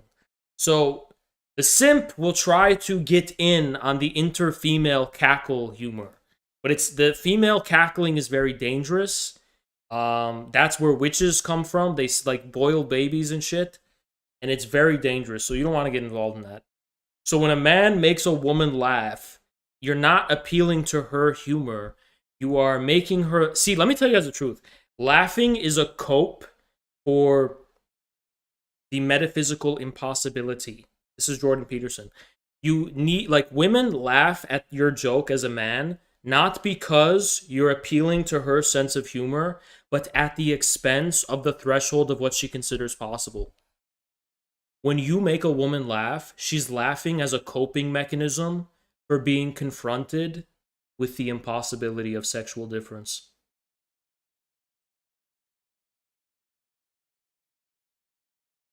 Okay, let's continue our investigation. I'll be sent to is when I'm alone with you. We were born snick, but I love it. Command me to be snail. Snake, snake man, snake man, snake man. Take me to Snurch, I'll worship like a snail at the shrine of your light. I'll tell you my snin so you can snarf in your snipe. Offer me that sleepless death that could go. Thank you, Huncho. I appreciate you, Huncho. Huncho's been here for so long. Huncho, you have always been the homeless guy of this community. But now you fully bought in. You're a full infrasell now. But I actually appreciate it, Angelo. I appreciate it. I really do. No jokes. But yeah, we're analyzing female humor, so let's continue. Let me steep you my life. Take me to Snurch. I'll worship like a snail at the shrine of your light. I'll tell you my sin so you can snarp in your snipe. So you see that the female derives comedic pleasure from this use of the SN prefix on words it does not belong to, because it appears both cute and absurd at the same time. And this elicits great humor in the female brain as they find the SN prefix, the inappropriate SN prefix, very funny. Offer me that sleepless death, the good God, let me steep you my life. If I'm a snake and of a good time, my love is the sunlight. Keep the goddess on my side. She demands a sacrifice. Drain the whole sea, get something snaily. Also, the proliferation of female humor onto soy males is what you see on Reddit. So this humor is also popular on Reddit, and males will also pretend it's funny. And there, not a single male has ever laughed at this video in their life. Not a single male has ever broken a smile watching this video. However, they absorb the female humor, which contributes to the chemical production of gynecomastia and estrogenic effects. And they like to keep it around. So the Redditor is going to update this without laughing at all. They're not laughing. And they just like the aura. They like the fact that people find it funny. And they want to confirm that this is the aesthetic of humor without even partaking in it. So as you see, it's a crisis. Let's look at more examples of female humor, because there's a frog one that I saw, and it was the frog singing Dancing Queen. Yep, this is another example of female humor right here. Here it is. This one was also recommended to me because the algorithm knows what female humor is, right? When you keep watching these videos. And I watched that video once on a phone that I wasn't signed in on, and it started recommending me all these other videos, and I went down a rabbit hole of understanding female humor. So this one is Dancing Queen by ABBA, but it's about frogs. Now notice it's all in lowercase, and this signifies the female, combination of cuteness with absurdity. And that also holds true for this cute little frog who is also dancing. So you will hear this. Watch.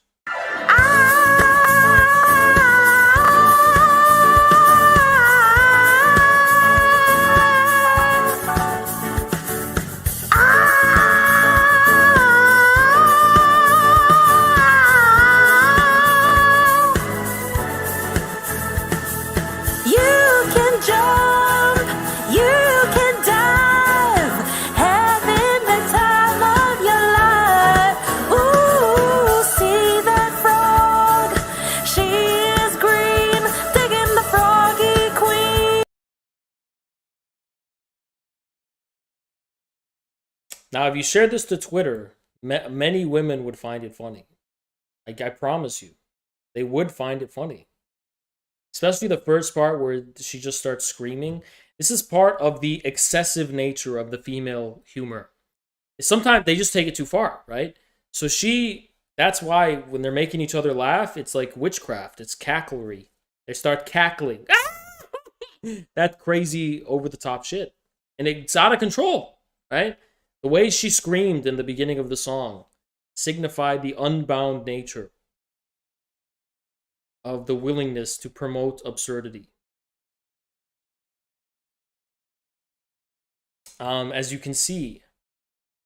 And sometimes this has dangerous results. Like sometimes I'm gonna be real, okay? I'm gonna be real, okay? I'm gonna say something super sexist and fat phobic, but it's the truth. Sometimes when the fat girls are out, when they're having a fat girls' night out at the bar and they're being silly and goofy, and they're being silly and goofy, and then they bump into a man, he falls face flat on the floor, and they knock over the table, and glass shatters, and it causes immense destruction.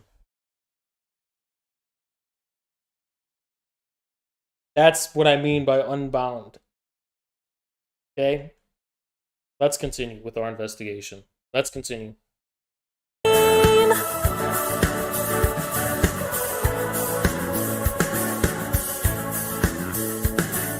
Friday night and the flies are low, looking out for a swamp to go, where they have the right insects, getting in the log, you come to look for a frog. Anywhere you can find a frog, just look around in the pond or bog. With a bit of rock music, everything is fine. You're in the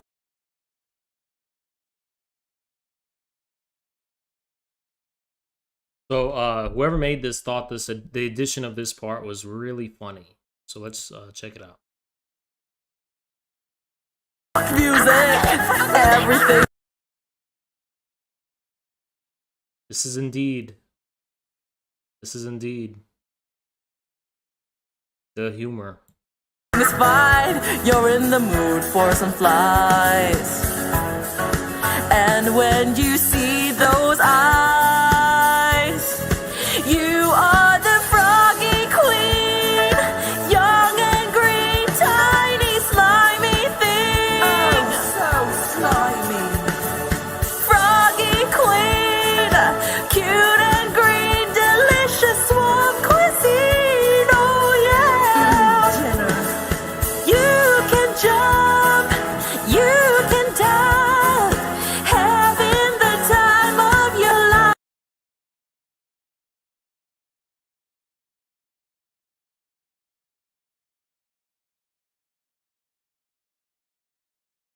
Let's look at this channel because this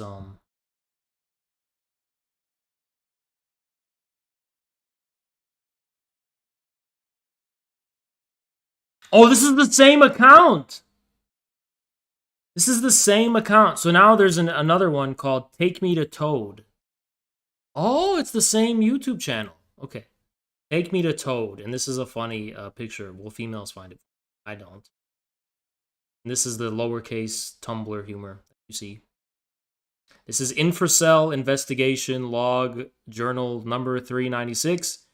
If the female deep state assassinates me for exposing their sense of humor, just understand I am logging my recordings of the findings of this investigation. And this is spooky. This is like paranormal investigations. I swear to God, it's fucking scary. Okay, let's check it out.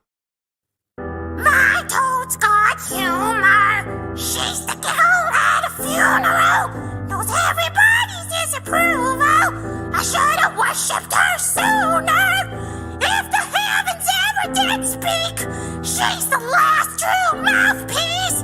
Every Sunday's getting more bleak. A fresh toad each week. We were born toad. You heard them say it. My church offers no absolutes. She tells me worship in the toad room. The only toad that I'll be what is when I'm alone with you. I was born toad, but I love it. Command me to be toad. Amen. Amen. Amen. Amen. Take me to toad. I'll worship like the toad at the stray of your life. I'll tell you my things and you sharpen your knife. Offer me the dead mistake.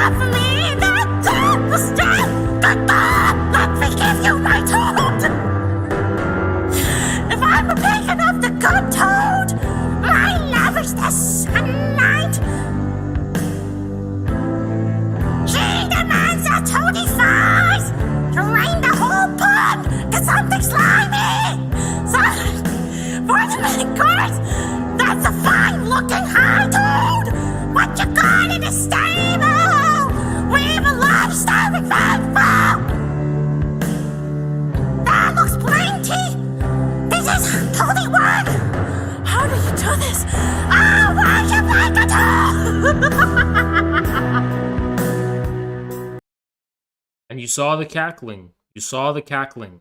You see that cackle at the end? That was the cackling.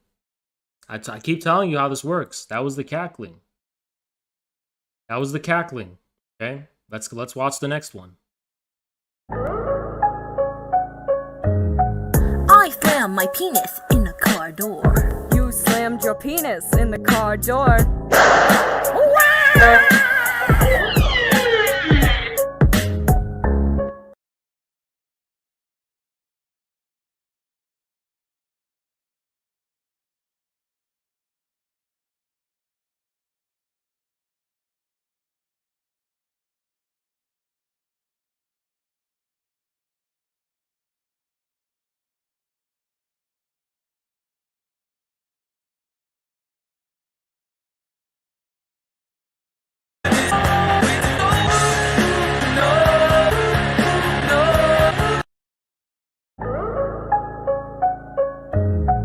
I slammed.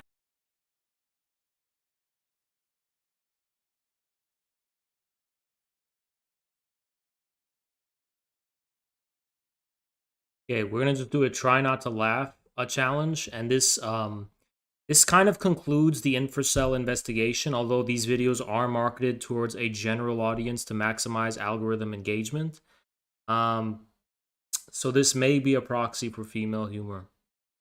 It may indeed. So we're gonna watch this. Okay, we're gonna watch this.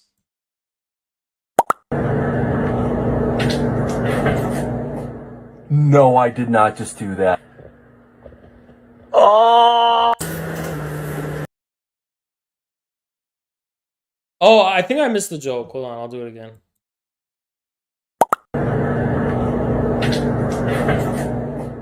No, I did not just do that.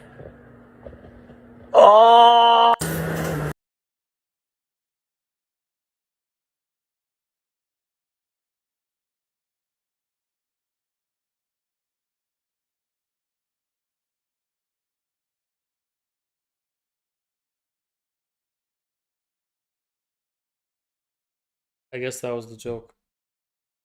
That was really funny.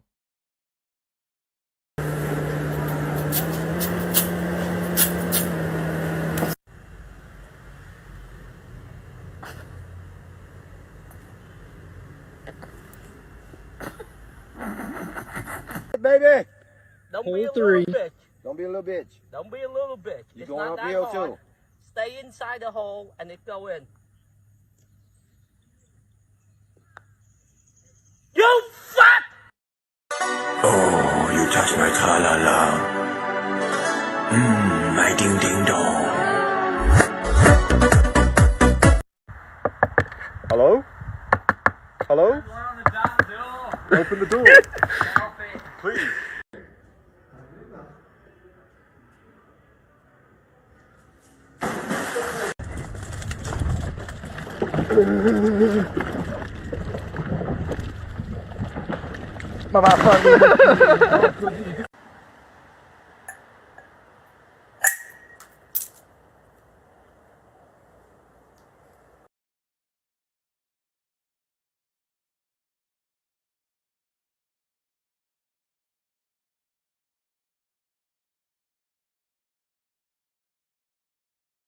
Yeah, this one's got 1 million views, and it says try not to. So this is what it says. It says 3 minutes. Can you not laugh throughout the whole video? And it's a LGBT rainbow flag profile picture, which means it's got to be funny, right? So let's check it out. La la la.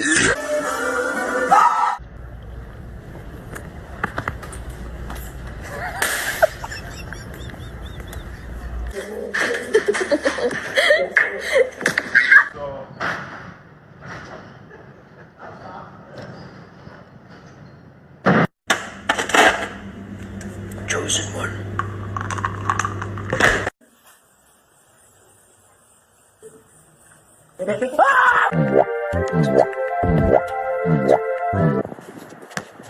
I feel like I'm in high school again, and I'm watching like all this cringe shit just to find anything to send my crush.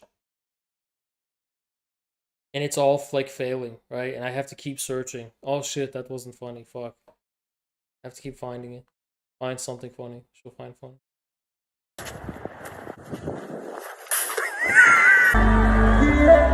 I've worked for you a long time, and I'm paid less than Robin. Equal pay for men and women. No time for jokes, Beck.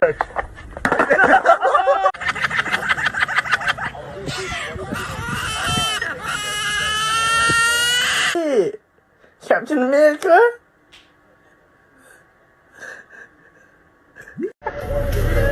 Paga. Paga, verga. I'm pretty tired. Think I'll go home now.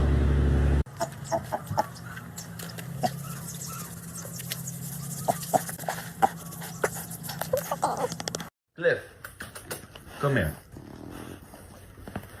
Urban, shake my hand. Shake my hand. Put her there, goddammit. Kevin, your dog just died. Quarter pounder defies physics.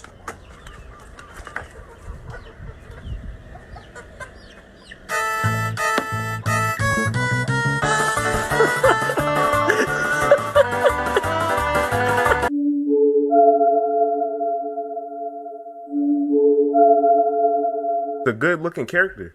Images of Big Chunkus. Here are some.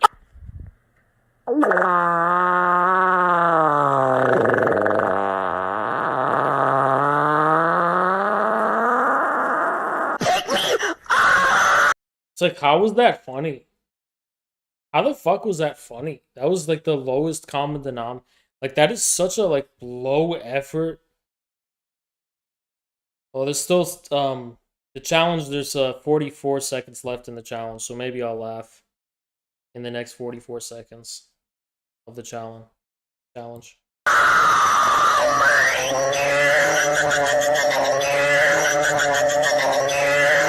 Hey, Mom, do you have time to talk for a second? I'm just feeling really lonely lately, like nobody likes me. And he falls down all by himself, perfectly landing.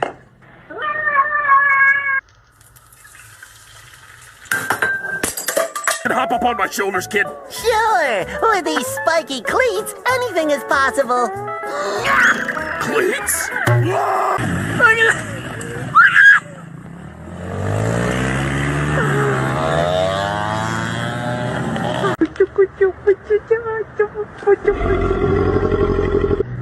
Hey Jay, what's the only part of a vegetable you can't eat?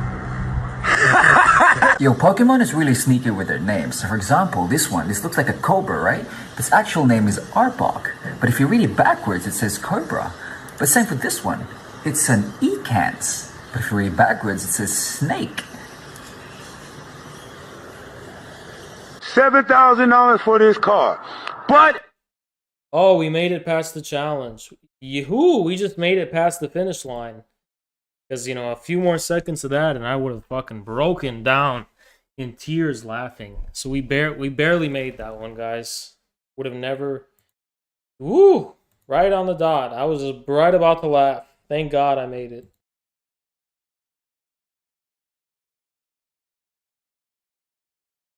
Thank God we laughed. Thank God.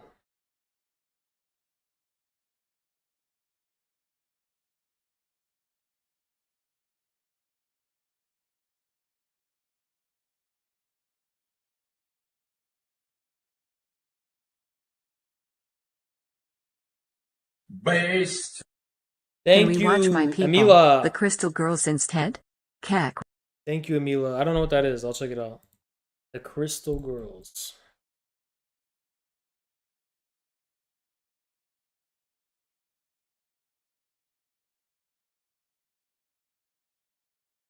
What is that? What are the Crystal Girls? The Crystal Girls. Girls who own crystals. Is this it? Girls Which Gone- rename are you? Girls Gone Mild. This one? Alright. Yoga studio. Sound bath. Womb space. Skin circus. Fire breath. Sister Flame, I can smell your moon cycle. Oh my goodness, Temple, these are the most beautiful crystals. How on earth did you afford them? I was able to save money because I stopped buying bras, shampoo, and deodorant. Thank you for opening your heart's wings to the natural world. It's time to cleanse our wood womb. You have permission to dissolve into the soundscape of the universe. Words! Adjectives! Let's level our Ujjayi breath.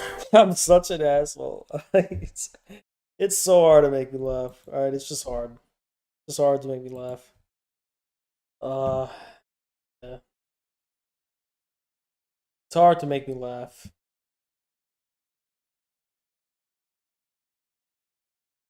It's really hard.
Hello everyone! This is Running on Empty Food Review. Well, hello ladies, gentlemen, and everyone watching. Welcome one and all to this newest edition of the Running on Empty Food Review series. I'm your host, the Report of the Week. Thank you for checking in. I was doing some research, as I always do. I always try to look out for new things to review, new items that are out there. And I found out about this really, I would describe it, I think the only way to describe it really, is a new and inventive concept. And it combines a series of ingredients never really seen before. And the way that it works is you take a piece of chicken, oftentimes breaded, occasionally fried, and you place it between these two slabs, I guess. You know why chicken sandwiches are the biggest fat ass invention in the world? Because fried chicken is already fucking breaded. It's already breaded chicken, but you're putting more bread on it. What a fat fuck recipe. I still eat them because they're so good, but it's such a shameless fat ass American type of food. Bread, and you name it a chicken sandwich. And all of these places have this thing, and that was a really stupid introduction, but either way, I tried. I tried to make a chicken... I've never had chicken and waffles, but I feel like it's the same, but worse. Chicken and waffles is just pure fat-ass indulgement. And it's it doesn't even taste good as a combination. It's just it's two fattening foods that taste good separately, so you just combine them for extra fat assery, and they just, oh yeah, waffles and chicken, oh no. And it's it's just pure fatness, pure fat indulgence. I've never had it in my life, but I feel like I'd feel really sick after eating it. Chicken sandwich sound a little more interesting than it is, because I still don't understand why it's such a big trend. It's a very simple item, but every place does. Real chicken and waffles is not breaded. Now that sounds interesting. When it's not breaded, that sounds very, very interesting. But breaded chicken and waffles is just really that's just fat indulgence. That's nothing else. That's the chicken sandwich, and maybe that's why. To get in the Midwest or in the South, I mean, I am in the Midwest, so there's Coney Islands open right next to me right now. I can go to a Coney Island right now. 24-hour Coney Islands, they're all over Detroit. All over, right? So I mean, I'm in the Midwest. Because it's simple, but it could be good. But, back in 2019, you got the iconic chicken sandwich, and places still do this. Buffalo Wild Wings, though, they say, we've got a new chicken sandwich out, and this might be the best one. And they say, look, just try it. You're going to be blown away. Because it's not just a chicken sandwich, it's not a crispy chicken sandwich, it's a saucy chicken sandwich. This is a premium priced sandwich. $10.50 for this. Yeah, good luck. $10 fucking dollars for a fucking chicken sandwich? Suck my dick. Not to the guy, but fucking company, man. $10? Does it come with fries? Does it come with anything? By itself? $10? Really? It is a hand-breaded chicken fillet, and it has sauce on it and some pickles. Hence, the saucy chicken sandwich. So, saucy. Why do I have truffle? Because Ludwig said it'll improve chat, and it doesn't. Because it's not for Streamlabs, so he fucking lied. I don't know, that's why I have it. Obviously, that could imply one of two things. It's like, yo, Ludwig, I want it to improve on my end. Not on the chatter's end, on my end. Can you get truffle for me in Streamlabs? Either A, the sandwich could have... I don't care if the chat suffers. I just don't want to suffer.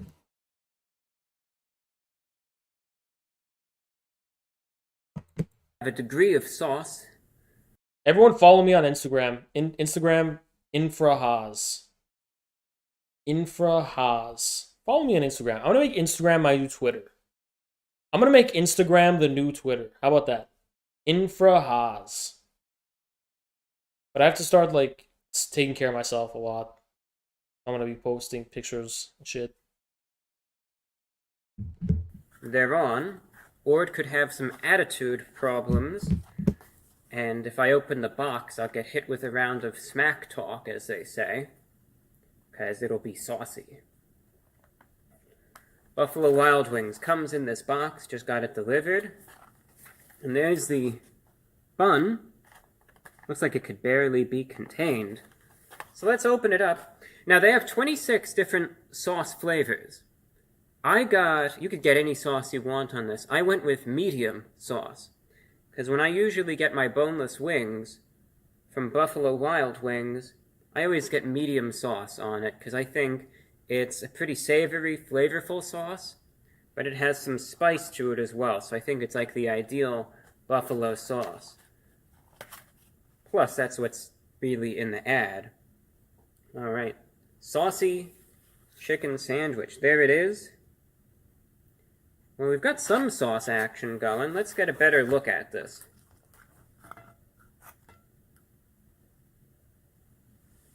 It's a big sandwich. I'll give them... Yo, that looks so good. That looks so fucking good. Oh my god. Oh my god, it looks so fucking good. Okay, $10 is a lot, but yo, that looks better than anything. That looks so fucking good. Holy shit. That. Would I necessarily describe what I'm seeing, though, as particularly... No pickles. Get rid of those fucking pickles. ...saucy. You look at the ad, but, this isn't just a criticism of Buffalo Wild Wings. You look at the ad, and you'll see for yourself. Right, there's some sauce on the top bun. Those are just lazy employees. It's not the ad's fault. Those employees just sprinkled it on and just... Order up! Next one! Here's a piece of chicken. I'd say it's lightly sauced. It's definitely not dripping in sauce, as the... and no sauce on the bottom. Not dripping in sauce like how it's portrayed in the ad. And there's some pickles right there.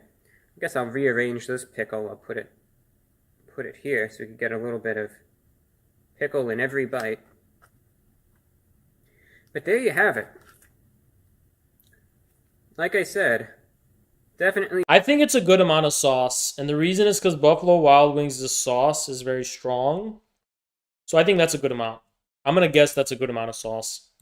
Breaded, crispy. Their like hot sauce is very strong, so I'm guessing that's a good amount. Chicken, and you could see the sauce on it. But again, for a sandwich of its size, I wouldn't say it's saucy. Would you call this just by default a saucy chicken sandwich? I wouldn't. So that's one thing. It's not as saucy as you'd think, but we can't judge a book by its cover. All right, real quick, I'm going to cut it in half, and then I'll try it out. So I'm going to pause it while I cut it in half. One moment. All right, the halving has been... You just ruined it, man. Don't cut it in half. ...completed. That way you could get a better look at it. So that's what the inside looks like. All right, there's the chicken, pickle, and the sauce. Pretty basic sandwich, pretty straightforward. So I'm going to try it out now, and I'll let you know. I want to see him eat it, because I'm a fucking pervert, and I like watching people eat. From Buffalo Wild Wings, going in. Yo, did you hear that? Did you hear that crunch? Oh my god.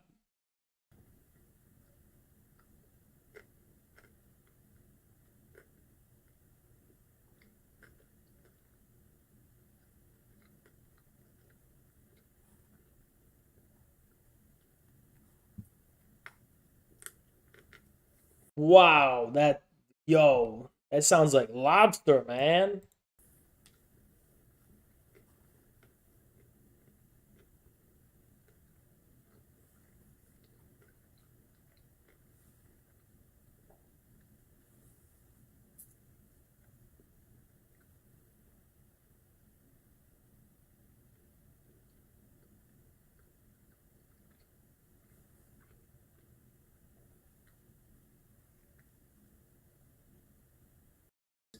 To note, you might say.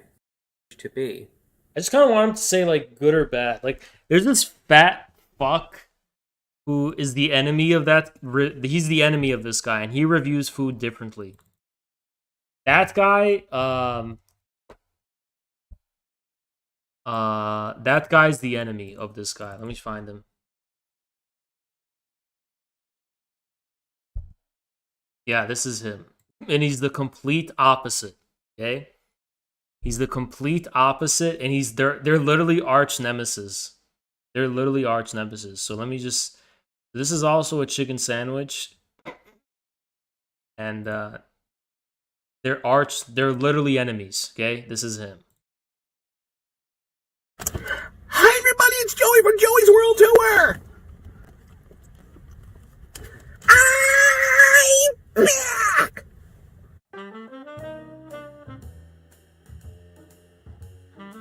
What is happening, muchachos and muchachas? Today I'm at Popeyes, and I'm doing their surf and turf meal. It comes with scrimps and chicken sandwich. That's the surf and the turf.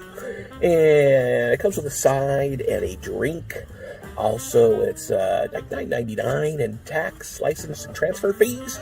So yeah, excited to try this today. Before we start the review, please share, like, and subscribe to my channel. I would really appreciate that so much. Also, if you'd like me to do a personalized video shout out, head on over to cameo.com/Joey's World Tour 2000. No, you guys, ignore that shit, right? I don't want to fucking ignore that cameo shit, right?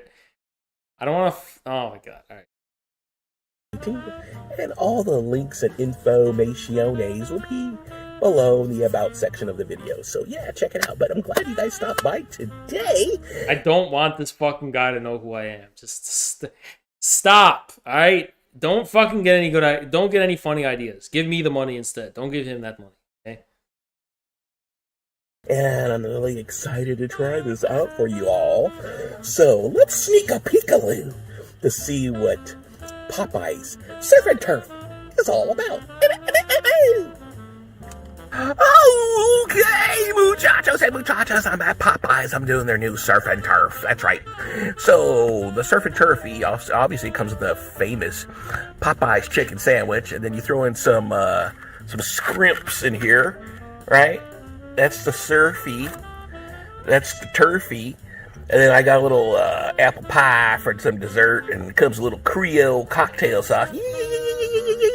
So you gotta love that chicken sandwich from Popeyes. So this is the surf and turf from Popeyes, $9.99, and it comes with a drink and a side. But they didn't give me that, so whatever. I got enough food here. But anyways, the surf and turf from Popeyes. What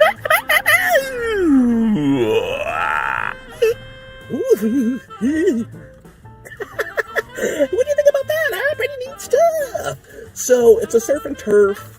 I didn't realize that it was a separate deal. So you get the shrimp meal. If you're gonna call it a surf shrimp on top of the chicken, the famous Popeyes chicken, and I threw a little cocktail sauce, that Creole cocktail sauce, on top of it. So this is gonna be like the true surf and turf sandwich from Popeyes. Okay, so we're gonna try this out, and me likey. Oops, I just spilt the little scrimpsies here. Let me try to wipe this mess off my how do you say shirt in Spanish? My zapatos. And boy, I'm just making a mess here. Look at this. That's, you know what that's called? That's called gravity. But let me throw a little Creole cocktail sauce on here. Can't have enough of that. Yeah. So let me get a close-up shot of this. Ready?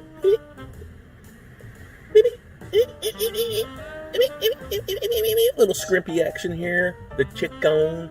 You got the true surf and turf sandwich going on here with little Creole sauce. So yeah, so let me throw a little bun action on top of here.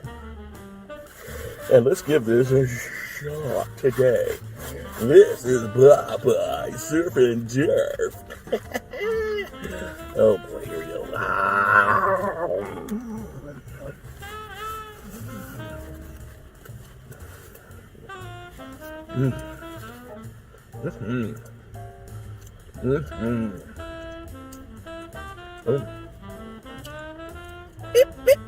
Me like you surfing turfy.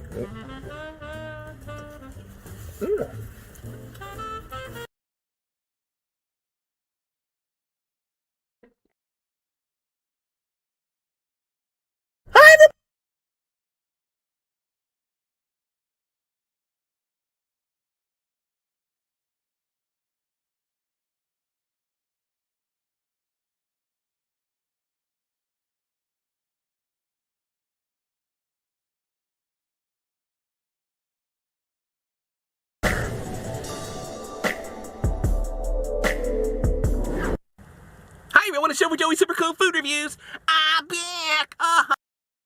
Here we go. Ooh, this looks good. And a 1 and a 2 and a 3. Ooh, it's still warm. I'm gonna go pee. I'll be right back. I'm gonna go piss, okay?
25-year-old virgin approaches women.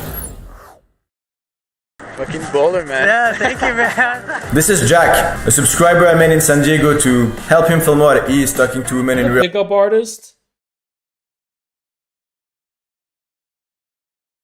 Headspace and just, I was nervous. She felt comfortable with someone talking. My theory on how Thank you, Mikoyan Goldie. survived the purge, his work on food was so essential. Soviets proved farming and food is ecological art. We should remember.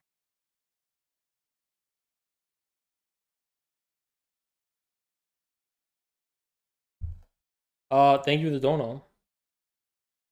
You know, say that I was nervous or anything like that, but I mean, I don't know, I guess it's a little, you know, I'm trying not to view it as a rejection, but it's, yeah, I know, I feel like handshake. What a creep. Is like, it's Oh, yeah, it's like it's weird to like very get used to that, yeah. But, yeah, how's your day going otherwise? It's pretty chill. Pretty chill? Mostly this. Yeah, absolutely. What about you? It's good. You know, I'm just kind of like hanging out with a friend and, you know, walking the boardwalk and all that stuff. So, so, and you live in PB, I assume, right? I live in Bird Rock. Yo, imagine having to talk like this just to get pussy. Imagine having to, oh my god, imagine having to do this shit. Just, like pretending you have to care. Yeah. Oh, Bird Rock, okay, yeah. I used to live like down Grand, but Reciprocity. Missions Bay, so all the way up there. You mean like the jetty or? Like yeah, so like the bay on the other side. Yeah. What a weirdo. He stopped someone for directions and he's like, oh yeah, this is, I'm gonna pick her up. I'm gonna pick her up. I'm gonna stop her for directions and then hopefully we'll have sex. All the way back there. Yeah. I do runs like all the time Really? to the jetty. Yeah, It's yeah. about like from where I live, like 5 miles round trip. Yeah. So It's not bad. yeah, do you ever like run or? Yeah, I run it, but not when there's like a million people. Oh, I know. Yeah, I feel like I'm always like kind of playing like Frogger or whatever that game is called. Yeah. This is the weirdest guy I've ever seen. Yo, that's so cringe. But I want to ask if you want to get some coffee sometime. You're or... so sweet. I actually.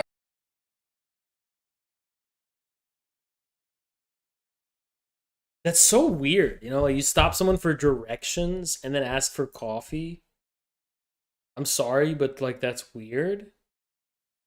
You may as well just like be blunt. Just like they'll know why you're talking to them. Like it's you don't have to make an excuse. You don't have to be like, oh, I just wanted to. No, you didn't stop for directions. You're trying to talk to them. Okay, then just fucking do that if you're gonna do that, which itself is kind of like why, right? Like in broad, like if people are going from A to B, why bother them, right? But I guess if it's love at first sight, then you just really can't let them go. You may as well just be like, yo, and just start running game, you know? Just immediately start flirting. Don't fucking do this shit. You're like, oh, like, you know, we're like the thing, because like they know, because how are you gonna transition it? You're gonna say, oh, do you know where the bathroom is? Oh yeah, it's like down the corner. Oh, down the corner, yeah. Wanna go get coffee? What? You know what I mean? I actually have a boyfriend. Okay, but, no problems. I really respect you coming up. So absolutely, you. yeah. But have a good one, right? So, I. This is the incel world. That guy was just watching the whole time. You learn from me. It's good. So, but enjoy your day, right? You too. Have a good one. day. Yeah. Yeah. Yeah, no, it went very well, and you know, she's happy to talk. I really liked that, and you know, we just kind of the conversation just flowed. Yeah. Definitely an improvement from this morning. Yeah, but you know, it kind of just shows you just have to you know, go through the adversity for a little bit, and then here 11 months ago. Absolutely, it was good. Because you think people. Well, this dude is gonna be a virgin forever. He's gonna talk to women like by a talk. He's gonna accost them on the street, and he'll have like a 5-minute conversation. But it won't go beyond that, ever. Let's go down the rabbit hole. Let's look at the recommends next to this video.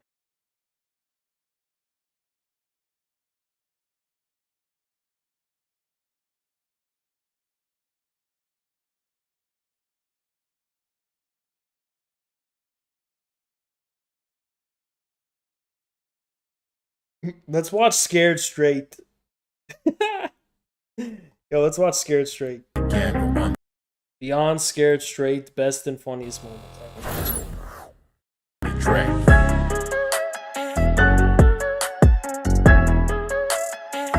Dude, I can feel your heart beating through your shirt. You scared? I don't got to be scared. Well, why is your heart pounding like a little girl? I can't kill me. I can't kill me. It makes no sense.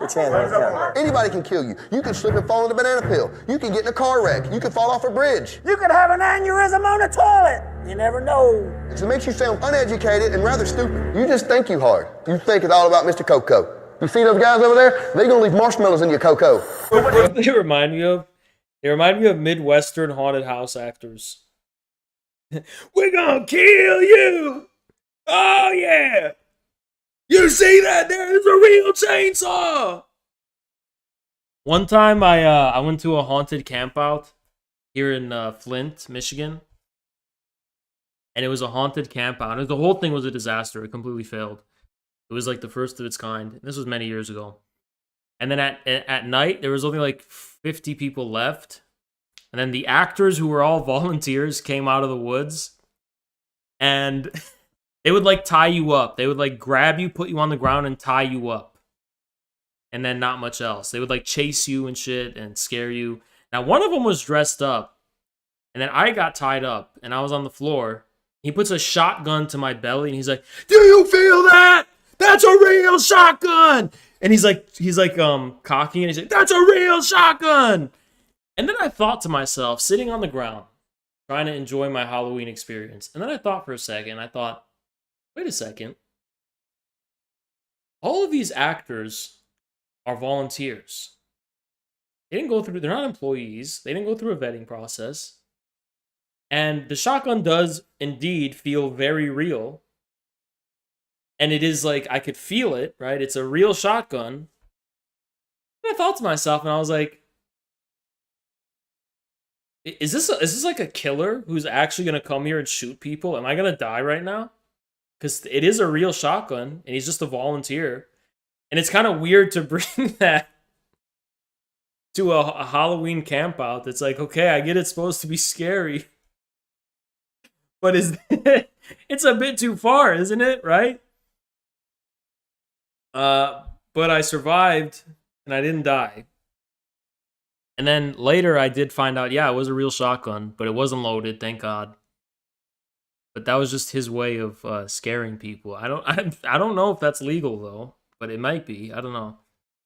But I don't know. I'm not a narc. You know, it was fun. But I did have that was one moment where I was like, yeah, I might die. Like, this might be a crazy person who just joined with the actors. You know, okay, this is when I'm going to say, implement Sharia law in America. Okay, and I don't even want to give anyone this idea. This is how fucked up it is, right? But I've always had this scary thought. What if a serial killer like blended in with haunted house actors? Because that's shit I always used to do, right? They blended in with haunted house actors or anything like that, and like they actually killed people. That would be that's when I would fucking leave America. Because, like, fuck, man. We can't even have that anymore. You know what I mean? Oh, my God, man. Oh, man. Knock on wood, that never happens. Take them off, both off. Give me those shoes.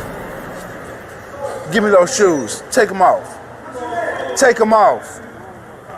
Take off those shoes right. You want to wait? You want me to take them off? Give me those shoes before I take them off. So y'all twins? Yes. I'm a twin too. I got identical twin brother. Why are these like young girls being scared by grown men in prison? Like they're not gonna be in prison with these grown men. What the fuck? Locked up too. Let me get those. I want my shoes. You got your fist balled up. This dude is as big as Shaq, and he's asking for this little girl's shoes. Like he's gonna wear it around in prison. He took her shoes. What the fuck, man?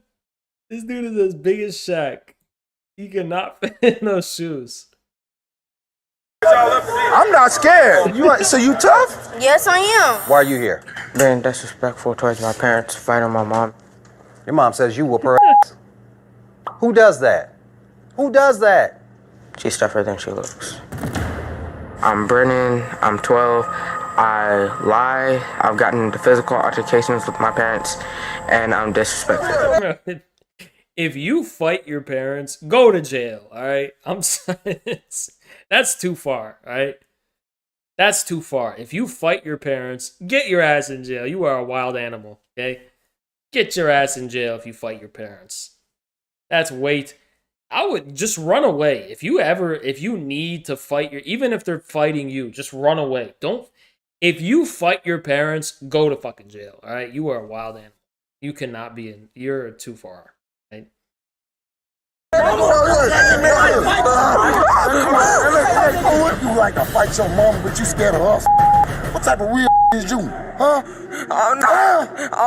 Oh, now you ain't. I never was. What you got your mama for? Answer me. What you with your mama? I'm gonna be your mama when you come in here, boy. That's me. And a chatter talking shit who gets in VC. That's me and the chatter talking shit who gets in VC. Same shit. I want you to hold this for me. Here, hold this. This Kool-Aid. We put this on bitches like you. Lick your lips. What the fuck? Now stick your hand in that Kool-Aid. Just stick it in there. Now take your finger, just do this to the bottom one. Come here. Nah, bro, that's a kid. Come on, man. Bro, that's fucked up. That's legit fucked up. That is legit fucked up, man. That is traumatizing, bro. Don't do that shit. Don't do that shit. What the fuck? Yeah, Chris Hansen needs to get in here, man. What the fuck is going on? They're not gonna be. They answer me. Right, you don't know what to do. You wouldn't know what to do. Yeah, I'm not scared of this. I'm sorry. I'm not scared of a woman. Come on. This is the most pathetic one. Why would I be scared of a woman? What you don't understand is she's not in here for beating up a female. She's in here for beating up a guy. Honestly, I know in prison, if you're in prison for like, over a decade, even above 5 years, dudes get desperate. And who are dudes gonna run game on? They're gonna run game on Deborah here. Okay, Deborah. She's a beauty pageant she's the queen of prison. She's like the Kim Kardashian of prison, okay? And these dudes who run games, she gets in it happens, all right? You know it happens. Just letting you know it happens. Because in prison, I'll tell you why. She's the only female in sight. She's the only one in sight. And she has all of these men to choose from. And they only have her to choose from. So the most charming, best looking, got the most game, most baller dude in prison versus her, he wins, right? That's such a trade-off, right? And it's happened a lot before. Look it up. Big Herc talked about it on his channel. He's interviewed people. They've talked about it. I've seen that shit. I've seen them talk about it. It's like a real thing that happens. A lot. Y'all need to understand that. You think this funny. Turn around! Turn! Alright, yeah, that shit's scary. Because if you bring men into it, it's not realistic. But if it's a woman's prison, you're trying to scare these young girls, that's fucking scary. Around! Are you deaf? Turn around! This is not a joke. This is not a game. Alright, I'm gonna be real. I'm scared of her. I said I wasn't scared of women. She's the exception. I am scared of that woman. I am scared of that. That woman. Definitely. That scared me straight. That scared me straight. Conjugal visits. I don't know if America has conjugal visits. Conjugal visits USA. Do they have them? Only in 5 states: Mississippi, New York, California, South Carolina, and Minnesota.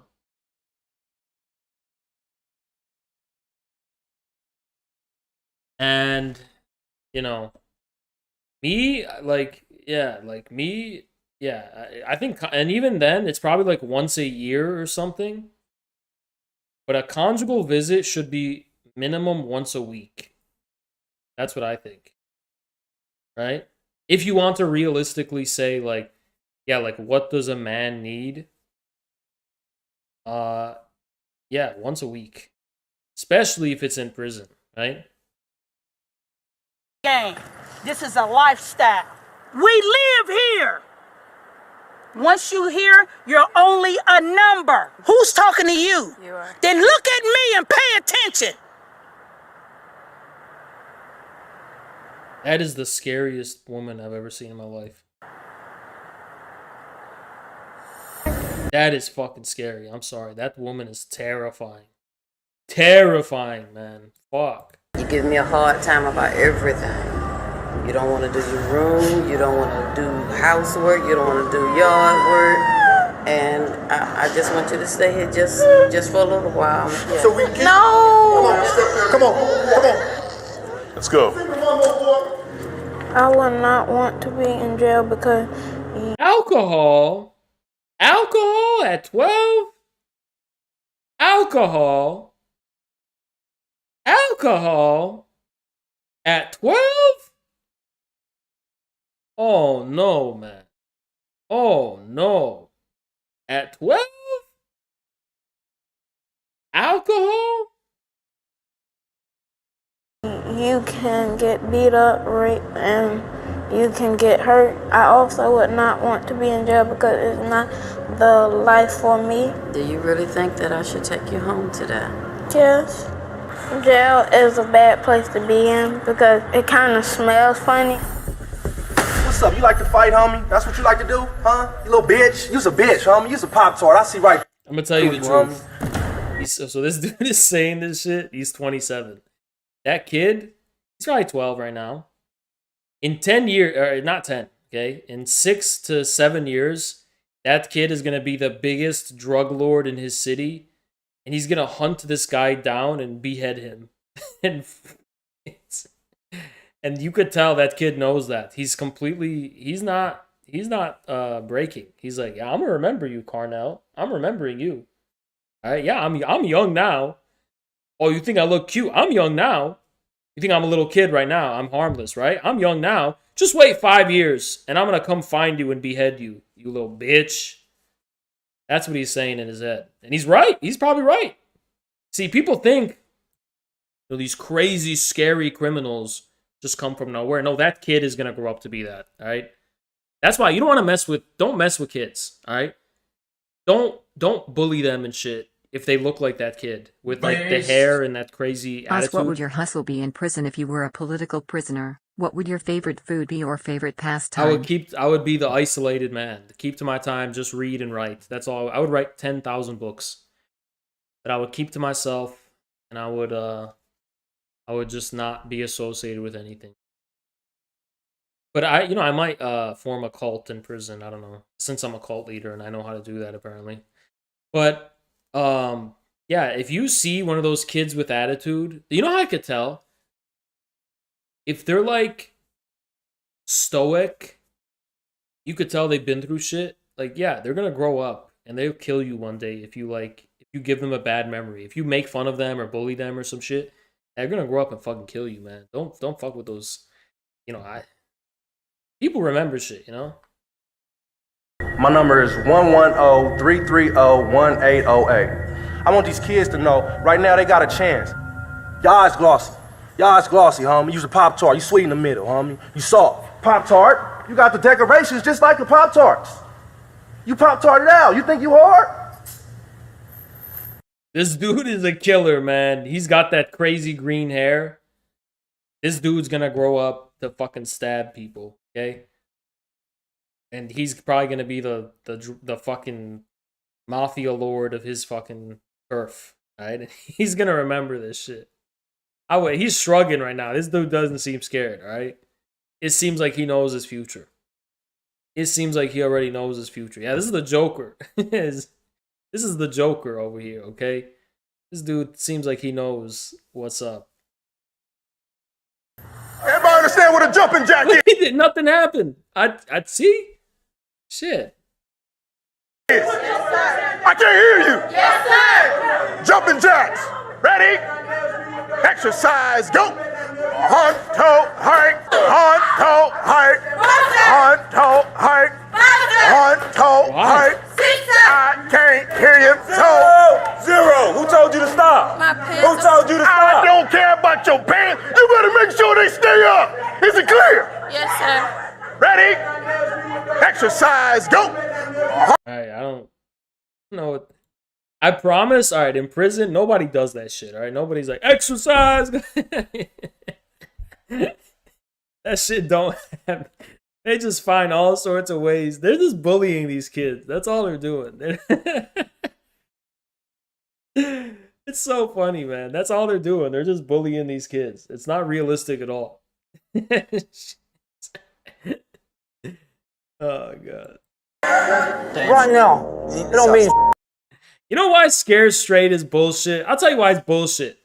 Because they bring in these small little kids who are like 11 years old, who are probably going to grow up to be criminals if they're already in scared straight program. They must have committed crimes way early on, so they're going to grow up and be mean motherfuckers. And you get like a 30-year-old dude to yeah, dude, he's not even finished growing yet. You know what I mean? It's so stupid. It's like, oh, you got me. There is an age difference. But what happens when he grows up? He's going to remember this. See, that's why it's scared straight don't work. It don't work, right? Because the only difference between that kid who's crying and this dude screaming at him is time. Just age, right? Wait till he grows up. Then what? You're going to do that same shit to him? No, you're not. So there needs to be a different way to discourage people from getting in trouble besides just scaring them, because the only reason they're getting scared right now is because they're young. What happens when they grow up, right? Think about it. Common sense. Man, you punk. He's like this 50-year-old man. Hey, you're young. You're 10 years old, you little bitch. I could beat you in a fight. Yeah, because he's like fucking 9 years old, you know? Congratulations, dude. No, I mean, I know they're doing it because they get good points or whatever. And they get time off their sentence. Or it's good standing with the court or whatever. But, I mean, come on, man. It's stupid. Touch me, I'll f you up, man. I'll f you up quick. I don't get about none of these in here. Imagine if they had scared straight, but for babies. And they just bring babies to prison. And this giant dude with a tattoo who's bald is like, hey, you stupid little baby. Shut the fuck up. Stop crying. You dumbass little bitch. They're like screaming in their face and shit. Same way. Because why end there, right? It's the same shit. It's pretty much the same thing. Isn't it? It's pretty much the same thing. I don't get too.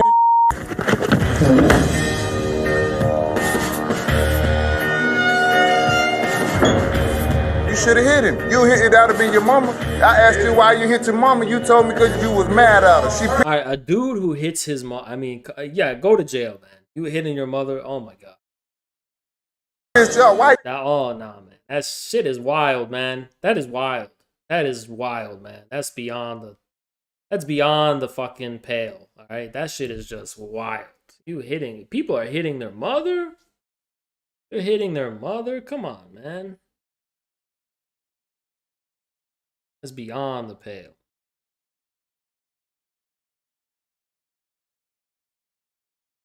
I need my grip resistance thing. Fucking wrists are getting weak. You ain't hear him. Who you trying to impress them? Y'all want it? Y'all like it? Y'all want it? My name's Ethan and I'm 13 and I got in trouble for throwing books at teachers, disrespecting teachers, cussing out teachers, and fighting. You don't think you're gonna cry? Nope. I think yours. We're different. You're you and I'm me and I'm not gonna be scared. Why are you smirking? Don't make me. That dude's gonna grow up to fucking be the Texas Chainsaw Massacre. Come across this counter. I don't know. Why did you smirk at me? He says he don't know. You can't speak up, can you? Are you smirking Why can't you at speak me? up? Did you smirk because you think I'm funny? Did you smirk because you think I'm a jackass? How the hell are you going to steal from an old woman? Go ahead, wipe your little eyes. Go right ahead. Go right ahead. Boo-hoo-hoo. These guys want you. They want you. They're all fighting over you.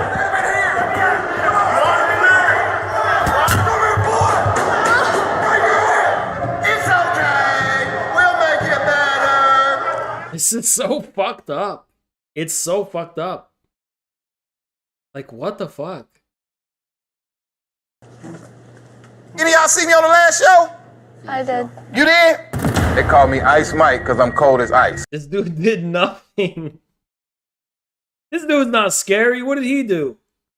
He just stole. He got a 1-year sentence. This is literally just a normal guy. This is a normal guy who got caught up, right? This is just a normal dad. Went to Best Buy and he just fucking took shit. So what? This is not a scary dude at all, right? This is literally not a scary... There's nothing scary about this guy. Nothing, right? This is just a wholesome dad. I guarantee you he's literally the most wholesome guy in the world. I'm back and I'm ready for round 2. I have my Kool-Aid ready. His eyes are a little bit crazy, all right? His eyes are a little bit crazy. I'm gonna give him that. I'll give him that. Those eyes are a little bit different, okay? Matter of fact, bitch, you hold this. You drop it, I'll smack out of you. I don't give a about going to no hole. What hood you from? Charlie. Man, Charlie's a bunch of bitches. I guess. You don't know nothing about being real. Damn, you can't see that shit, man. He said, I guess. Don't let them catch you on camera saying that, because if you go back home, that's how you were representing your people. I mean, shit, man. That wouldn't. Shit, man. I would not get this. Yeah, that I would not get that. I'll tell him, erase that shit. Don't put that on TV. Don't tell him I said that shit. You know what I mean? Why would you fucking say, I guess, man? He's 16 years old, all right? And yeah, I mean, that's young, but when I was 16, I knew the laws. I knew, like, you know, don't be violating those laws. I'm not talking about the law. I'm talking about the social laws. Like, don't give away your people so easily, right? Do you understand me, bitch? Go on, swing. I'll beat the out you. Make my day, bitch. Make it. Yeah, that dude is like, all right, I'll wait till you go to bed, and then I'll grab a shank, and then you're done, right? He would not win a fight there, but that's not stopping the violence, right? That shit, I'm saying this shit don't help, all right? Scared straight doesn't work, I promise you. I promise you it doesn't work. You want to know why? Because I've been through it myself. I'm just kidding. I kind of have, though. And not as like a direct program, but yeah, I've been through this shit. They tried to scare me straight. The authority figures in my life tried to scare me straight. It didn't work. It didn't work. That shit don't work. Unball your fist before I smack out of you. Unball your fist, man. You're smart, intelligent, dumb, but that ain't even make sense, did it? But that hard head's gonna get you in a lot of trouble. I'm cap my face, bitch. You better get your hand off that camera, boy, before I hit you in the back of your neck. Let's go to the hill, man. Let's go. I don't want to hear no crying. Hey, look at that face. Look at that face. Come on. Let's go. Hey, but what is he crying for, man? What's he crying for? Let's go, son. Let's go. Let's go. Because he's walking? I don't get it. Nobody don't want to hear that. You should have been there learned by now. You better apologize to my camera crew, too. I don't think you mean what you say. I apologize for pushing your camera, sir. Get up. Get up. Get up. Get up. Get up. Get up. Come around this way. Lay down on the table. Lay down on the table. I'm gonna lay down on the table. Somebody throw me a white sheet. You gonna see. This still is cold, ain't it? Guess what? You are officially a dead man. Walk.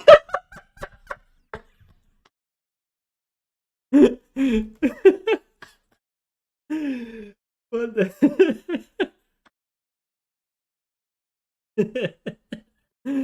He got creative with that shit, man. What? I was.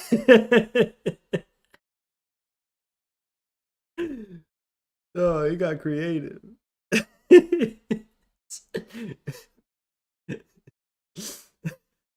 Oh. Okay.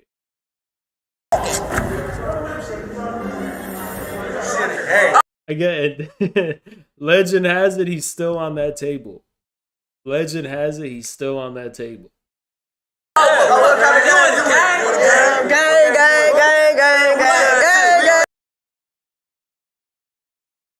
I guess she wins. Are those men? This is okay. This don't make any sense. There's no world where a woman goes to a men's prison. There's no world where that happens. Okay, that's fucking stupid, and she knows it's stupid. That's why she's doing that, because she knows it will never happen. This shirtless dude, this shirtless orc. Okay, this just like that. I'm sorry, dude. That's so unrealistic. Right? It's not gonna happen. I see Tucker, we behind these bars. All right. She knows. She knows. This is stupid. You don't. Yeah, bring her to the woman's prison. Don't bring her to a fucking men's prison. That's stupid. All right.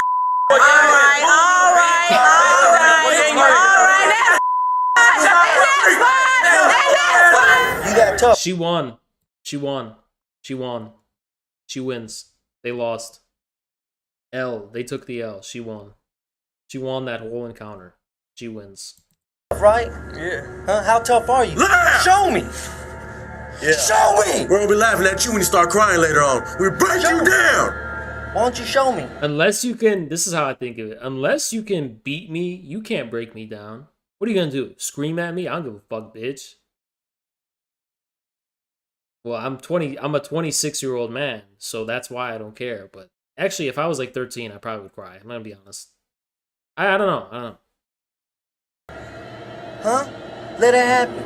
You soft, boy. Scared. You soft. Get away from me. What you gonna do? Oh, there we go. He's about to cry. That's so fucked up, man. There we go. Here it comes. The anger turns to tears, as it always does. Anger first and then the tears. That's how it always works. You're already crying. Look at what you gonna do? What I tell you, I'm gonna laugh at you now. What you gonna do about it? Gonna do what you gonna do? Hey. And that's it. See this? This keep the mice out from eating up everything I got. The mice in here look like cats. Because they eat. They eat. You want to live like this? Every day I gotta wash my socks, my underwears in the shower. You live like Vikings. No comment. That's a Dr. Umar moment. All I gotta say is that's a Dr. Umar moment. All right, let's check. Let's roll that back. Let's roll that one back. Okay? Let's roll that one back. Every day I gotta wash my socks, my underwears in the shower. You live like Vikings. That's a Dr. Umar moment. No comment. No further comment. All right, let's continue. No. You wanna know what happened on the set? No. I ain't never seen you nowhere on the west or the east. Get your ass up on your push-ups. You 60 for the set. You right here, we hit 60 for the set, homie. Get your ass up. 60 ain't that hard. I can do 60. Get your ass up, homie. Get your ass up, homie. You ain't hard. You ain't hard, homie. This is the dude. You're turning him into a school shooter. Stop. All right? This is, You know what? They need to account for culture in this shit, because I'm pretty sure this is not gonna have the effect. This is not gonna have the effect. All right, we gotta account for. We gotta start accounting for culture, okay? Because this dude is just gonna become a school shooter. All right, I'm gonna be honest. So let's start accounting for the culture, okay? Let's start accounting for culture. You ain't hard. I'll knock your ass out, huh? Why you ain't going? And later that day, that kid went on 4chan. Huh? Oh, he said y'all. He said y'all. We gonna find out who's gonna be on the knee. You ain't. That dude's like Naruto. Look at this fucking guy. He's like an anime protagonist. He's like young, but he's bold and he's determined. That's literally like Naruto.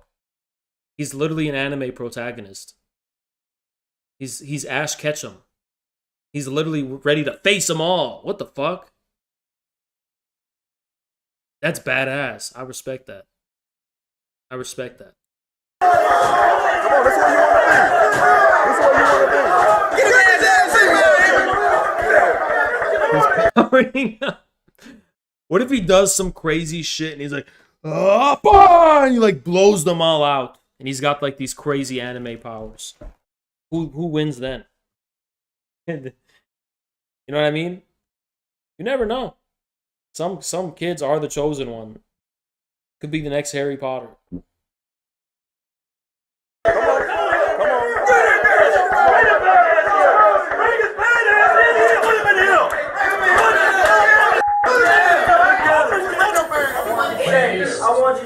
Even Jennifer.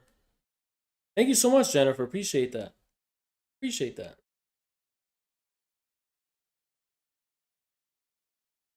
Appreciate that.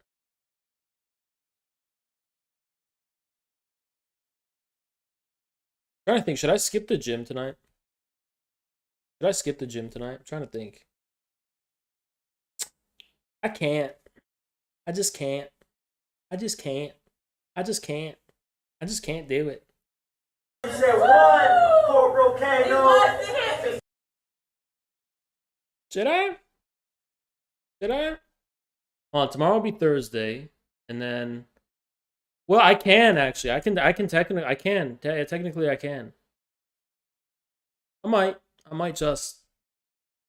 Because then Friday I can go to the gym. Because Jackson's not coming. So I was saving Friday to be like my free day, but I can make today my free day. You know what? I think I should, honestly. I think I should. Should I? Skip the gym? It's 4 a.m. Should I skip the gym? Come on. No is the correct answer. Why? You know what I mean? I think I should skip it. And also my shoulders kind of like, you know, it's kind of hurting and stuff. So I think it's a good idea for me to skip. Yeah, I'm skipping the gym. I'm grabbing a protein shake then, and I'm not gonna go to the gym.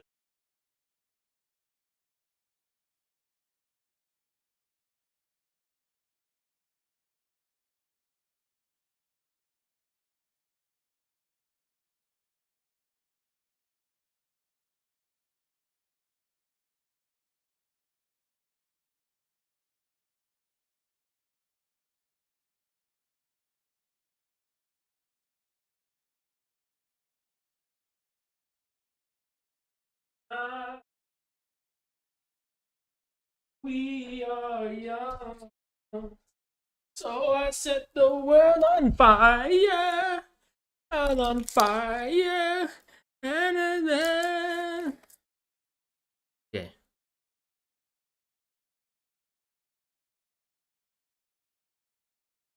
One, Corporal Kano. Two, Corporal Kano. Hey. What did I just miss? One, Corporal Kano. Two, Corporal Kano. Yo!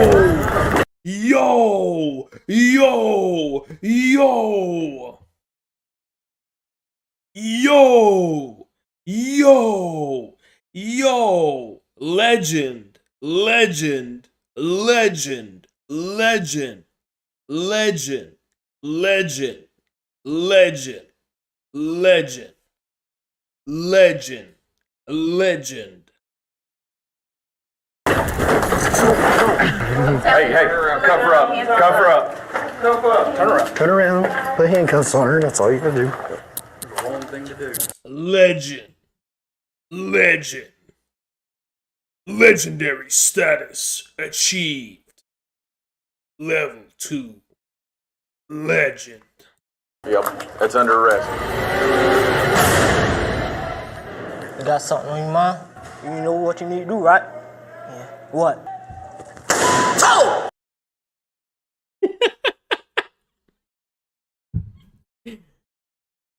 Nobody does this shit in prison. Nobody does this crazy shit in prison. Alright? I promise you no one does that shit.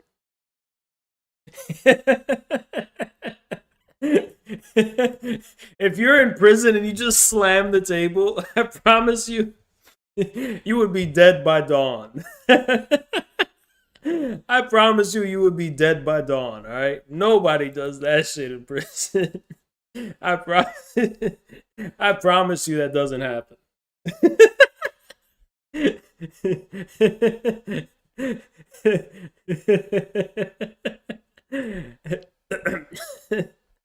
Alright. Alright, okay. What? Keep running your eyes, you might get stuck like that one day. And just for disturbing the peace, too. Just for annoying somebody's day. If you slam that table and scream like that in prison, you are dead by dawn, I promise. That will that will never happen. And I want everyone to think of it, right? Can you imagine that? Imagine you're in prison and everybody's having lunch, and one guy, one tough guy, right, who apparently is the fucking leader of the whole prison, he gets up, he slams the table, he goes, "Oh!" and he starts screaming like that. Oh my god, bro. You just declared war on everyone there. You just declared war on everyone there. You are dead, alright? I promise that doesn't happen. I promise it doesn't. Yeah. Keep trying. That's what's up. Yeah, that what's up. That's what's up. Say something. You look like you want to do something. I mean, I'm right here. Ain't no space and opportunity, homeboy. That kid is so ugly that he looks scary. That kid looks scary, right?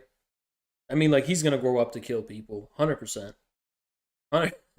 1000% he's growing up to kill people. His name is Trevor. He used to collect frogs by the pond. And in 2 years, he's going to have some bodies, all right? He's going to have some bodies on him.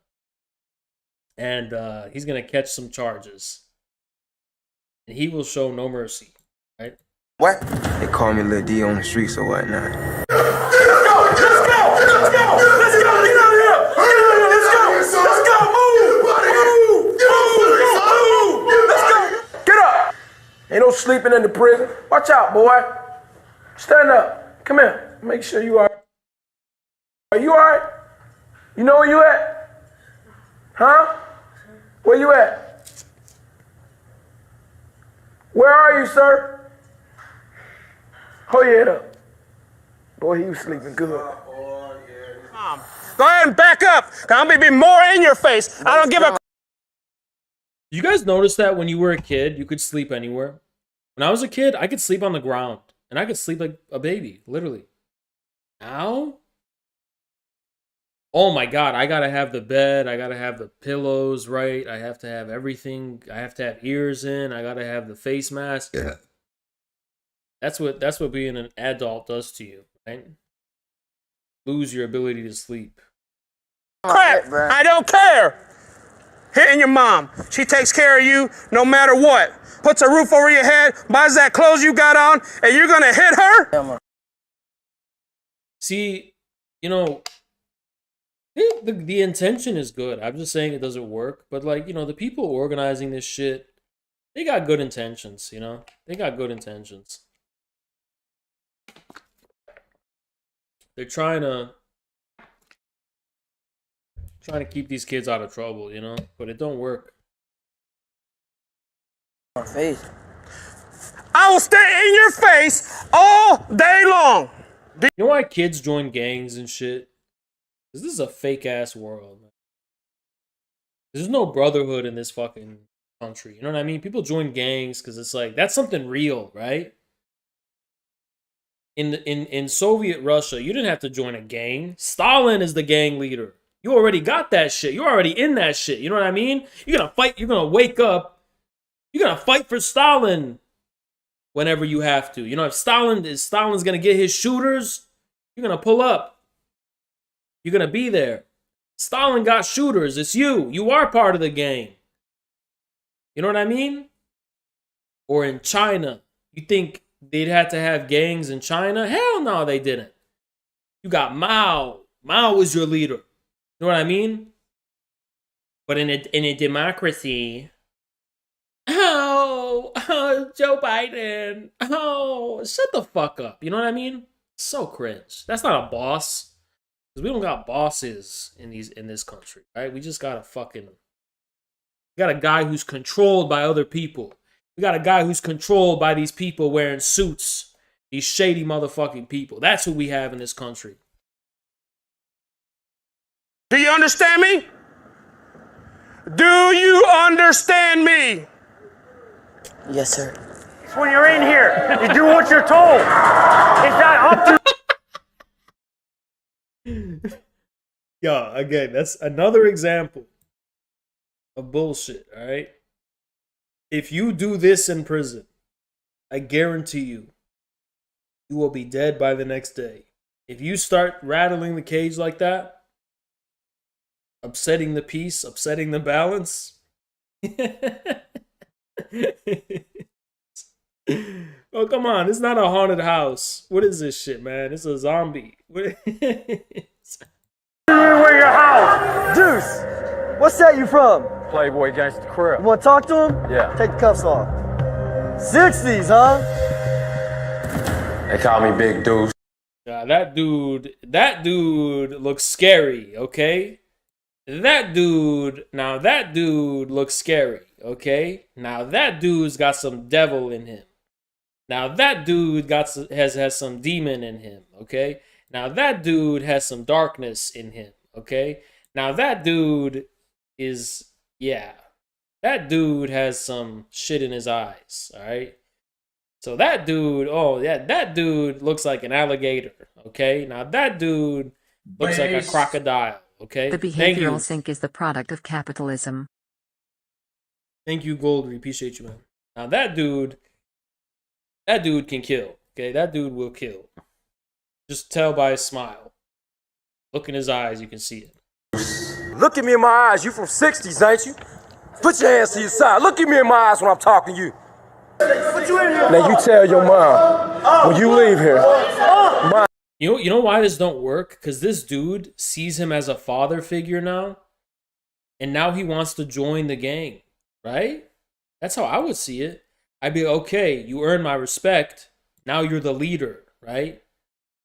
And, I want the guidance. You know what I mean? That's how it works for men.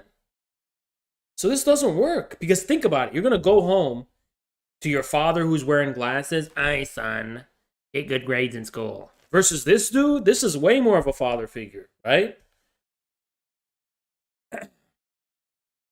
So think about it. Think about what you're doing here, right? We need psychoanalysts to come and fix this shit. Because these scared straight dudes, they don't know what they're doing. It's doing the opposite of what they think. You know what I mean? It's doing the opposite of what they wanted to. Because let me tell you why. Because this guy, he's being both a demon, right? Scary, but he's doing it for a good reason. He's saying to the kid, yeah, be good to your mother. Stay out of trouble. Be good to your mother. That's a father. That's what a father does, right? Like, a father is both cruel, but with a good purpose. That's what this dude is doing, right?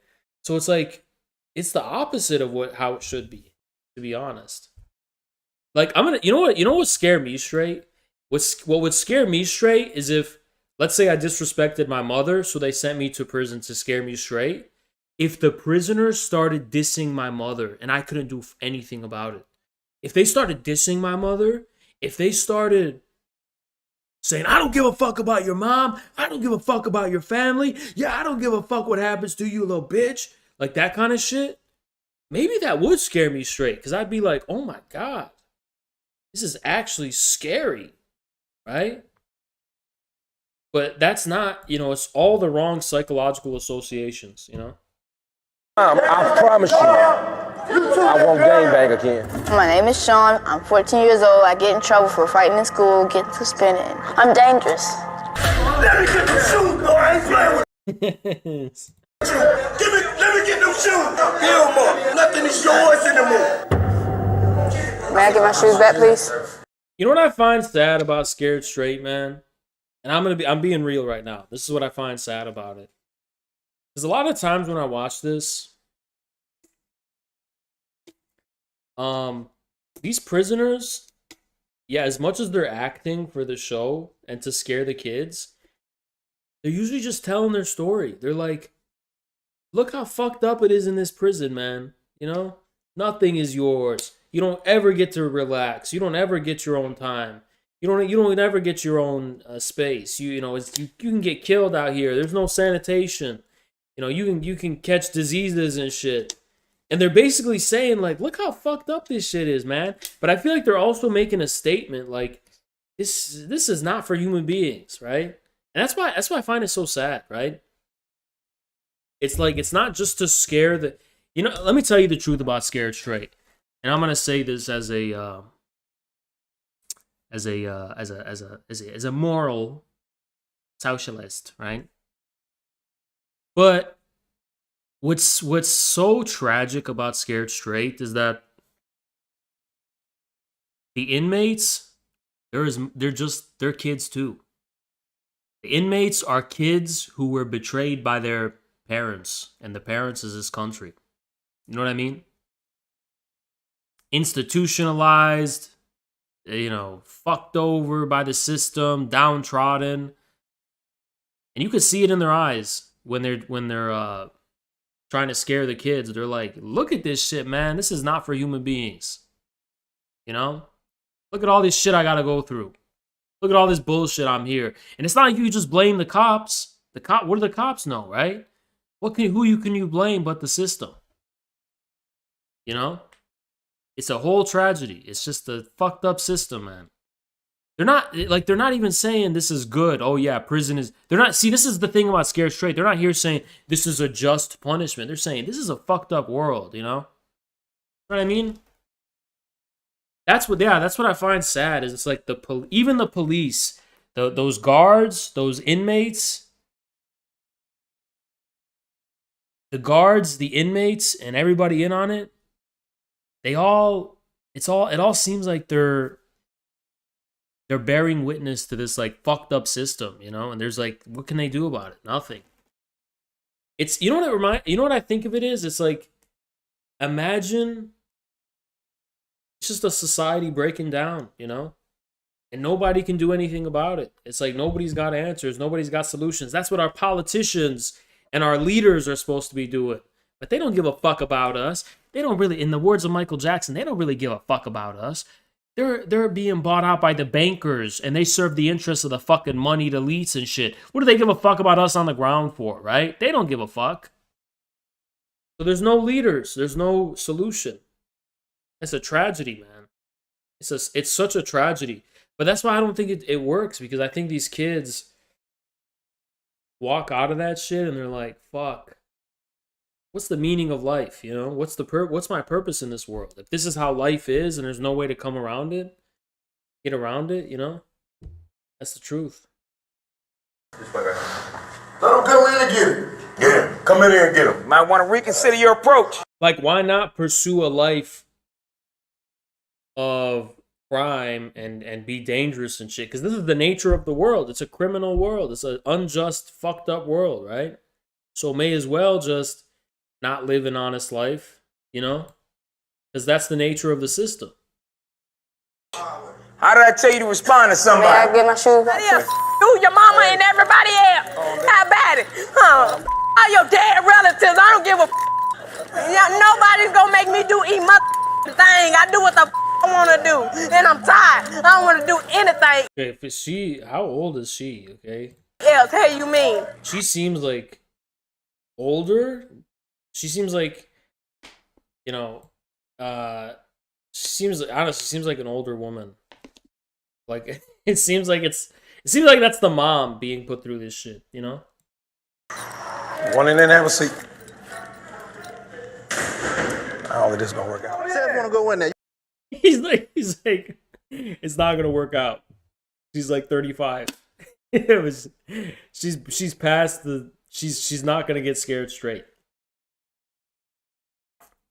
You want to go in there? Come on.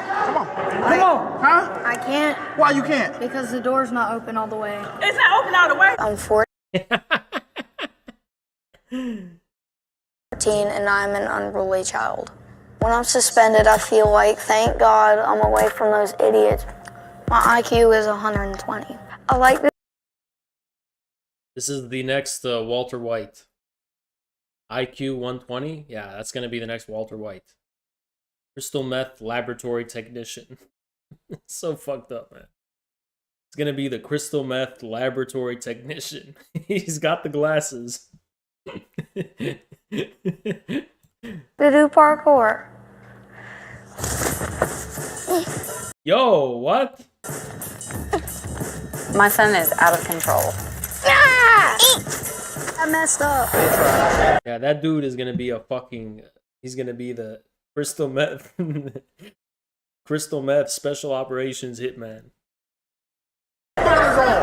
Look at his arm. That man can hurt you.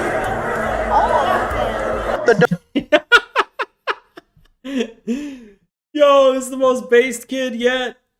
This is the most based kid yet. He's a smart ass. This was me when I was a kid, honestly. That was me when I was a kid. I was the same way. I didn't wear glasses, but I was the same way. I was a smart ass. Door is not open wider. Okay. Guess where you staying tonight? Here. You're damn right you are. Funniest shit I ever seen. Funniest shit I ever seen.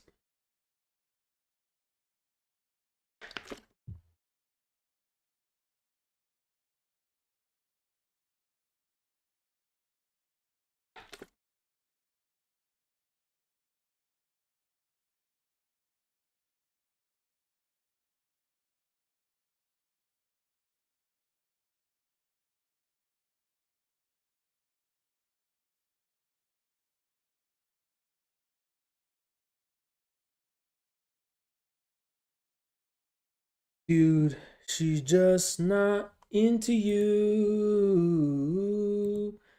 Gotta go hard. Gotta go hard. She's just not into you. Ooh.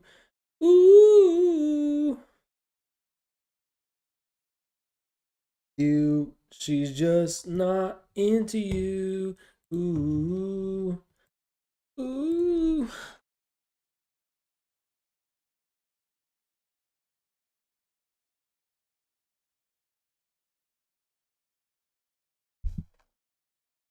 Dude, she's just not into you.